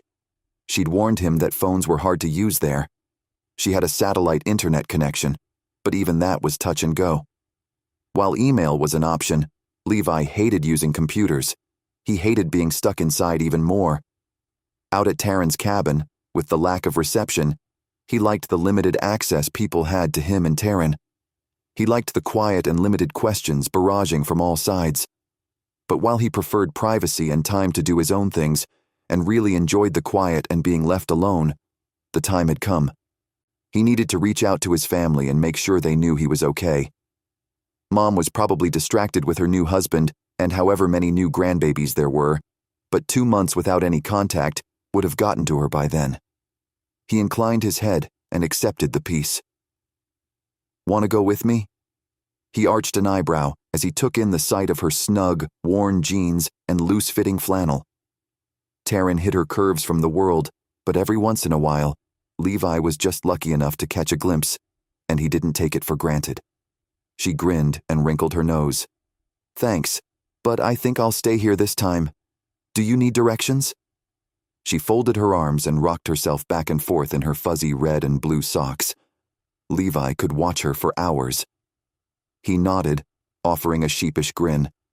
"I don't know this place well enough yet." "Yet. I like that." Tarryn stared at him for a moment and then blinked, shaking her head like he distracted her as much as she distracted him. Levi liked that thought. "Okay, so you'll take the side-by-side and go down around the curve. You'll know you went far enough when you can see all of the valley spread around you. There's a huge tree with few branches toward the top. If you move up to stand beneath it, you can lean against the trunk. There's great reception right there." "Just there?" Levi couldn't believe she'd lived in such a low-tech rural area. She smiled back, shaking her head. "Yeah, anywhere else and your call will drop." "Okay, I can do that. I'll try to make it fast." Levi didn't want to be away from Tarryn any longer than he had to. If it wasn't for the worry his mother had to be going through, he wouldn't even go.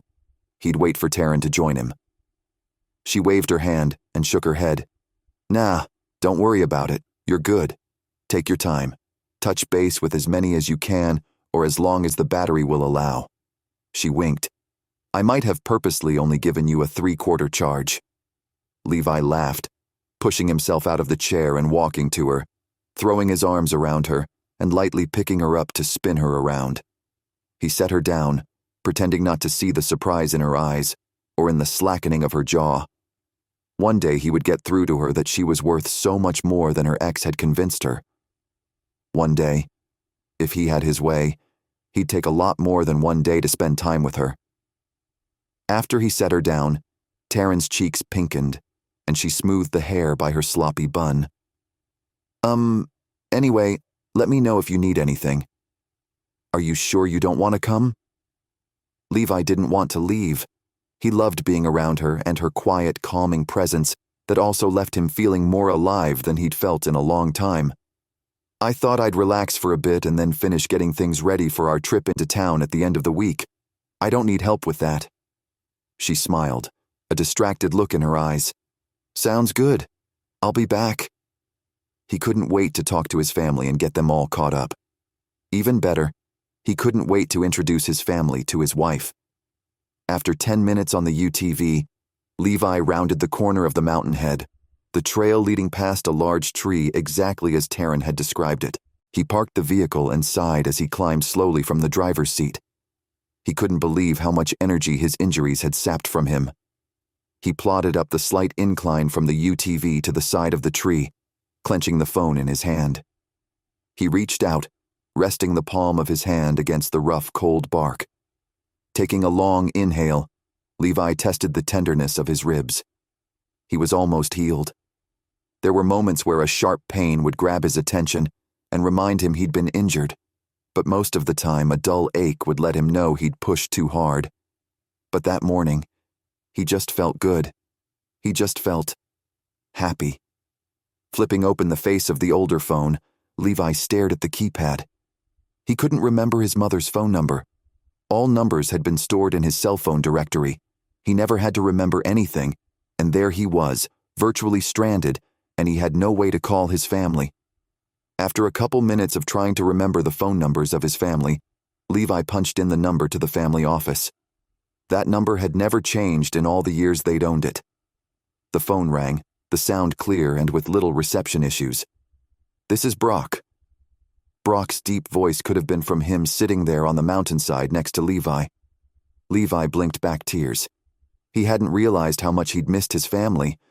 His annoying brothers meant more to him than he'd ever thought possible. Had they missed him? "Hey, Brock, is Mom around?" A pause full of silence echoed over the line, and Levi stared into the blue abyss of sky stretching out over the forest beneath him. "Levi? Is that you?" Was that wonder and relief in Brock's tone? "Yeah, it is. Long time." It hadn't been years, merely months, but it felt like a lifetime by that point. "I'll say, Mom has been so worried. All of us have been. Roman put out a missing persons report. Where are you? I'll come get you." A note of relief hung over the urgency in Brock's voice. A missing persons report? I had no idea. I didn't mean to cause anyone worry. I'm not in a hospital. I'm at a woman's house. She found me, took care of me. Levi dropped his gaze. How much did he say about Tarryn? He found himself wanting to keep her a secret, even though at the same time he wanted to tell the world about her. "A woman, huh? You found someone? Is she a fairy or a magical creature to get you under her spell?" There was the teasing Brock Levi knew so well. Levi grinned, shaking his head. "Well, she saved my life. I owe her. Well, I can't wait to meet her and thank her in person." Brock's tone changed. "Why didn't you call Mom?" "My phone is gone. I can't remember anyone's number." Levi scoffed. "I can remember Billy Throngton's phone number from 5th grade, but I didn't have a cell phone then." Brock laughed. "When you coming home? Do you need a ride or anything?" "I'm not sure yet. We're trying to get some things done here, and I'm trying to see where this is going." Levi pulled his shoulders back, letting them rest against the wide tree. "I knew she was magical. Is she going to be the next Mrs. Levi Wilson?" Brock's doubt was clear. "Actually, we already are. We got married a bit back." Levi laughed at the suddenly silent line. "You weren't expecting that one, were you?" It wasn't a question. No. No, I wasn't. What's the catch? Why are you married this fast? That's fast, Levi. You have to agree with that." Brock's tone took on a professional edge, pushing away the big brother affection and taking on a don't make a stupid mistake shield. Rather than allow Brock to rankle him, Levi shrugged. "It's not about time. She needed it, and I wasn't busy. I owe her, Brock. She saved my life. She's been taking care of me." "That's no reason to marry a woman, Levi. Don't go rushing into something you've spent your whole life avoiding."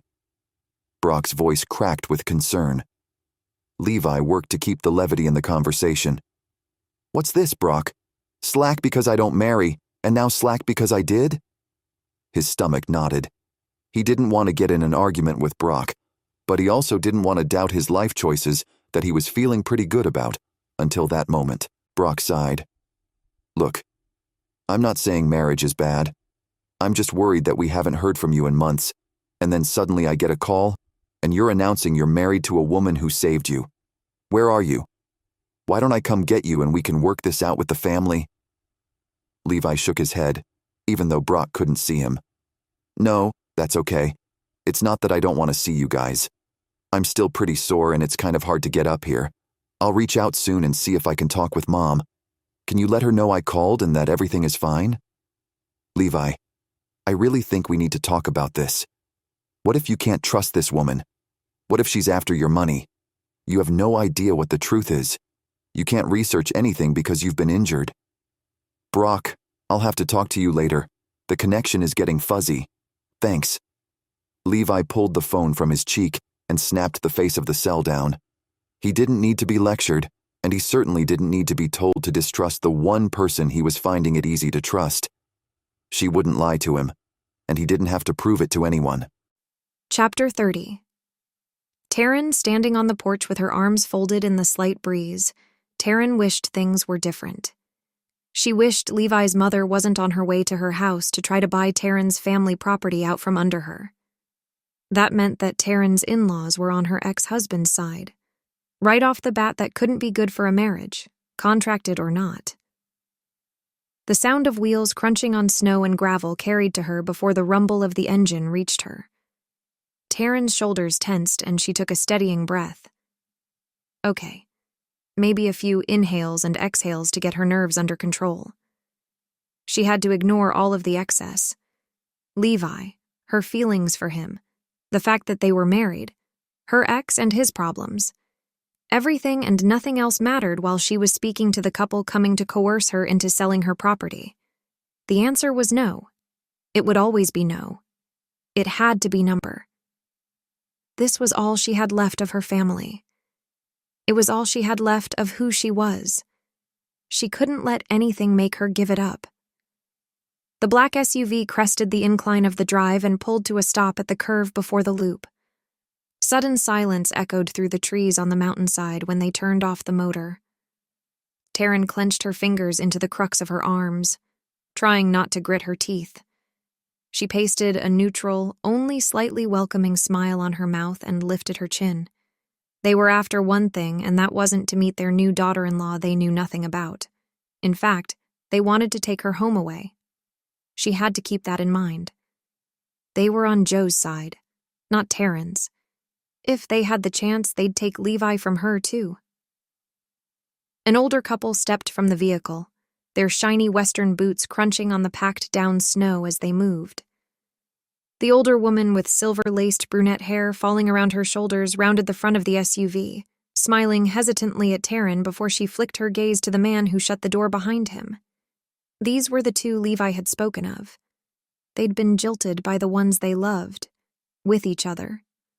Some people just didn't understand they had everything right in front of them. Trying to keep in mind that her company could be labeled as victims as well, Tarryn lifted her hand. "Hello, I'm Tarryn Brown." Stopping 10 feet from the porch, the woman motioned at herself and then at her husband.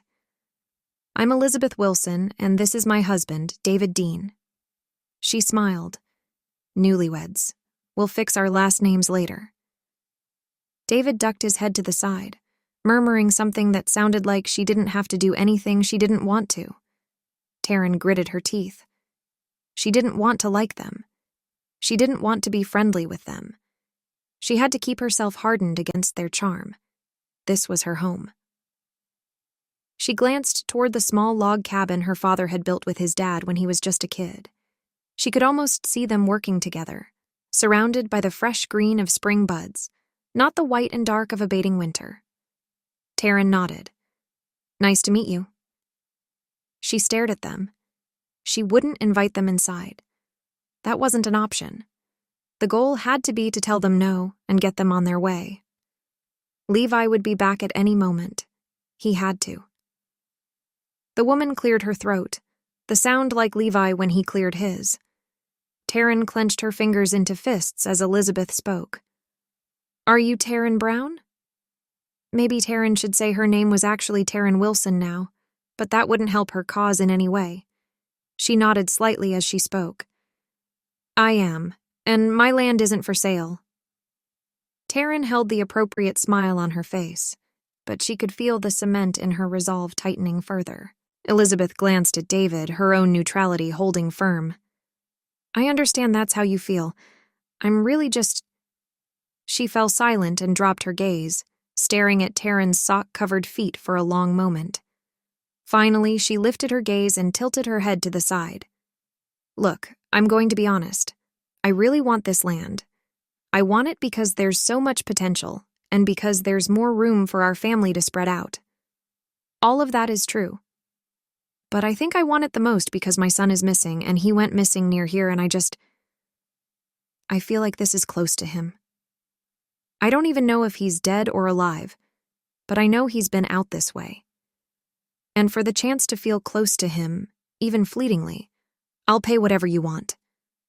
She flexed her jaw and nodded shortly. Whatever you want.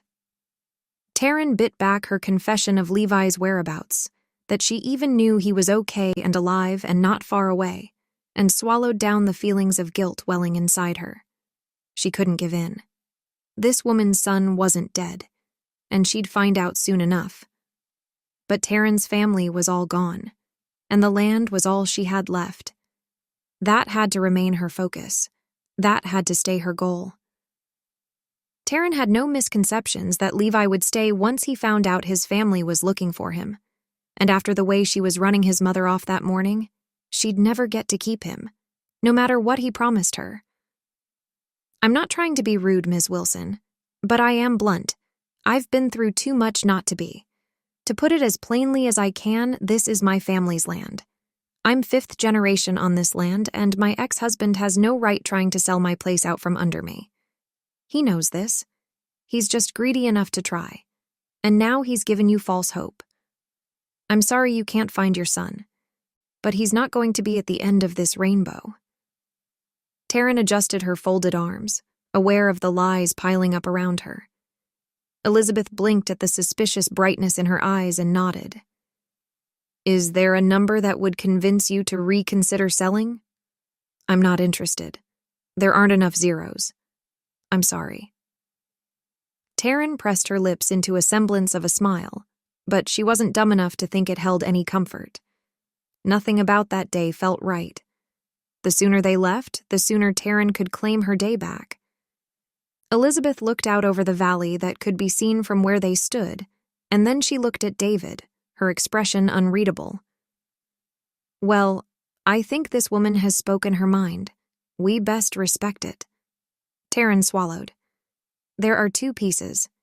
You could still buy Joe's part of the land. She hadn't been able to keep him from getting that half, but she could keep him from selling the home.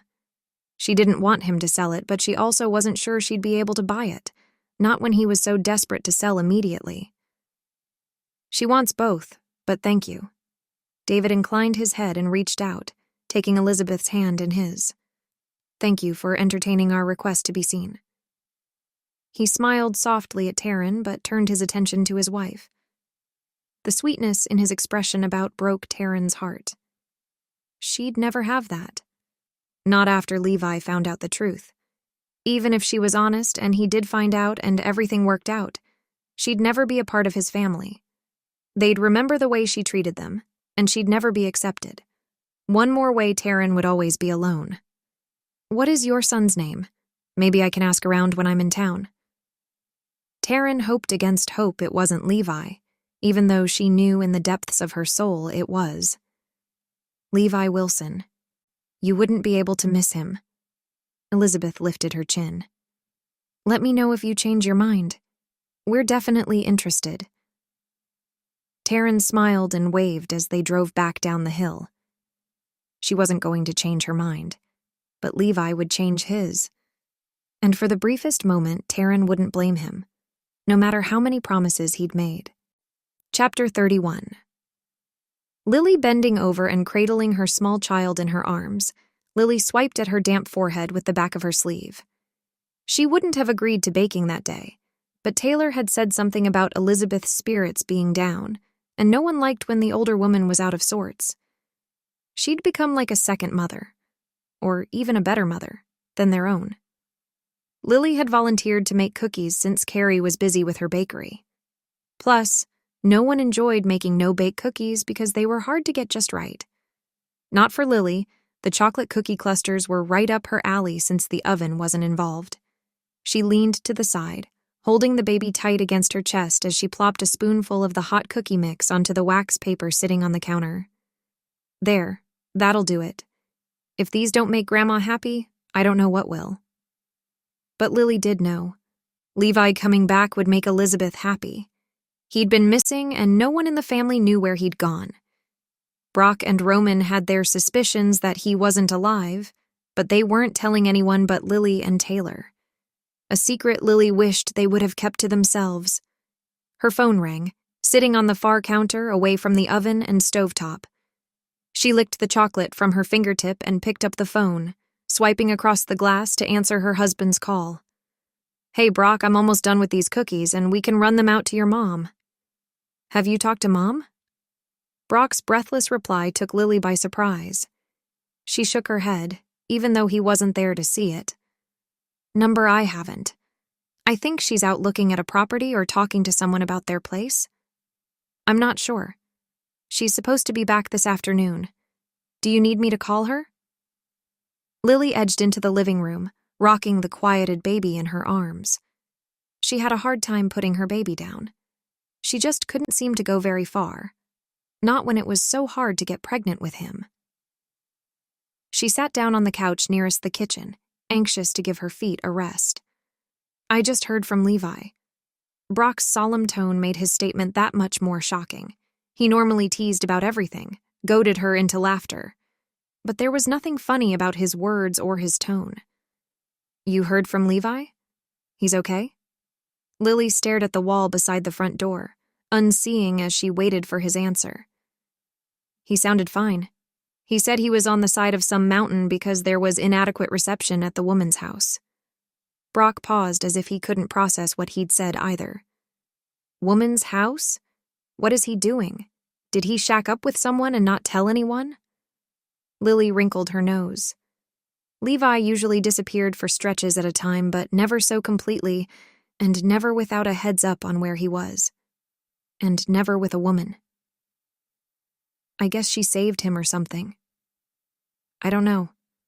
He couldn't get a hold of Mom because he couldn't remember her number. Something about his cell being missing. Plus, I've been trying to get a hold of her since he hung up, and I don't think she has reception wherever she is either." He fell silent, and then, "Look, I'm going to do what I can to get a hold of Mom and David. Can you do me a favor and research the name Tarryn Brown? She's up in Twins. She's the one Levi is with. We need to find out where she's at and what kind of trouble she is." Brock took a deep breath. "I'll keep trying to reach Mom. I need to get her this information as fast as possible." The fact that Brock repeated his goal to Lily on confirmed how important it was that he do it sooner rather than later. "I'll reach out to Roman and everyone else. He's been worried sick about him, too." They all had, but Lily could make some phone calls and let everyone know Levi was okay, so Brock could focus on letting Elizabeth know. Lily could at least help there. Plus, he'd asked her to find out what she could about that woman. Hopefully Tarryn wasn't an axe murderer. That would be hard information to pass along to any of the brothers. There went Lily's morbid humor. Since having the baby, she couldn't do anything serious without having a morbid joke sitting in the wings of her mind waiting to be shared with Brock or Taylor or even Tanya. The latter always had a quick comeback. "Thanks, Lil. I'll call you in a bit. Let me know if you find anything. Love you." Brock hung up without waiting for her reply. He knew she loved him back, and that's what mattered. Settling into the squishy cushions of the couch, Lily pulled her baby onto her chest and leaned back, patting his back with her fingers while lifting her phone to eye level. "Okay, Tarryn Brown. What's your story?" Chapter 32. Levi. Lowering the cell to his lap, Levi stared out into the distance, taking in the blue sky brushing the tops of the dark evergreen trees spread out beneath him. A missing persons report? His family had been worried enough about him to call the police and file? He'd never thought they worried about him. Levi had always just thought they did their own thing, and he came in and out of their lives, and that was it. But to file a report on his whereabouts was taking it to the next level. He couldn't deny they cared when they did something like that. Guilt assaulted him. He hadn't meant for anyone to worry about him, hadn't honestly thought anyone would. Snow crunched beneath his borrowed boots, as he made his way back to the UTV and climbed in. Well, now he knew. Brock would let their mother know Levi was okay, and he'd do a better job of making contact. Levi would have to talk to Tarryn a little more thoroughly to make sure they got a plan in place on making sure he communicated more regularly with his family. They would probably love to meet her too, especially considering that she was the first and only woman Levi had ever expressed interest in, let alone married. He couldn't help picking up speed as he got closer and closer to the cabin. Seeing Tarryn, even after only such a short span of time, couldn't happen soon enough. Levi parked the UTV in the overhang where Tarryn kept it, and he climbed down, putting it away like she'd shown him. He took good care of his own things, but he respected that Tarryn wanted her things taken care of a certain way. As Levi plodded from the storage area, he rubbed his hand on his right rib cage and tried to stretch gently. He still had soreness, but he could breathe easier, and that was important.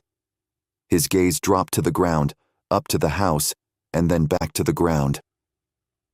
Stopping, Levi stared at the tire tracks in the packed snow. These were new.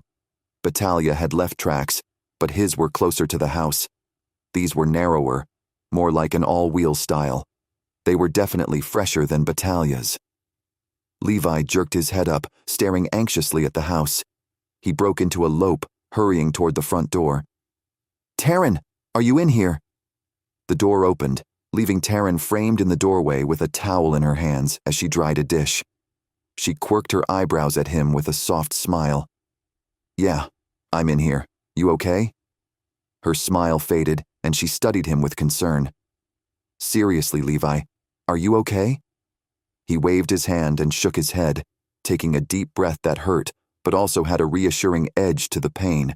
She was there. Joe hadn't hurt her. Again. She waved her arm, ushering him into the house. Once he reached her with his slight shuffle, she rested her hand on his back as she guided him from the front door to sit at the table. "Hold on, I'll get you some water." Levi took a deep breath as he watched Tarryn walk into the kitchen. She pulled out a pitcher and filled it with water and ice, and grabbed some cups to go with it. In moments, she rejoined Levi at the table. She glanced at him, concern evident in the tilt of her head. Carefully pouring a drink for both of them, Tarryn pushed a glass toward Levi and sat at the table by him. "Some people just pulled up, asking if I'd be interested in selling the house. It wasn't a big deal." Tarryn ran her fingers around the edge of the cups she'd brought over, not meeting Levi's gaze. "Someone wanted the house?" Levi leaned his arm on the table and studied her, grateful for a reason to stare at her. "Were they rude?" "No, not at all. They were interested and have been dealing with Joe's realtor. I'm not interested in selling, and he's selling." She swallowed and shook her head. "But you're buying his half. Why isn't he waiting? I don't understand." Levi furrowed his brow. "Can he do that?" "We had a deadline. I missed it. I just didn't think he'd actually try to sell it, or I would have focused more on the timeline." Tarryn half shrugged, her features tight as she stared off past Levi's shoulder. "You had a deadline?" Why was he suddenly hearing about a deadline? And why wasn't she acting more upset? Tarryn shook her head, taking a deep breath. "It's not a big deal. It's less about the deadline and more about... I don't know." Tarryn reached up and rubbed at her forehead. After a long moment, she looked at him again. "You know, I don't know. After talking to them, I'm really confused. Are you thinking about selling? Is that why you're confused?" He shook his head and leaned back. "Because there's nothing confusing about this. He doesn't get your land. You had a deal. You're going to buy his half. I don't think he should be able to have any of it, but that's neither here nor there. What I think doesn't matter. You had a deal. When was the deadline?" Levi tapped his finger on the tabletop, staring at Tarryn with all intention to get to the bottom of the mystery. He'd left to call his family, and he'd come back to a puzzle. The deadline wasn't a time written in stone. He's ready to sell his half. I'm not ready to buy it. He found someone willing to pay the price, or at least make an offer on the property, and they want both pieces. So, if he has a buyer, and he can sell his half and I can't buy him out, then I lose the chance to buy it. That's it." She sighed, her eyes glassy as she swallowed. My time's up. He's been trying to sell since the divorce, but so many people thought his price was too high. Now these people are willing to pay and… Tarryn lifted her hands. There's not a lot to be done. Maybe I sell, right? I could sell, get the money and move somewhere else. Be someone new. That's the dream, isn't it? Levi hated seeing her so despondent, so without hope. He hated worse that she wouldn't let him fix it for her. They were married. If nothing else, she was entitled to half his money, and he had a lot. Careful how he chose his words in fear of offending her, Levi spoke slowly. I can help you. You don't have to worry about qualifying for a loan. You can borrow from me if that makes it easier. I do have the money. Tarryn rolled her eyes, her grin sudden. You have a couple $1,000,000? Wow. I didn't realize I'd married money. She shook her head, huffing a laugh as she stood.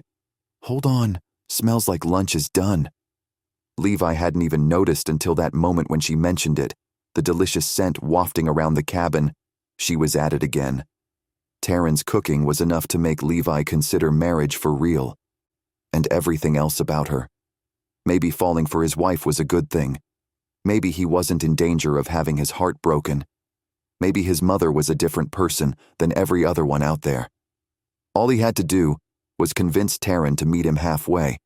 No more time limit on their marriage, no more contractual basis, no more pride keeping her from accepting his help, or even the ridiculous idea they'd had about not falling in love. Talking with Brock had left something open in his heart, and Levi wasn't sure he wanted to put a label on it, until he had to.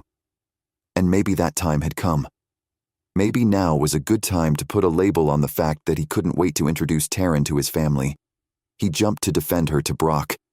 Maybe all the things Levi was feeling and going through was more about how he felt about Tarryn and less about what he owed her. Because when it came right down to it, he didn't owe her as much as he wanted to give her. Everything. What if he could convince Tarryn that she was what he wanted? He wanted all of her, and not just for a year. He'd tell her. He'd give her the ring. He'd tell her the truth about how he was feeling. He'd never trusted anyone as much as he trusted Tarryn. All of the things she'd said about her ex filled him with rage. He needed to know she was safe, and he cared enough about her that he wanted to be the one to make sure she was. From his pocket, Levi pulled out the ring he'd been carrying around since they got back from town. He wanted to give it to her, but he couldn't seem to find the right time. How many times had he turned toward her in the night, ready to give it to her and confess his feelings? And yet, he hadn't wanted to wake her from her slumber. Wasn't that a sign of love? Wasn't wanting what was best for her a sign that he cared more for her than for himself? He set the box on the table, rubbing his hands together as he thought about what exactly he was going to say when she got back to the table. She bustled around the kitchen, dishes clacking and silverware clinging softly together. In another handful of moments, she set plates in front of their chairs and sank onto the seat. She glanced at his plate and then at him before wrinkling her nose. Sorry, it's only tuna casserole. I need to get to the store for fancier stuff. She picked up her fork and leaned her elbow against the table. And as far as you giving me money to buy the land, I appreciate it, I do.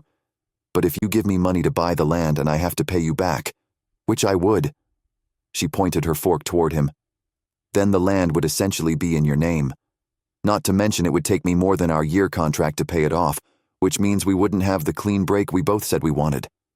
Right? She added the last word, as if she was making sure she'd gotten everything correct from their conversations over the last month or so. And she was right. They had said they wanted a clean break. They were just supposed to be friends. It was part of the deal they'd made. But Levi wanted to broker another deal.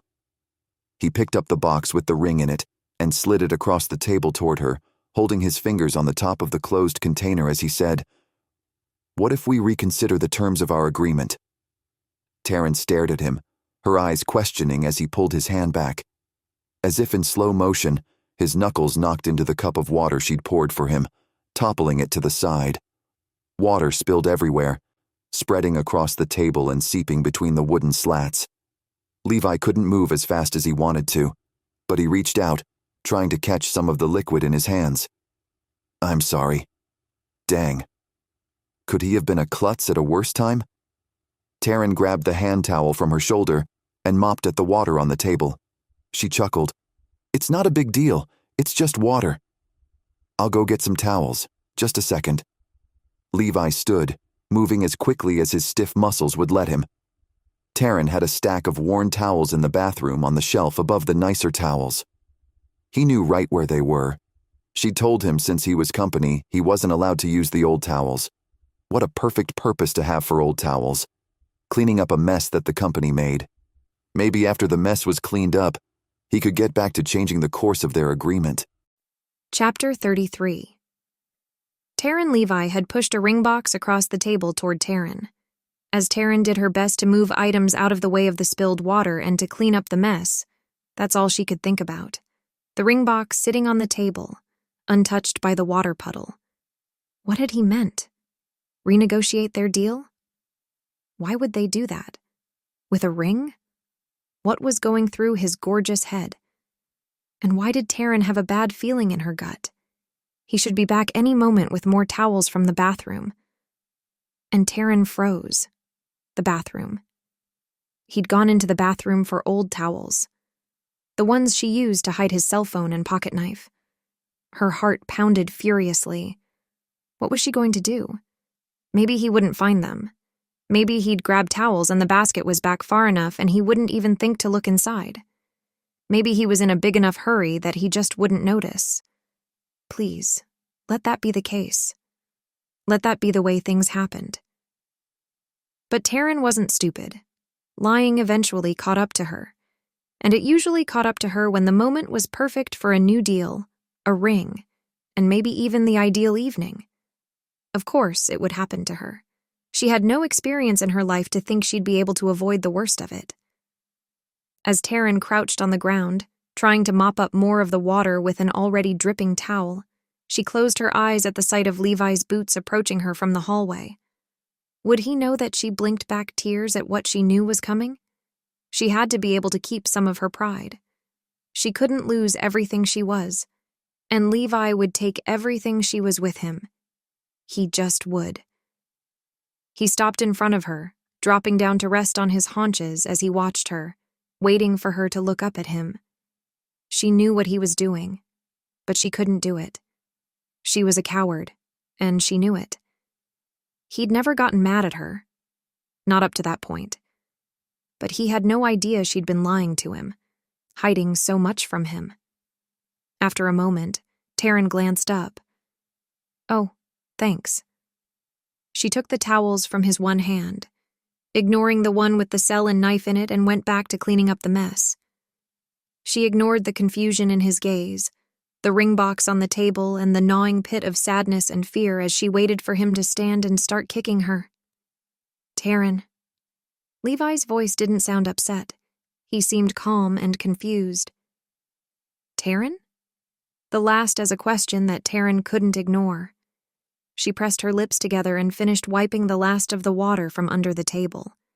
She pushed herself to a standing position and met his gaze, her eyes steady even though she wanted to flinch away. He would finally hit her, wouldn't he? Her lying was the trigger that would make him fly off the handle. She didn't say anything as she took another towel and tossed it on the table where the majority of the spill had been soaked up by the dishcloth she'd taken to the ground with her. Tarryn, you put these in there? Why would you hide them?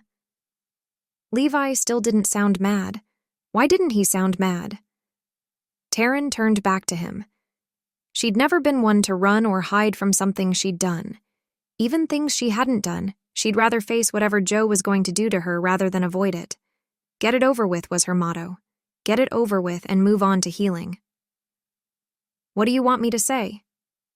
Tarryn wasn't rude. She honestly wanted to know what he wanted her to say so she could say it and get whatever this was over with. What do you want me to say, Levi? Tell me so I can say it. Levi drew his eyebrows together as he studied her, the sides of his mouth downturned. I don't want you to say anything except the truth. I asked you if you found my phone or any of my things. You said no. Why would you lie to me about that? Tarryn's heart pounded in her chest. She didn't have any idea what would keep his anger in check. What would she say to him to keep him from blowing up at her? What would she say to keep him from throwing one of his large fists at her face? Could she say anything, or was she doomed no matter what she did?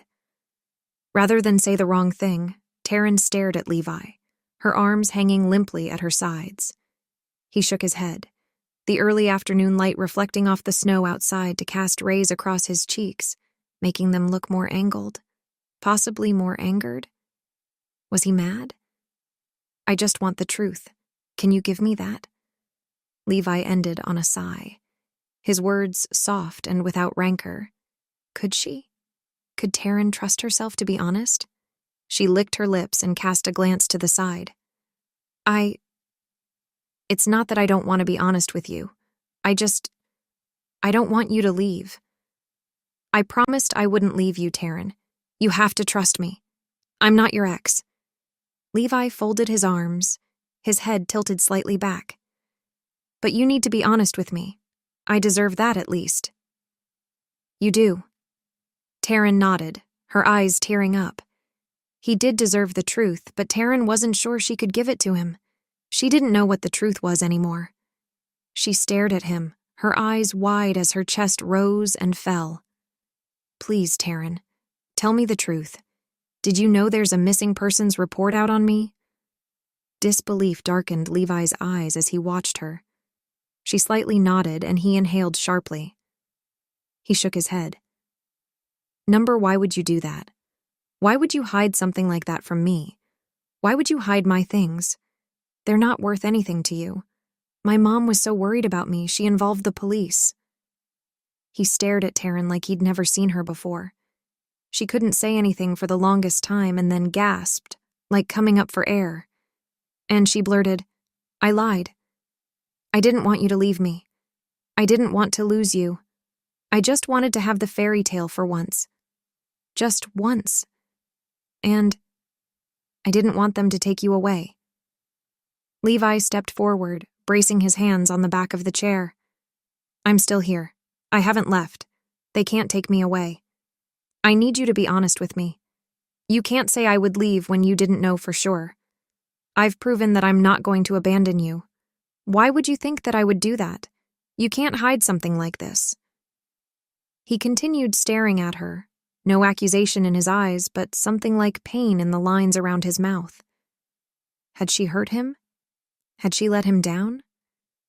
She felt like she had, but normally she'd feel it in much more obvious levels. This wasn't obvious like a slap or a harsh word. This pain was more subtle, like the whisper of a wind or the loss she'd had when she'd realized just how much she actually wanted that baby. Pain was more searing when it was physical, but longer lasting when it was on another level.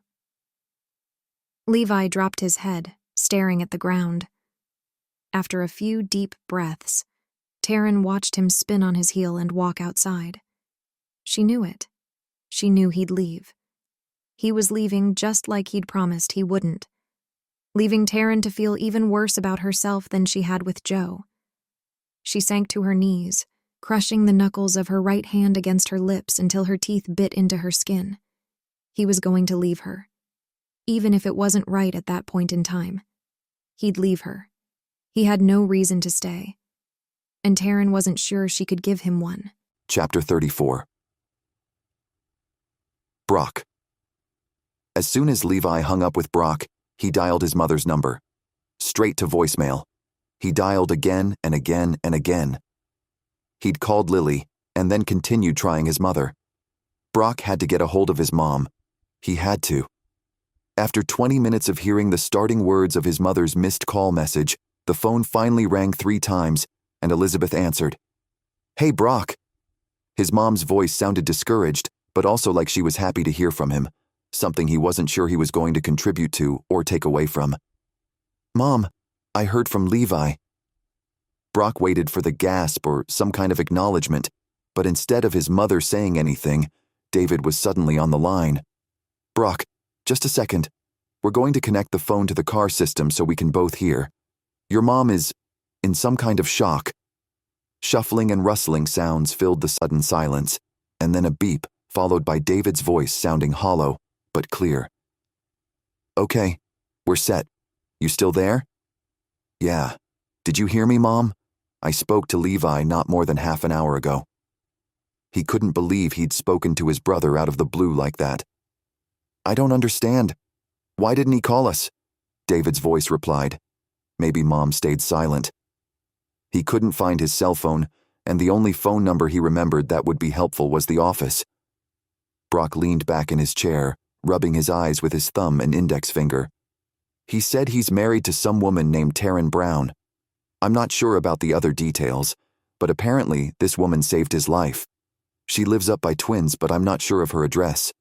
Lily is working on getting more information." The sound of tires squealing cut through the call. "David? Mom?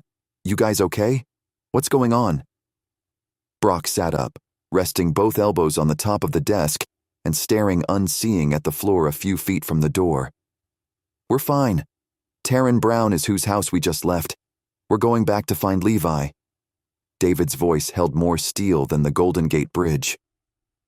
Elizabeth didn't speak, but Brock knew David wouldn't leave Levi anywhere, if he could help it. "We're probably going to lose you. There's no reception after a certain point. I'll let you know what happens when we get back down the mountain. We might need to call for help. Can you reach out to the sheriff's department and have your friend meet us out here?" David had made the situation business. One thing the Dean and Wilson families had down was business. "Sure thing. Let me know if there's anything else when you can. I'll get some more research going on Tarryn and let you know what I find." Brock disconnected the call. He didn't have to be there to know that whoever this woman was, if she was hiding Levi, then she had some serious explaining to do. Brock would have to tell them later that Levi had claimed to have married this Tarryn Brown. He had no idea how that would go over, but one thing at a time. Finding Levi would be the first order of business, and David and Elizabeth wouldn't let anything stand in the way of them finding Levi. Chapter 35. Levi. Levi needed air. He wasn't sure why he wasn't more upset with Tarryn. Probably because he'd met her ex, and he'd seen the way the guy treated her in a mild moment. He couldn't imagine witnessing the things she'd lived through, but she'd lied to Levi about the simplest things that didn't need to be lied about. Levi didn't blame Tarryn. He got it. She was just trying to survive. When she'd been forced to do whatever she could to survive and to keep her family land, Levi had no doubt she'd continue to do whatever it took to keep surviving, keep preserving her family's legacy. And he didn't blame her. Not one little bit. Even for all that, Levi needed her to be trustworthy. He needed her to be honest. And lying about a cell phone and a knife wasn't being either of those things. Maybe he needed to give her a minute. He'd asked her to be honest with him, but then she hadn't responded beyond nodding when he'd asked about the missing persons report. Why would she keep that a secret? None of it made sense. None of it. She'd lied to him. She'd let his family continue worrying about him. When had she found out about it? Probably the day they'd married, since she was hardly ever on her computer, and they had only been in town that one day. She didn't get phone calls at the cabin, so she never sat and gabbed to anyone on the phone. Unless maybe some of that was also a lie. What if she'd lied, and there was reception at the cabin? What if she was something more than what she'd claimed to be? Levi shook his head and took a deep breath, dropping his gaze toward the snow piled beneath the overhang of the porch. He'd braced his hands on the railing, letting his shoulders scrunch up close to his ears. The crunch of tires on packed snow broke through his thoughts, and he glanced toward the drive, certain he was about to get the chance to take his frustrations out on Joe. Instead, a black SUV, eerily similar to the one David drove Levi's mother around in, crested the top of the hilly drive. Levi leaned back, dropping his shoulders to a more relaxed position, even as he stared at the approaching vehicle. The drive brought the car to a stop mere feet from the porch, and there was a flurry of movement behind the tinted windows. Levi squinted to see better, lifting his hand to shade his eyes in the bright afternoon lighting as it reflected off the snow. When the car doors opened, Levi dropped his hand. His mom and stepfather climbed from the car, not seeming surprised to see him there. "Levi, is that you?" Levi's mom didn't even bother closing her door as she rushed around the hood of the car toward the porch, her gaze focused and her expression intent. "Mom, it's me. How'd you find me?" Levi stepped down from the porch, careful to keep his arms down to slow his mother's embrace. He might have been better, but he wasn't back to whole. Too fast, and his mom could bruise his ribs more when they embraced in greeting. Brock must have told her where he'd been. That would be a good chance to introduce them to his wife, whether Levi was fighting with her or not. "Did Brock tell you guys? That was fast." Twins was about 30 minutes from Mistletoe, but it had been a little bit longer since Levi had spoken to his brother. If his mom had filed a police report, then she would have hurried to find him. Levi was only surprised the cops weren't right behind them. As if on cue, the sound of alarms blared through the silence, even from afar off down the hill. His mom threw her arms around his neck, pulling him in for a hug and shaking her head. "Brock told us, but we were here earlier." Levi drew back from the embrace, his brow furrowed as he inspected his mother's features. "You were here earlier? I don't understand." They'd been there? Tarryn had said some people were there to inquire about the cabin and the property. She couldn't have known it was his parents. She wouldn't have lied about that, would she? "Were you here about the land?" Levi asked his questions slowly. He didn't want to lead them with any information, but rather get what he needed to make a solid decision about what was happening. Tarryn lying about the cell phone was one thing. Lying to him about his own family was something entirely different. Even the missing persons report was on a different level, closer to the cell phone than to actual people. "We were, yes. But Tarryn, the woman here, asked me about my missing son and his name when I brought you up. She knows it's you." Mom's eyes flashed as she lifted her chin. "I'd like to talk to the woman, if you don't mind bringing her out here." Levi took a breath through his nose, exhaling on a whoosh from his mouth. Not only had she omitted the truth about the report, but she'd blatantly lied about his mother and stepfather being out at the house. She'd known they were there. She'd talked to them, and she'd sent him to call his family at the same time. Levi held up his hand. "Just a minute. I need to talk to her first. I'll be back."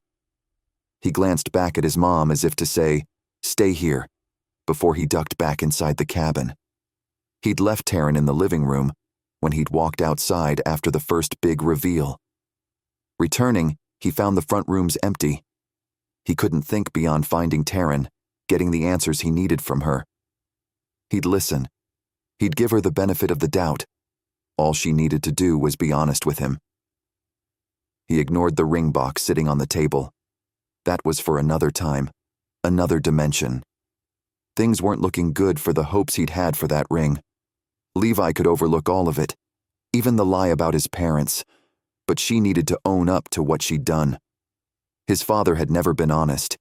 He'd snuck and lied and outright taken dishonesty to a whole new level. Tarryn couldn't be in the same category of personhood as Simon Wilson. She couldn't. Levi was willing to give her every chance to mark herself as better. He wanted her to do better. He cared too much for her to be like his father. The bathroom door and both bedroom doors were closed. Levi decided on the process of elimination. He pushed the bathroom door open, revealing a dark room and nothing else amiss. Glancing down the short hall, he couldn't deny the peaceful scene they'd left at the table as he caught sight of the 2 plates of no longer steaming food and the pitcher of water standing sentry over the places. And the box. He'd ignore that box as long as he needed to. How could it have been only moments ago that they'd been about to sit and enjoy one of Tarryn's meals? Levi just wanted to see her, talk to her, get her side of the matter. He'd give her all the chances. He wanted to know what was making her tick. He needed to know why she would lie. Pushing open the guest room door, where he'd spent quite a while getting better, Levi almost sighed in relief to find that she wasn't inside. She hadn't gone into the room that neither of them claimed as theirs. Instead, she'd returned to the room that they'd shared. True, it was hers before the fight and the discovery of the lies, but Levi still considered it partially his. They were married after all. Whether they called it fake or not, they were legally married. He turned, heading toward the last closed-door feet from where he'd inspected the guest room. Standing there, staring at the doorknob, Levi debated on just opening the door or knocking. Before letting his thoughts get the better of him, Levi reached out, taking the cool metal knob in his fingers and twisting. Except the door didn't open. She'd locked the door. She'd locked him out.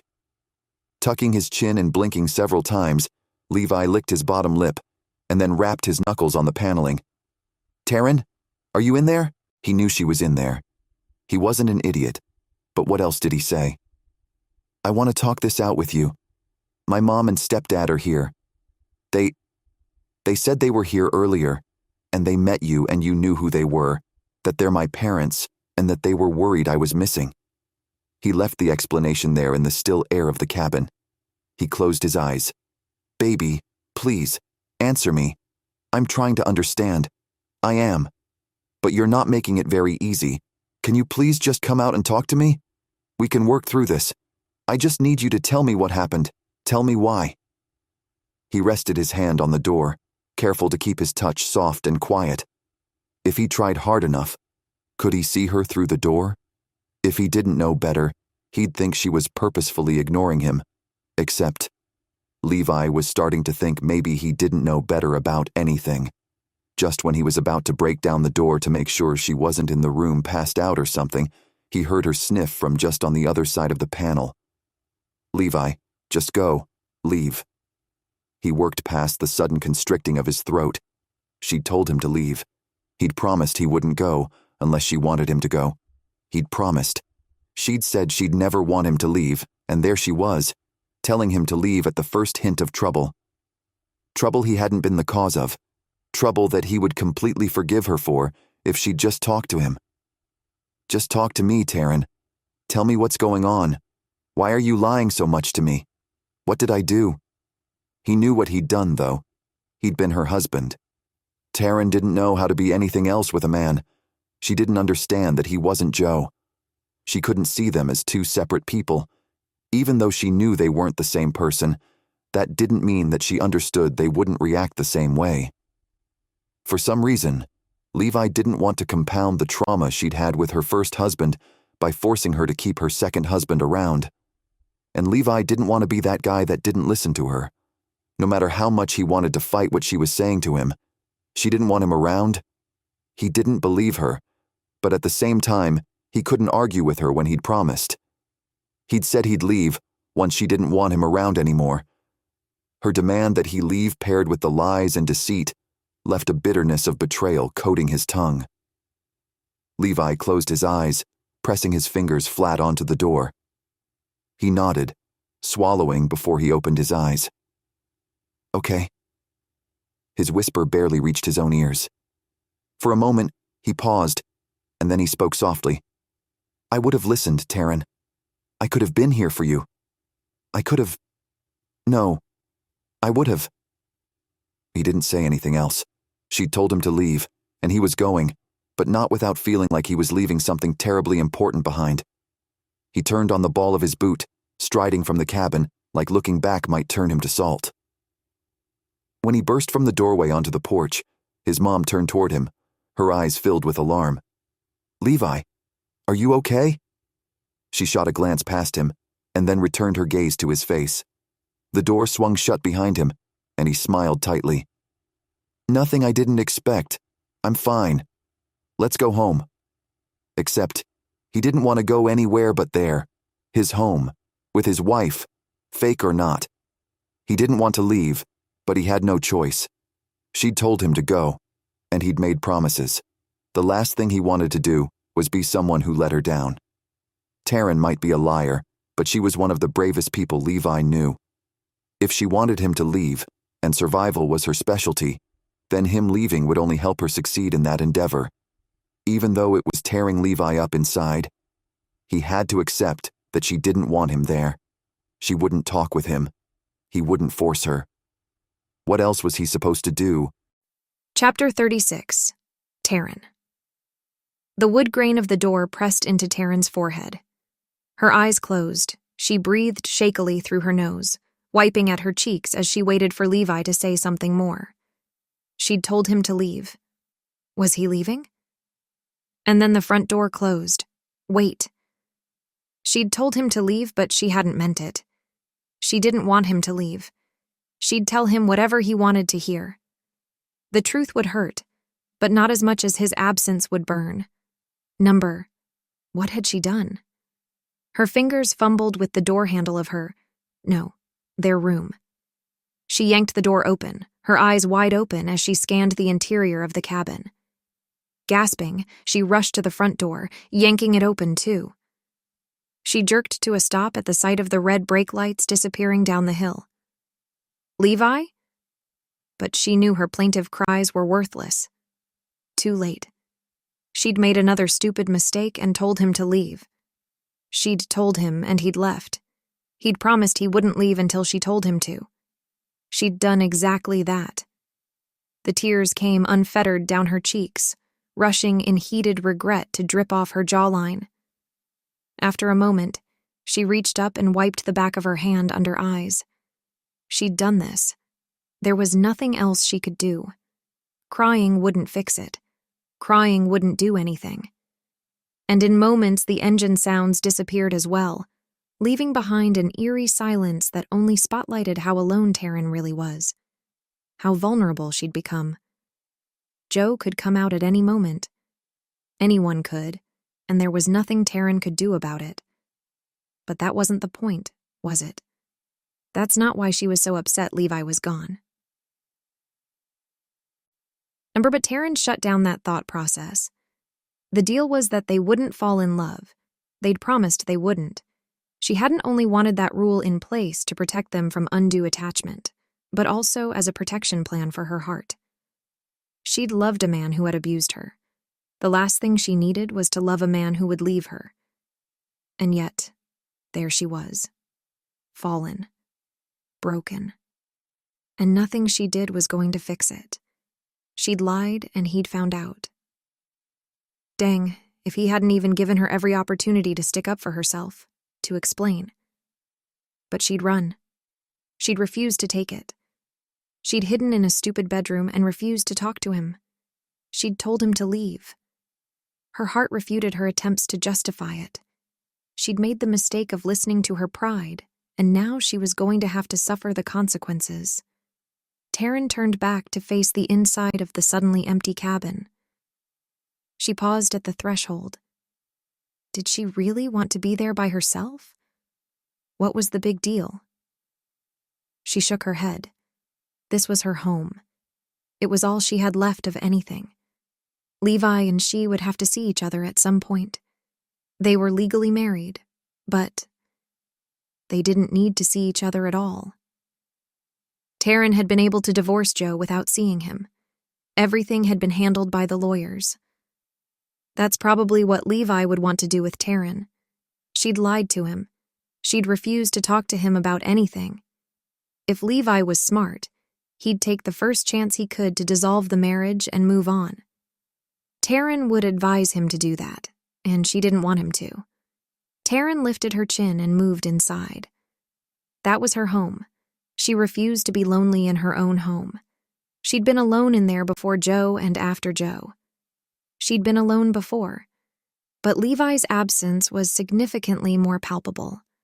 She moved across the short distance to the couch after closing the front door and plopped onto the plush cushions. Drawing her legs up, she wrapped her arms around them, resting her cheek on her knee. The house was quiet. She was quiet. This was for the best. Him leaving now before they got too attached was the best thing for them. Tarryn had to look at the bright side of it. This was safer for her heart. If this is better, then why does it hurt so much? She sniffed, rubbing her cheek against the soft denim of her pants. And it hurt. Boy, did it hurt. She glanced at the table and then froze. The box he'd left there taunted her. So much had ended in the last few minutes, and she hadn't had a chance to actually see what it was he offered her. Tarryn swallowed, staring at the box as she considered why she hurt so much. Her pain didn't make sense. Why did the end of her real marriage with Joe hurt so much less than the fake marriage she'd shared with Levi? Her fake marriage was shorter, not consummated, and yet it had felt more real than anything she'd had with her abusive ex. Was it possible she'd actually loved Levi and Joe had been infatuation? She'd never be able to find out now. Because of her inability to be honest, she'd lost the one thing she'd been trying so hard to keep. She turned away from the ring box on the table, closing her eyes as more tears coursed down her cheeks. Pain. She'd welcome it, because it reminded her of him. This was for the best. Him leaving now before they got too attached was the best thing for them. Tarryn had to look at the bright side of it. This was safer for her heart. If this is better, then why does it hurt so much? She sniffed, rubbing her cheek against the soft denim of her pants. And it hurt.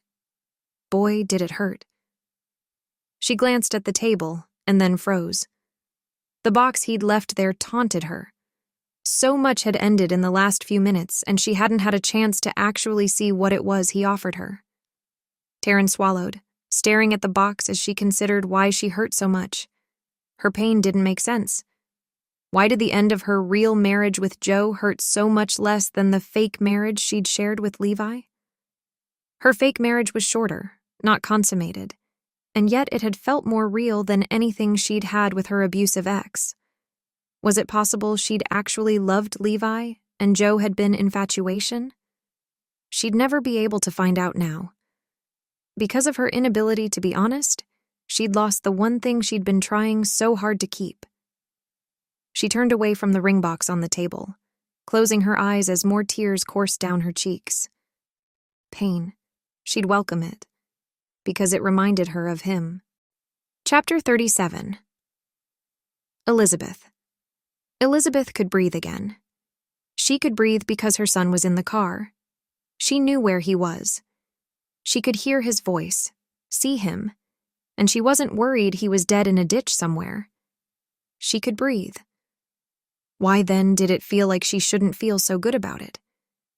Could it be the expression on Levi's face as he climbed into the SUV and they drove away? He wouldn't let her go inside the house to talk to Tarryn. He'd just demanded that they leave. His pallor wasn't concerning. He'd explained he'd been badly injured. If he'd been active before Elizabeth and David had picked him up, he would, of course, be showing signs of fatigue and general discomfort. Why then did Elizabeth feel like there was something she was missing? They got home and Elizabeth immediately turned around and took Levi to the clinic to get checked out. He didn't argue with her, or generally say much of anything as he stared out the window of the car. There was no bruising left behind on his face or his arms, and judging by the doctor's evaluation, Levi was getting better, and he'd been well taken care of while he'd been recovering. That didn't make Elizabeth feel any better. Tarryn was lucky Levi had been taken care of. What was Elizabeth missing? Back home again, Elizabeth watched from where she'd stopped to tuck the car keys into her purse as Levi strode slowly into the house, taking the stairs with extra care before disappearing behind the door. Elizabeth blinked. He was acting like they'd stolen him or something. Not the other way around. Not rescued him from someone who was determined to keep him a secret from the rest of the world. Oh, if Elizabeth could go back and face that Tarryn woman, she would. She'd give her a piece of her mind, and then some. But at the same time, in the same breath, she'd thank Tarryn for taking such good care of Levi, making sure he didn't die, making sure he ate and was cleaned. Because the only thing that really looked like it was wrong with Levi was the fact that he looked morose. Elizabeth made her way into the house, pulling out her cell and thumbing out a fast group text to all of the other children. Elizabeth. Levi is back. He's at the Wilson house if you'd like to come see him. We'll have a family dinner in a few days. Most of the kids replied with thumbs up and other emojis filled with joy that Levi had been found. Elizabeth couldn't believe he'd been gone as long as he had with no word. No one knew where he'd been. Something wasn't sitting right. And Elizabeth had to figure out the puzzle before she could relax with the knowledge that Levi was back and safe. He might be safe, but he wasn't fine. And Elizabeth had to figure out why. Cutting onions in the kitchen a few hours later, Elizabeth glanced up as Brock strode through the front door of the house. Brock, just the man I wanted to see. We're having burgers for dinner. Did you and Lily want to eat with us? Elizabeth was always looking for a reason to have the kids come. Dinner always seemed like an easy offering. Brock's answering smile seemed subdued as he glanced around the kitchen and then focused on his mother. Thanks, Mom. I'll check with Lily in a bit. He cleared his throat and reached into his pocket. So, Brock wasn't lying when he said he was married to that Tarryn Brown. Elizabeth slowly set the knife down and stared at her son. He what? That wasn't possible. Why would Levi marry someone without a wedding? Without introducing them to his family? Sorry, I know I didn't mention it because I wasn't sure it was real. I asked Lily to look into it. This is what she found. Brock unfolded a piece of paper, sliding it across the counter toward Elizabeth. He pointed at the printed newspaper announcement. That's the marriage announcement in twins? That's Levi and that's Tarryn. He's married. The somber tilt to Brock's mouth matched the way Elizabeth felt. How was it possible that one of her children was able to get married for the first time and she had no idea about it? She couldn't even... Wait, this wasn't about her. Levi marrying someone had nothing to do with her, and she needed to stop acting like it did. So what if that's what their business was? Matchmaking and romance. So what if she'd been bugging him to get married since he was younger? All his life he'd avoided commitment. Maybe that was because she'd been so busy trying to cram it down his throat. Brock had mentioned a marriage, but that wasn't possible. Levi couldn't be married when he'd barely been able to move. Why wouldn't he have called home when he'd gotten married? All of her boys had been faced with the same thing. Their father's infidelity. Maybe instead of expecting them all to want to get married just because, Elizabeth should back off and let them live their best life according to them. Not her. She slowly took the paper and raised it, inspecting the brief announcement for any details that she could get. Trying to read between the lines when there were only two was more difficult than she could describe. What would make Levi marry someone he couldn't have known very long when marriage was something he'd avoided his whole adult life? He didn't want to be matched. He didn't want to date anyone long-term or make any serious commitments. And suddenly he was married? Elizabeth stared at the simple announcement. What was she missing? After a long moment of studying the paper, she glanced up at Brock. Do you mind if I keep this? No, go ahead. Brock shook his head and then cocked his head to the side, a mischievous glint in his eye. Were you serious about dinner? I wouldn't mind running and grabbing Lily to eat something. She hasn't been interested in cooking in a while, and I could use some of that potato salad I see behind you. Elizabeth rolled her eyes and waved her hand. Oh, you. Yes, go grab her and that grandbaby of mine. Don't bother coming if you don't have the baby. Elizabeth winked at him as he turned and walked from the kitchen. She glanced at the paper in her hands and then pursed her lips. Okay, she had to get to the bottom of things, or she wouldn't be able to act normal. Plus, something was wrong, and she had a feeling it had to do with the paper in her hand and the woman they'd left on that mountain. Half an hour later, Elizabeth made her way to Levi's suite, knocking on the door and waiting for him to answer. When he opened it, he gave her a neutral smile, like one you'd give to a salesman showing up at your door. Leaving the door open, he turned back inside his room and took a seat on the chaise set up by his window. Sorry, I'm not out more. I'm still tired and a little sore. But he didn't look at her, like there was more he was saying, but he couldn't bring himself to say it. Elizabeth moved across the room, taking a seat on the cushioned bench against the wall beside the windows. She glanced down at the paper still in her hands and then leaned forward, offering him the announcement. She waited until he slowly took it before asking, Do you think some of your exhaustion might come from this? Holding the paper in his hands, Levi studied the words, avoiding his mother's eyes. She knew what he was doing, but she wasn't going to allow it for much longer. He might be a man, but he'd made some hasty decisions, and she needed to know why and what he was going to do about it. What happened up there, Levi? After a minute, he lifted his gaze. I think I fell in love, Mom. Elizabeth drew back, her brow furrowed as she absorbed the words Levi had said.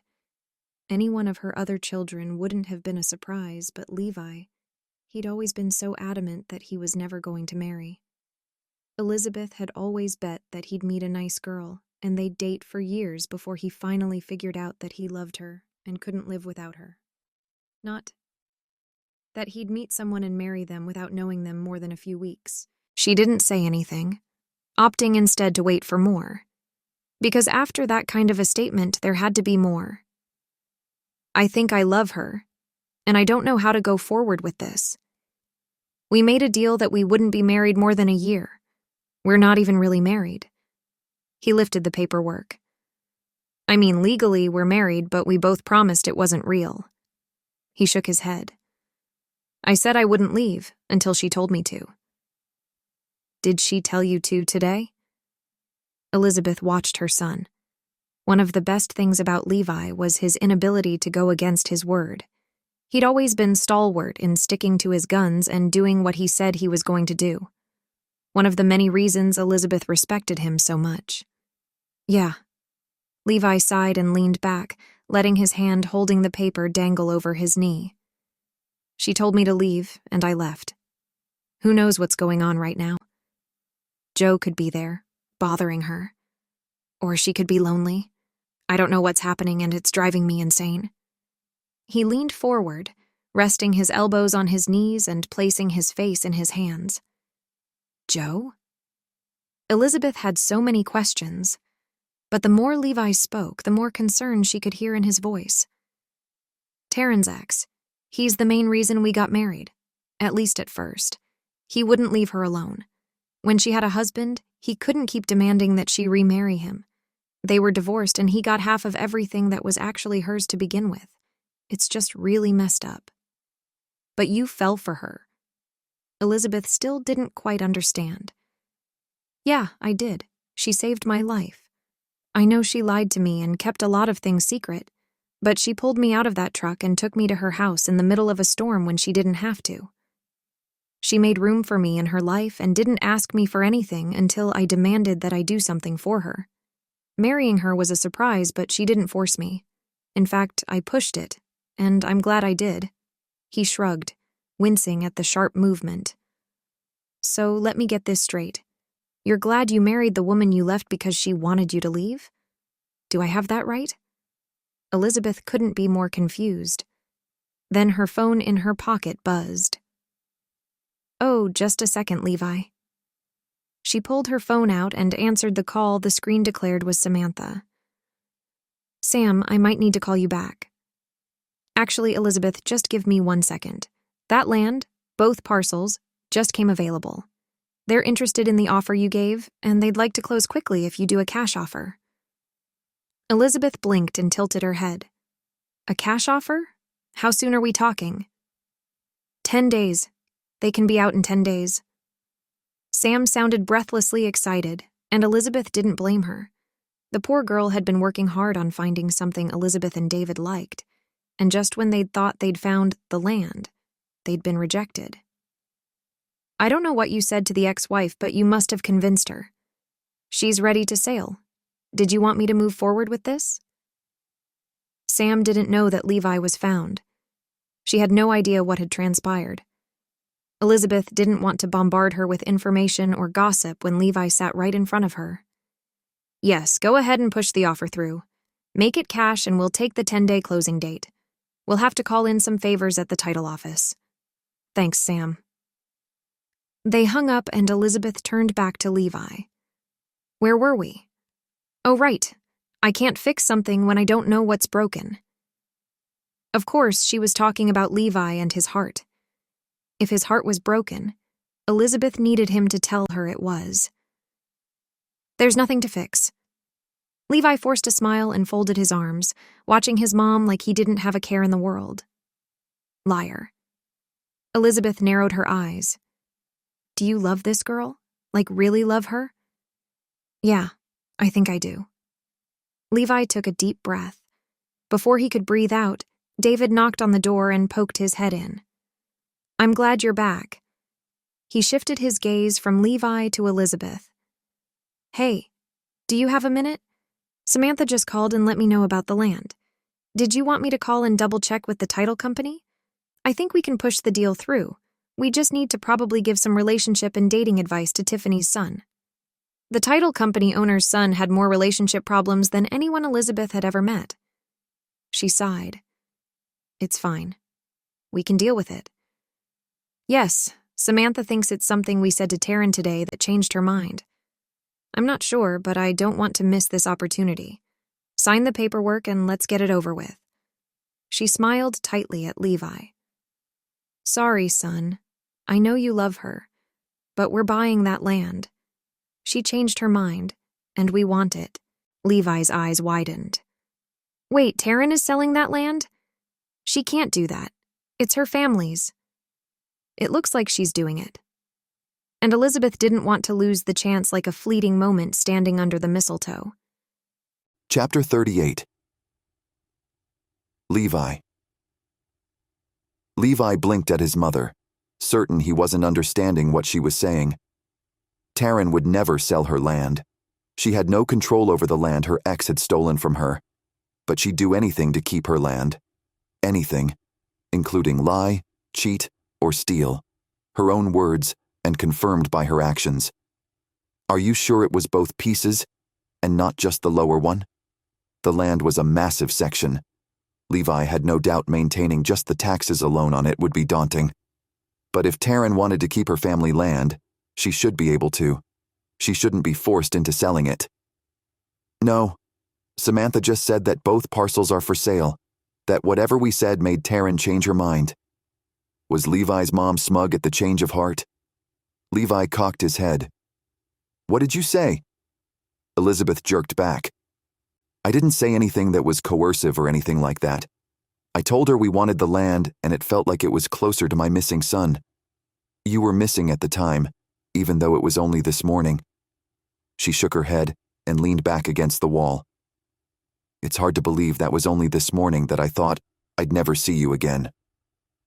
But Levi wasn't thinking about that. All he could think about was the fact that Tarryn was letting her family land go. They sat together in silence, both lost in their own thoughts, until Elizabeth broke through the quiet. Why did you marry her, Levi? Be honest with me. Even though it hadn't been that long ago, Levi felt like that decision had been made years before. The choice to help Tarryn had been made before he'd even met her. He pinched the bridge of his nose and then dropped his hand. There are so many reasons. She saved my life and asked me to. At first, I just wanted to give her a blank check. She didn't want money. She said she wasn't worried about making money. What she was worried about was her ex-husband. He hadn't stopped bothering her, constantly harassing her. I found out that he physically abused her while they were married, even made her miscarry. She saved my life and all she wanted was a safety net so he wouldn't keep coming around and bothering her. I almost didn't agree. But it's just marriage. That's all it was. He shook his head, sighing. At least that's all it was, right? But now? Elizabeth's look of sympathy struck something inside Levi's chest. It was business. But now, he nodded. Now, I care way too much for her. Why does that scare you? His mom squinted at him, like the truth was just under the surface of his words. Levi didn't speak for a long moment. The truth was just under the surface. He didn't want to hash out old wounds, but this one wouldn't go away, and his mom was one of the biggest victims of the entire ordeal. Honestly, Dad, did a number. He messed up this entire family. No one is okay from it, but everyone just acts like they're okay. Like he'd been acting the last couple months with Tarryn. He'd been acting like he wasn't terrified of falling for her, like he was comfortable in the moment of being married, but keeping in the back of his mind that it was only for a year. Maybe that's why she hadn't been wholly honest. Maybe she'd held back because they were only supposed to be in it for a year. Would she have acted differently if she'd known how his feelings had grown for her? Levi didn't know for sure, but he certainly couldn't let things stay the way they were and have her regret losing her land as well as doubting anything around him. Levi pushed to a standing position. He shook his head at his mom. "You guys can't have that land. I'm sorry, Mom, but that's Tarryn's family land. I'll call Samantha. There's a buddy of mine who lives up by the reservation who is getting ready to sell his ranch. You can look at that. It's near Twins and Mistletoe without being right in town, and plenty of land to do whatever you want with. But Tarryn's land isn't an option. I've already made an offer." Elizabeth stared at him, her eyes wide as she half stood from the bench. Levi pulled out his cell, the one he'd gotten back from Tarryn, and charged in the SUV on the way back to Mistletoe. Sadly enough, the only calls and texts he'd missed had been from his family. Even his buddies in Wyoming hadn't checked to see where he was when he hadn't shown up. Did that show what kind of friends they were, or what kind of a person he was? He pulled up Samantha's number and pressed dial. One way or the other, he had to stop the sale from going through. Tarryn couldn't sell her place. She hadn't gone through everything she'd suffered just to give up now, and Levi was going to make sure she kept it. Chapter 39. Tarryn. The steering wheel of the used motorhome was bigger than Tarryn was used to. She'd used some of her dwindling savings to purchase the mini RV. Until an hour ago, she'd only had the small amount of money left in her savings account. Now, though, as she pressed harder on the gas pedal to get up the last few yards of the driveway to her place. No, wait. Not her place. Not anymore. She pulled to a stop in the driveway of her old place, putting the RV in park. Taking a shaky breath, she looked around her. The sun seemed to have missed the memo that today wasn't a day to be bright and happy. Today was a day to cry and storm and have rain pouring down from the heavens. Tarryn glanced down to see why her hands suddenly hurt. Her knuckles had grown white. She could have been strangling the large steering wheel with the tension in her hands. What was she doing? She'd already made up her mind. She'd already signed the paperwork. She hadn't even waited for Joe or the buyers to sign. Tarryn had signed and gotten out of the title company offices, choosing instead to go lay down on the couch in her new-to-her motorhome. Her new home on wheels. And yet, she didn't feel like she was home. She didn't feel like she was off on an adventure with a bank account that was now fuller than it could ever have imagined to be. She had more money than she would feasibly need in a lifetime. But at a desperately high cost, she'd lost everything. She'd never felt so alone. And she had no right to complain. She'd betrayed Levi. She'd betrayed him even more than she'd betrayed her long-dead family. And she had. She hadn't started out thinking anything she did would be a betrayal. Not when they were only in it for a year. Or so she'd hoped, planned, and agreed to. But Levi was nothing like she'd expected. Nothing like she'd ever even hoped for. She'd lost him. And Tarryn wasn't going to blame him for leaving. She'd told him to leave. He'd held his end of the deal. Watching him leave had left her feeling helpless and desperate. She wouldn't be able to stay on the land. She could do something for Levi, sell the land to his parents, and that would make up for part of her lies to him, keeping his whereabouts from his mother and everything else. All she had to do was leave. Seek a new life. Get over the fact that she loved him. Yep, she loved him, and it hurt more than she thought it would. Joe hurt her when he hurt her, said mean things, because Tarryn couldn't help feeling like she was stupid and had let herself down when he'd do those things to her. It had nothing to do with her heart. And with Levi, it had everything to do with her heart, even though she constantly told herself it was just a contract. It was just business. But her heart couldn't seem to understand the fake part of the fake marriage contract. All her heart knew was they'd shared late-night conversations in the dark in the privacy of their bedroom. They'd shared meals and she'd taken care of him. You didn't do that kind of thing with the type of man Levi was without having your heart affected in some way. Not realistically, anyway. Tarryn took a deep breath to steady the shaking she couldn't seem to get rid of. Even knowing Levi would eventually leave, she hadn't been ready. Things had happened too fast.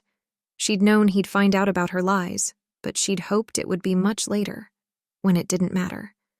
She'd hoped they'd be too attached to each other for something like that to matter. She stood from the driver's seat and moved to the kitchen area, leaning against the small counter as she folded her arms. She had to make herself go down the steps, walk across the drive, and go into her grandfather's home one last time. She'd never come back. She'd never again be able to call her home. Home. That was it. It was too late. She'd set that ball in motion and given everything up because she loved a man she couldn't have. She'd betrayed a man who hadn't deserved it. And she'd destroyed her chances at true happiness. Time to just wipe the slate clean and start over. What else could she do? She pulled out her phone and glanced once more at the text her ex had sent her that morning. Joe. No hard feelings, Tarryn. No hard feelings. Not for him. He'd married for the land and had walked away with half the earnings and none of the heartache. Tarryn lifted her head, her chin jutting out as she narrowed her eyes. He wouldn't take any more from her. No more. Because Tarryn was convinced all men were eventually like Joe, who she'd lied to survive around, she'd carried that dishonesty with her to the next interaction with a handsome man, a good man. And lost him. Levi had her heart, and his family had her family land, and she had the drive to get as far away as possible. She stepped down, pushing the door open and taking the small drop step to the ground. Glancing up, she froze. A charcoal-colored truck with chrome wheels and grille was tucked to the side of the cabin. How had she missed it when she'd pulled up? She glanced around. Oh, from the driver's seat, she wouldn't have been able to see it. But from her position where she stood, she could see it just fine. Someone was already at the cabin? Tarryn was supposed to have until 6 that evening to get the rest of her things before she was considered trespassing on the land. She intended to get a few of the things she'd accidentally left in the cabin that were her grandfather's. She had to leave the land, the cabins, and the memories. But she didn't have to leave the small pocket knife and family photo album up in the closet. She had until 6. Whoever was at the cabin was going to have to clear out until then. She wasn't sure how much more she could take. Chapter 40. Tarryn. No matter who was there, she had to get her things. She had until 6 that night, and it wasn't yet noon. Straightening her shoulders, Tarryn approached the front door, trying not to let the presence of a shadow passing over the window shake her resolve. Standing in front of the door, Tarryn paused as she reached for the handle. Did she knock? What if it was Joe? What if he was there? Why would Joe be there when they'd sold the place? She didn't recognize the truck. Joe wouldn't have had time to get a new truck before then. At least, Tarryn didn't think he would. It didn't matter who it was. She wasn't going to lose the last of the family treasures. No one else was going to be able to take any more from her. She wrapped her fingers around the doorknob, bypassing a knock, and turned the handle as she pushed it open. The house wasn't lit up with interior lighting. Instead, sunshine made it easy to see well inside. Tarryn took a deep breath. She hadn't been there in a few days, unwilling to stay where she didn't feel safe, and every time she turned around, she saw Levi. His memory had been even more prevalent than the memories of her family in that cabin. As if her thoughts had conjured him, Tarryn blinked at the image of Levi sitting in the chair across from the front door. His ankle rested casually across his knee, and his arm was bent so that his elbow rested on the arm of the chair and his finger rested against his chin. The image of casual and, of course, gorgeous as ever. Why was Tarryn unable to go anywhere in her home? Okay, her old home without seeing him. She'd had to leave. Plus, she didn't feel safe by herself with Joe out and about. The constant possibility of threats real and terrifying. And there was Levi. Maybe the lack of food over the last few days was taking its toll. Maybe her limited sleep was getting to her. Were hallucinations a possibility? She should have stopped and gotten some food after signing that morning, but she just didn't feel like eating. She'd been depressed since Levi left, and she'd made the decision to sell. Rubbing at her eyes, Tarryn blinked, hoping the apparition would disappear and she could go about her business in peace. But he didn't dissipate into space. In fact, the more she blinked, the more solid he became until she realized Levi was actually sitting there in her old living room staring at her. He didn't look mad, but maybe Levi didn't know how to get mad or know when he was supposed to be mad. Tarryn shuffled through the door and closed it behind her, leaving the gentle breeze outside. She pulled at the hem of her shirt and tried not to stare at Levi. "What are you doing here?" She could have apologized. She could have begged him to come back and try things for real, but she'd lost everything already. She'd already lost him. She'd already lost her home. She'd tossed her integrity aside when she'd lied to him. She had nothing left to lose except her pride, and she couldn't lose that. Not when she was so close to breaking. He didn't answer as he watched her, waiting for her to do... What? She finally looked at him full on, her tone lacking any bite as she asked softly, "Did you come to rub it in?" The question wasn't fair. She knew it wasn't, but she couldn't help feeling raw and exposed. He finally spoke, his voice curious. "Rub what in?" All her insecurities rushed forward. Every thought and doubt she'd had over the last 10 days since he'd left crashed over her. She walked further into the home, stopping at the mantel behind the wood stove as she reached for the small wooden box that held her grandfather's pocket knife. He'd carved the handle. She loved that knife. She pulled it into her hands and then glanced at Levi, speaking as if she were talking about the weather. "That you got revenge over what I did to you. You've got my place, or your family does, because I lied to you." She sighed and then faced him, unable to hide the remorse in her voice. "I am sorry I lied to you. All I wanted was to be able to get some help to keep my place. I didn't start out with the intent to lie, I promise. It's been a survival mechanism for so long. I don't even have a reason to do it, and I do. But I didn't mean for your family or you to become victims to it." She lifted her gaze, meeting his eyes as she finished. He nodded. "Thank you." She softly smiled but didn't stay in the living room. She needed to get away from him for a minute, gather her composure before she said anything else. In the bedroom where they'd shared a bed those last few weeks together, she pressed her fingers to her forehead. Her vision pressed in on her and then expanded. A wave of dizziness swamped her and then faded. She blinked and moved to stand in front of the small closet. The family album would be up on the top shelf. She'd shoved it there not too long ago when she'd been taking care of random items around the house. Levi suddenly stood in the doorway, his presence noticeable before he spoke. "Tarryn, I'm not like that. I don't seek revenge for petty things. Lying over your disappearance and about your family wasn't petty." She avoided looking at him but chose instead to stare at the handle of the closet door. She hadn't yet been able to make herself open it. She didn't want to end her time with him. The sooner she got her things, the sooner she would leave. And she wouldn't be around Levi any longer, no matter how much her heart hurt. She cleared her throat.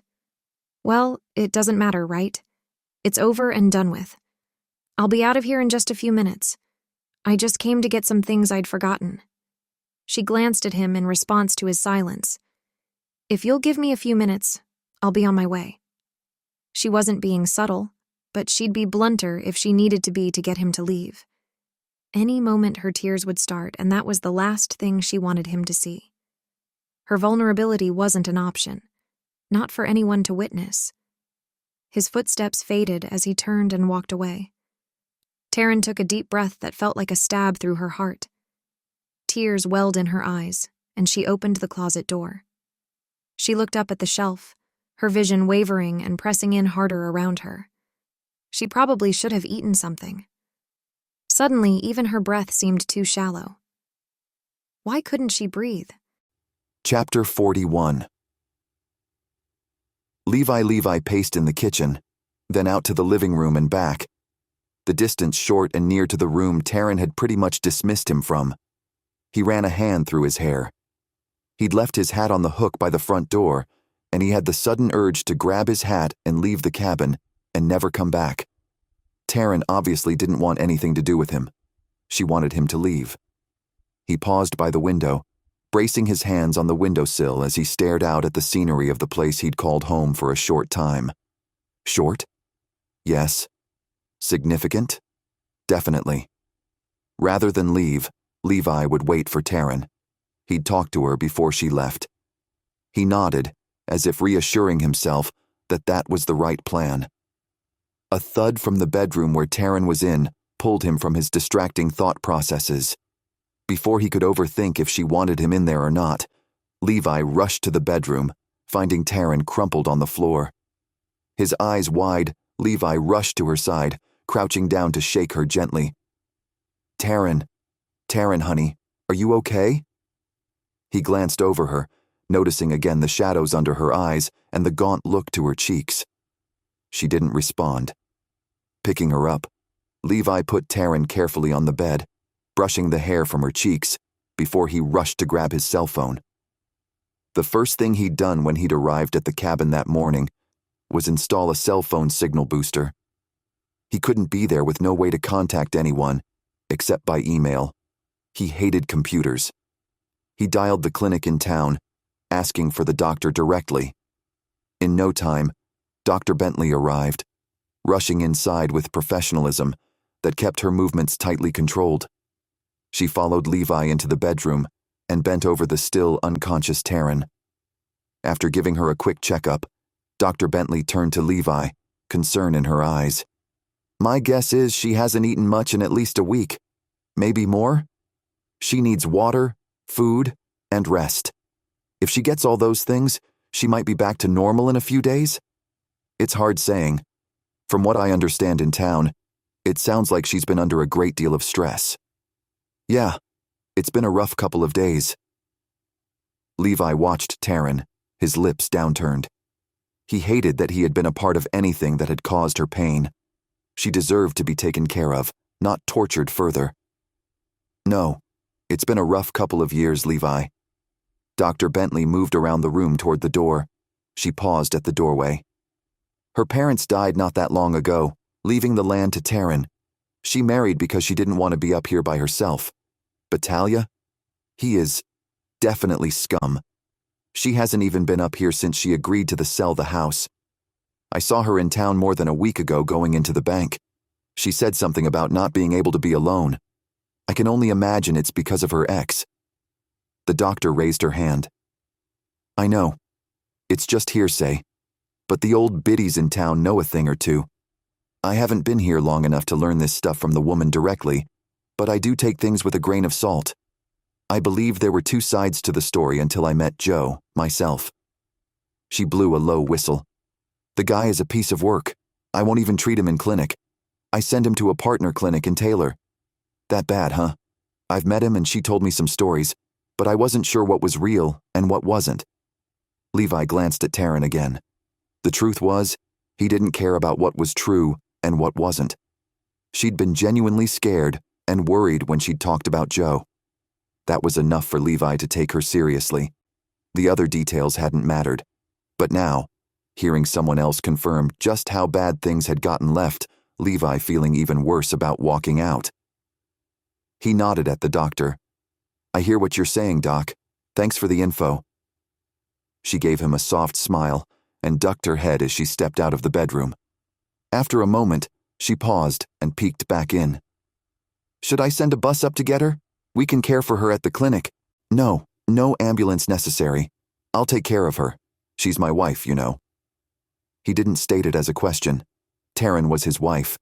He wasn't going to abandon her simply because some things had gotten hard or confusing. She didn't have to love him for him to stand by his word, or to love her himself.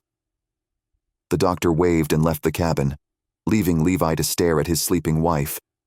She'd taken care of him. The least he could do was take care of her. 3 days later, Tarryn stirred on the bed. Her eyelids fluttered as she woke for the first time in the bed, and Levi didn't miss any of it.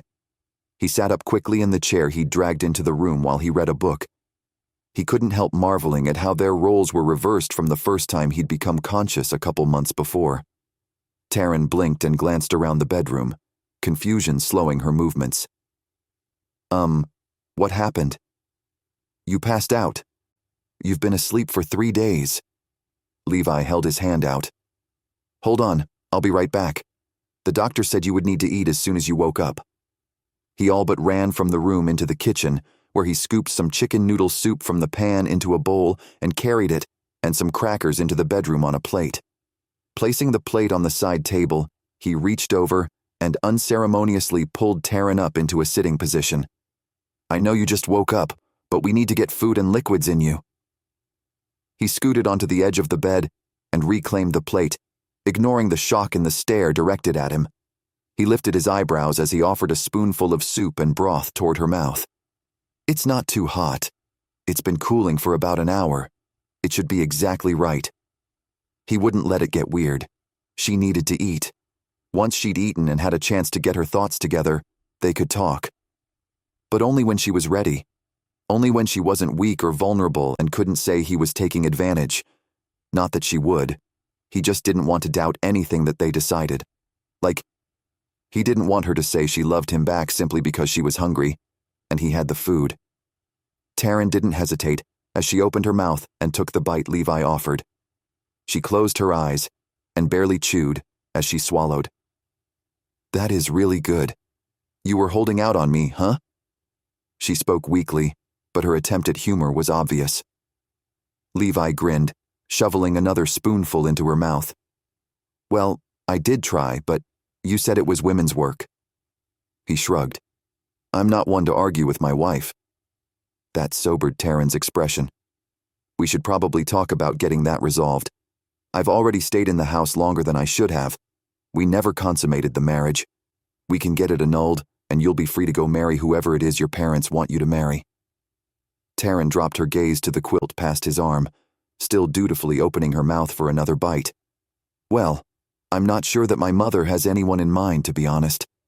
I'm married to you, and I'd just as soon keep it that way, if it's all the same to you." Levi placed more soup in her mouth, even as her eyes darted back to take him in. She swallowed. "What do you mean, stay that way? Don't you want to end our agreement?" "Definitely. I definitely want to end our agreement. No question about that." Levi took a quiet pleasure in the disappointment in Tarryn's fallen expression. He offered another bite, which she took a little less enthusiastically. "I want completely new terms and a completely different timeline." Brow furrowed, Tarryn lifted her gaze again to his, as she swallowed again. "I don't understand." "It's simple, Mrs. Wilson. I'm not ready to not be married to you. I've decided I want to try this marriage thing for real. I want to date and kiss and spend time with you like a real married couple. I don't want to just sign some papers and claim to be married. I want this to be us, and I want us to be married without a time restriction on it." He leaned back, watching her with a heart that suddenly doubted his confidence. She'd say no. He came on too strong. She hadn't wanted to be married for real. She'd been adamant about the rules. Would she still feel that way after everything that had happened? "But," Tarryn licked her lips, glancing to the side. "I know, and you're right." Levi sighed, shaking his head. "I left you. I have no right expecting you to forgive me. I told you to go. I told you to leave. I wanted to tell you the truth, but I didn't know how, and honestly, I just wanted the pain to get over with. I didn't want you to leave even if I'd been honest. It would hurt either way, but if I told you to leave, I would have been the one to send you away." She closed her eyes, a single tear sliding down her cheek. "It was the worst thing I've ever done." Levi reached out, wiping the tear from her cheek with his thumb. "It wasn't the worst thing. I didn't have to leave. We've both made mistakes. Mistakes that didn't kill anyone. We can move on. We can learn to get over our issues with each other, rather than separate. I promise not to leave. Can you promise to try to be honest? I know it's a survival tool you learned with your ex, but I'm not him. I won't be mad at you. Just be honest with me." He stared into her eyes. She nodded. "I can do that." He smiled and nodded, leaning forward. "You can do anything, including make me fall in love with you."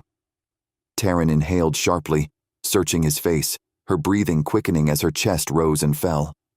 "I love you too. I didn't want to hope you could love me. I just—" "Tarryn," Levi whispered, "you're rambling."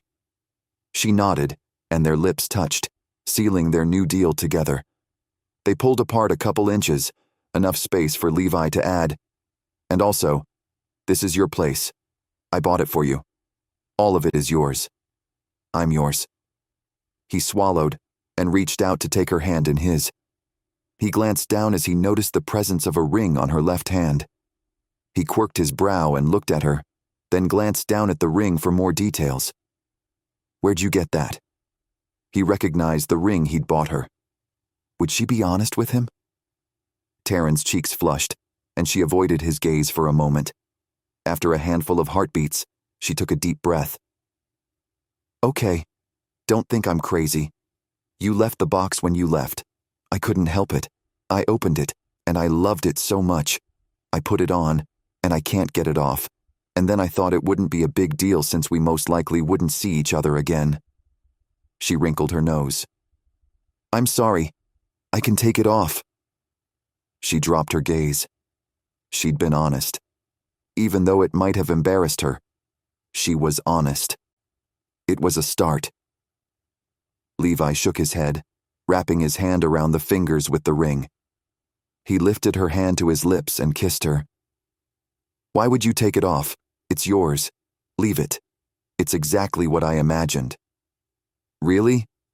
Tarryn's hope-filled eyes were wide as she stared at him. "I love it. It's exactly my style." "I thought it would be. I love you." Levi leaned forward and kissed her lips again. Hopefully, he'd get a chance to do that over and over again for the rest of his life. They could love each other, without judgment, as they turned to the other while they healed.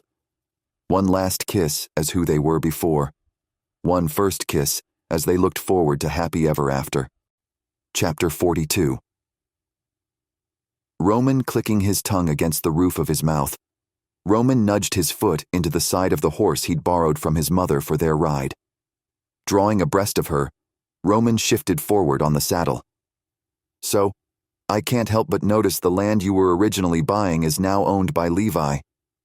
"Yep. He bought it for Tarryn, his bride." Elizabeth smiled at Roman, her eyes soft as she shook her head. "We're buying that piece of land he told us about, not too much further north. There's another chunk by it, if you and Taylor are looking for more land." Elizabeth quirked an eyebrow at Roman. "I'll give you first dibs, but don't take too long, or I'm going to offer it to Brock next." "Yes, Mother," Roman chuckled.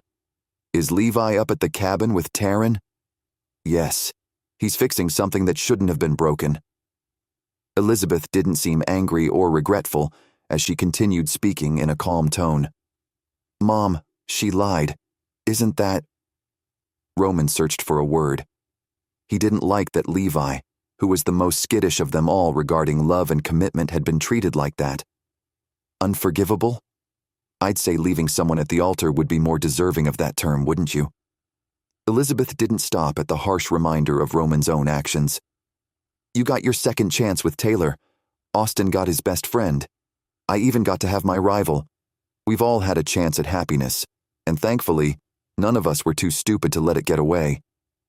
Don't doubt for a moment that Levi hasn't thought this through, that he hasn't worked to convince me that Tarryn might have lied, but that she's the one he wants.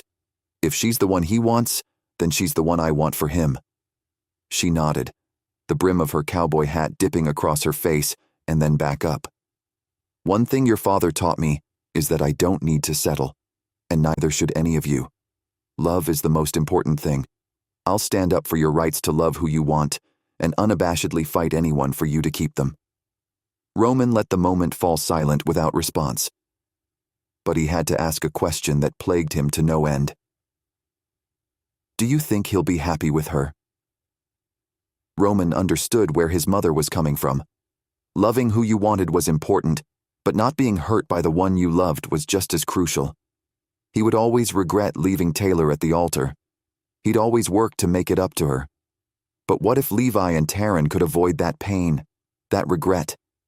Would Roman recommend it? Elizabeth drew her horse to a stop and then adjusted herself to face Roman more fully. She pierced him with eyes that had known him his whole life. "There's nothing I wouldn't do for my family. Every single one of you is important to me in your ways. I would lie for you in a heartbeat. No questions asked. She took a deep breath and then glanced out at the skyline of the mountain range in the distance. I'm not saying I condone Simon or Jennifer's actions, but I do understand the motivations behind lying.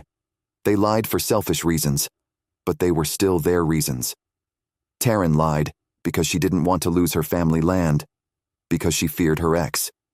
Her reasons might have been selfish, but she didn't seek to hurt anyone. She was trying to protect herself. And if Levi wants to forgive her for her actions, then it's my job to welcome her with open arms. And I need to make sure you kids do the same thing.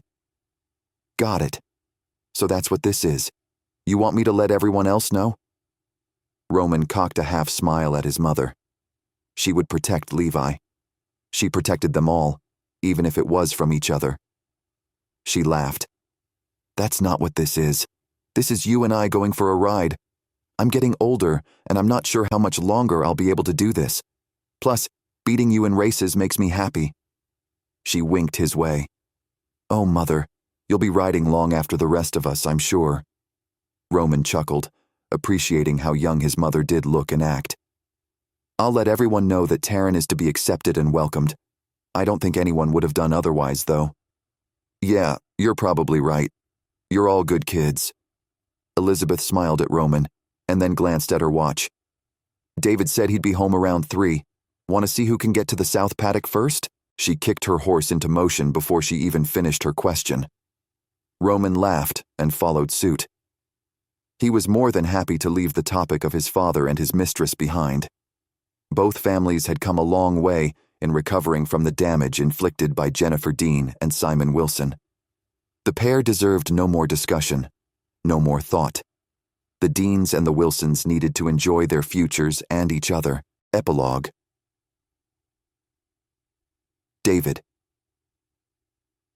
A month later, David leaned back in the chair he'd taken at the head of the table in the dining room of the Wilson ranch. He couldn't get used to calling it home. Not for him. Just like Elizabeth didn't want to call his house home either.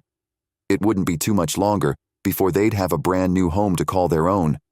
Until then, they would just have to make do with what they had. As he considered the family members in the room, David couldn't help the flood of emotion and love he had for them. All of them. Both sides. The Wilson men who looked similar to each other, with their piercing blue eyes and dark hair, but with different expressions and personalities that David had grown to love like his own. And the girls. The Dean women, his daughters, couldn't be more dissimilar to their mother if they tried. Where she'd been selfish and self-absorbed, his daughters were friendly and served others, always mindful of the things they did and how they affected others around them. Their partners, and the love in the room, as some wrestled with their children and others laughed at something someone said, overwhelmed David, leaving him slightly teary-eyed at the blessings overflowing in the space. Who was all there so far?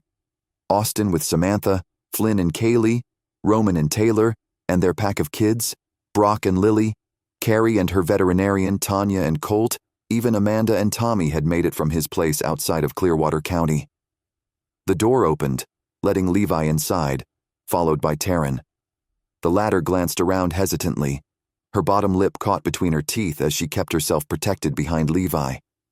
Worried that she wouldn't feel welcome, David half stood, but then paused, sinking back into his seat at the sight of Elizabeth rushing up to the couple. She reached out with open arms to wrap Tarryn in her embrace, patting her back and grinning at Levi over Tarryn's shoulder. I'm so glad you both made it. We can't wait to introduce you to the family. Elizabeth drew back, keeping her arm around Tarryn. Levi grabbed some plates of food and claimed some seats for you and your wife. We're about to get started, but first I want to introduce my new daughter-in-law to the other girls. Elizabeth ducked her head, her voice barely reaching David as she spoke. Okay, so there are a lot of them, and you'll be quizzed on their names later. Tarryn glanced sharply at Elizabeth in alarm, her cheeks suddenly flushing bright pink. Elizabeth squeezed her shoulders. Honey, I'm kidding. No test. I get their names wrong sometimes. You'll get it soon enough. David's heart could burst with gratitude. Elizabeth was the perfect woman for him, and, as traitorous as his thought sounded, He was grateful for the selfish decisions Jennifer and Simon had made all those years ago. Yes, the choices had hurt a lot of people, but without their betrayal, David wouldn't have Amanda. They wouldn't have a family tied by his love for Elizabeth. He wouldn't have Elizabeth. And David didn't want a life without her, or any of them. After a minute, Roman laughed out loud and pointed up. "David, you old dog. Did you hang mistletoe all over the entire ceiling?" David's answering grin stretched his lips wide. "I wanted to make sure I always have an excuse to kiss your mom." He waved his hand around the room. "Feel free to take advantage. The magic of mistletoe isn't limited to the holidays." And as the chuckles filled the room, so did the sound of couples kissing. Because there's never a better season for love or happy ever afters. Thank you so much for joining me with these two amazing families in Mistletoe, Montana. Clearwater is a definite place of happiness for me. Check out the next series, Montana Trails in Clearwater County. Keep flipping the page to read a sneak peek, Broken Trails. A second chance for a lonely cowboy and a woman searching for hope. Will love be enough to heal their pain? Nathan Rourke lost almost everything he holds dear. What he still has, he'll do anything to keep. His Montana ranch is not just a place, it's his home and what's left of his family. He's holding his own, making it work. But then high school sweetheart Emma reappears, and suddenly this cowboy's life is as rough as a ride on an untamed bronc. Emma Benson left high school without a word to Nate, rather than admit she was too ill to go on. Now she's desperate to prove that she's more than the disease that keeps her dependent on her family and friends. And she craves just one more chance at love. Nate embodies the promise of a life free from the confines of her small world. But will loving her mean he must give up his own freedom? No matter which path they choose, this young couple will be battling the odds. Saddle up for a ride with the Montana Trails you'll never forget. Lasso your copy of Broken Trails today.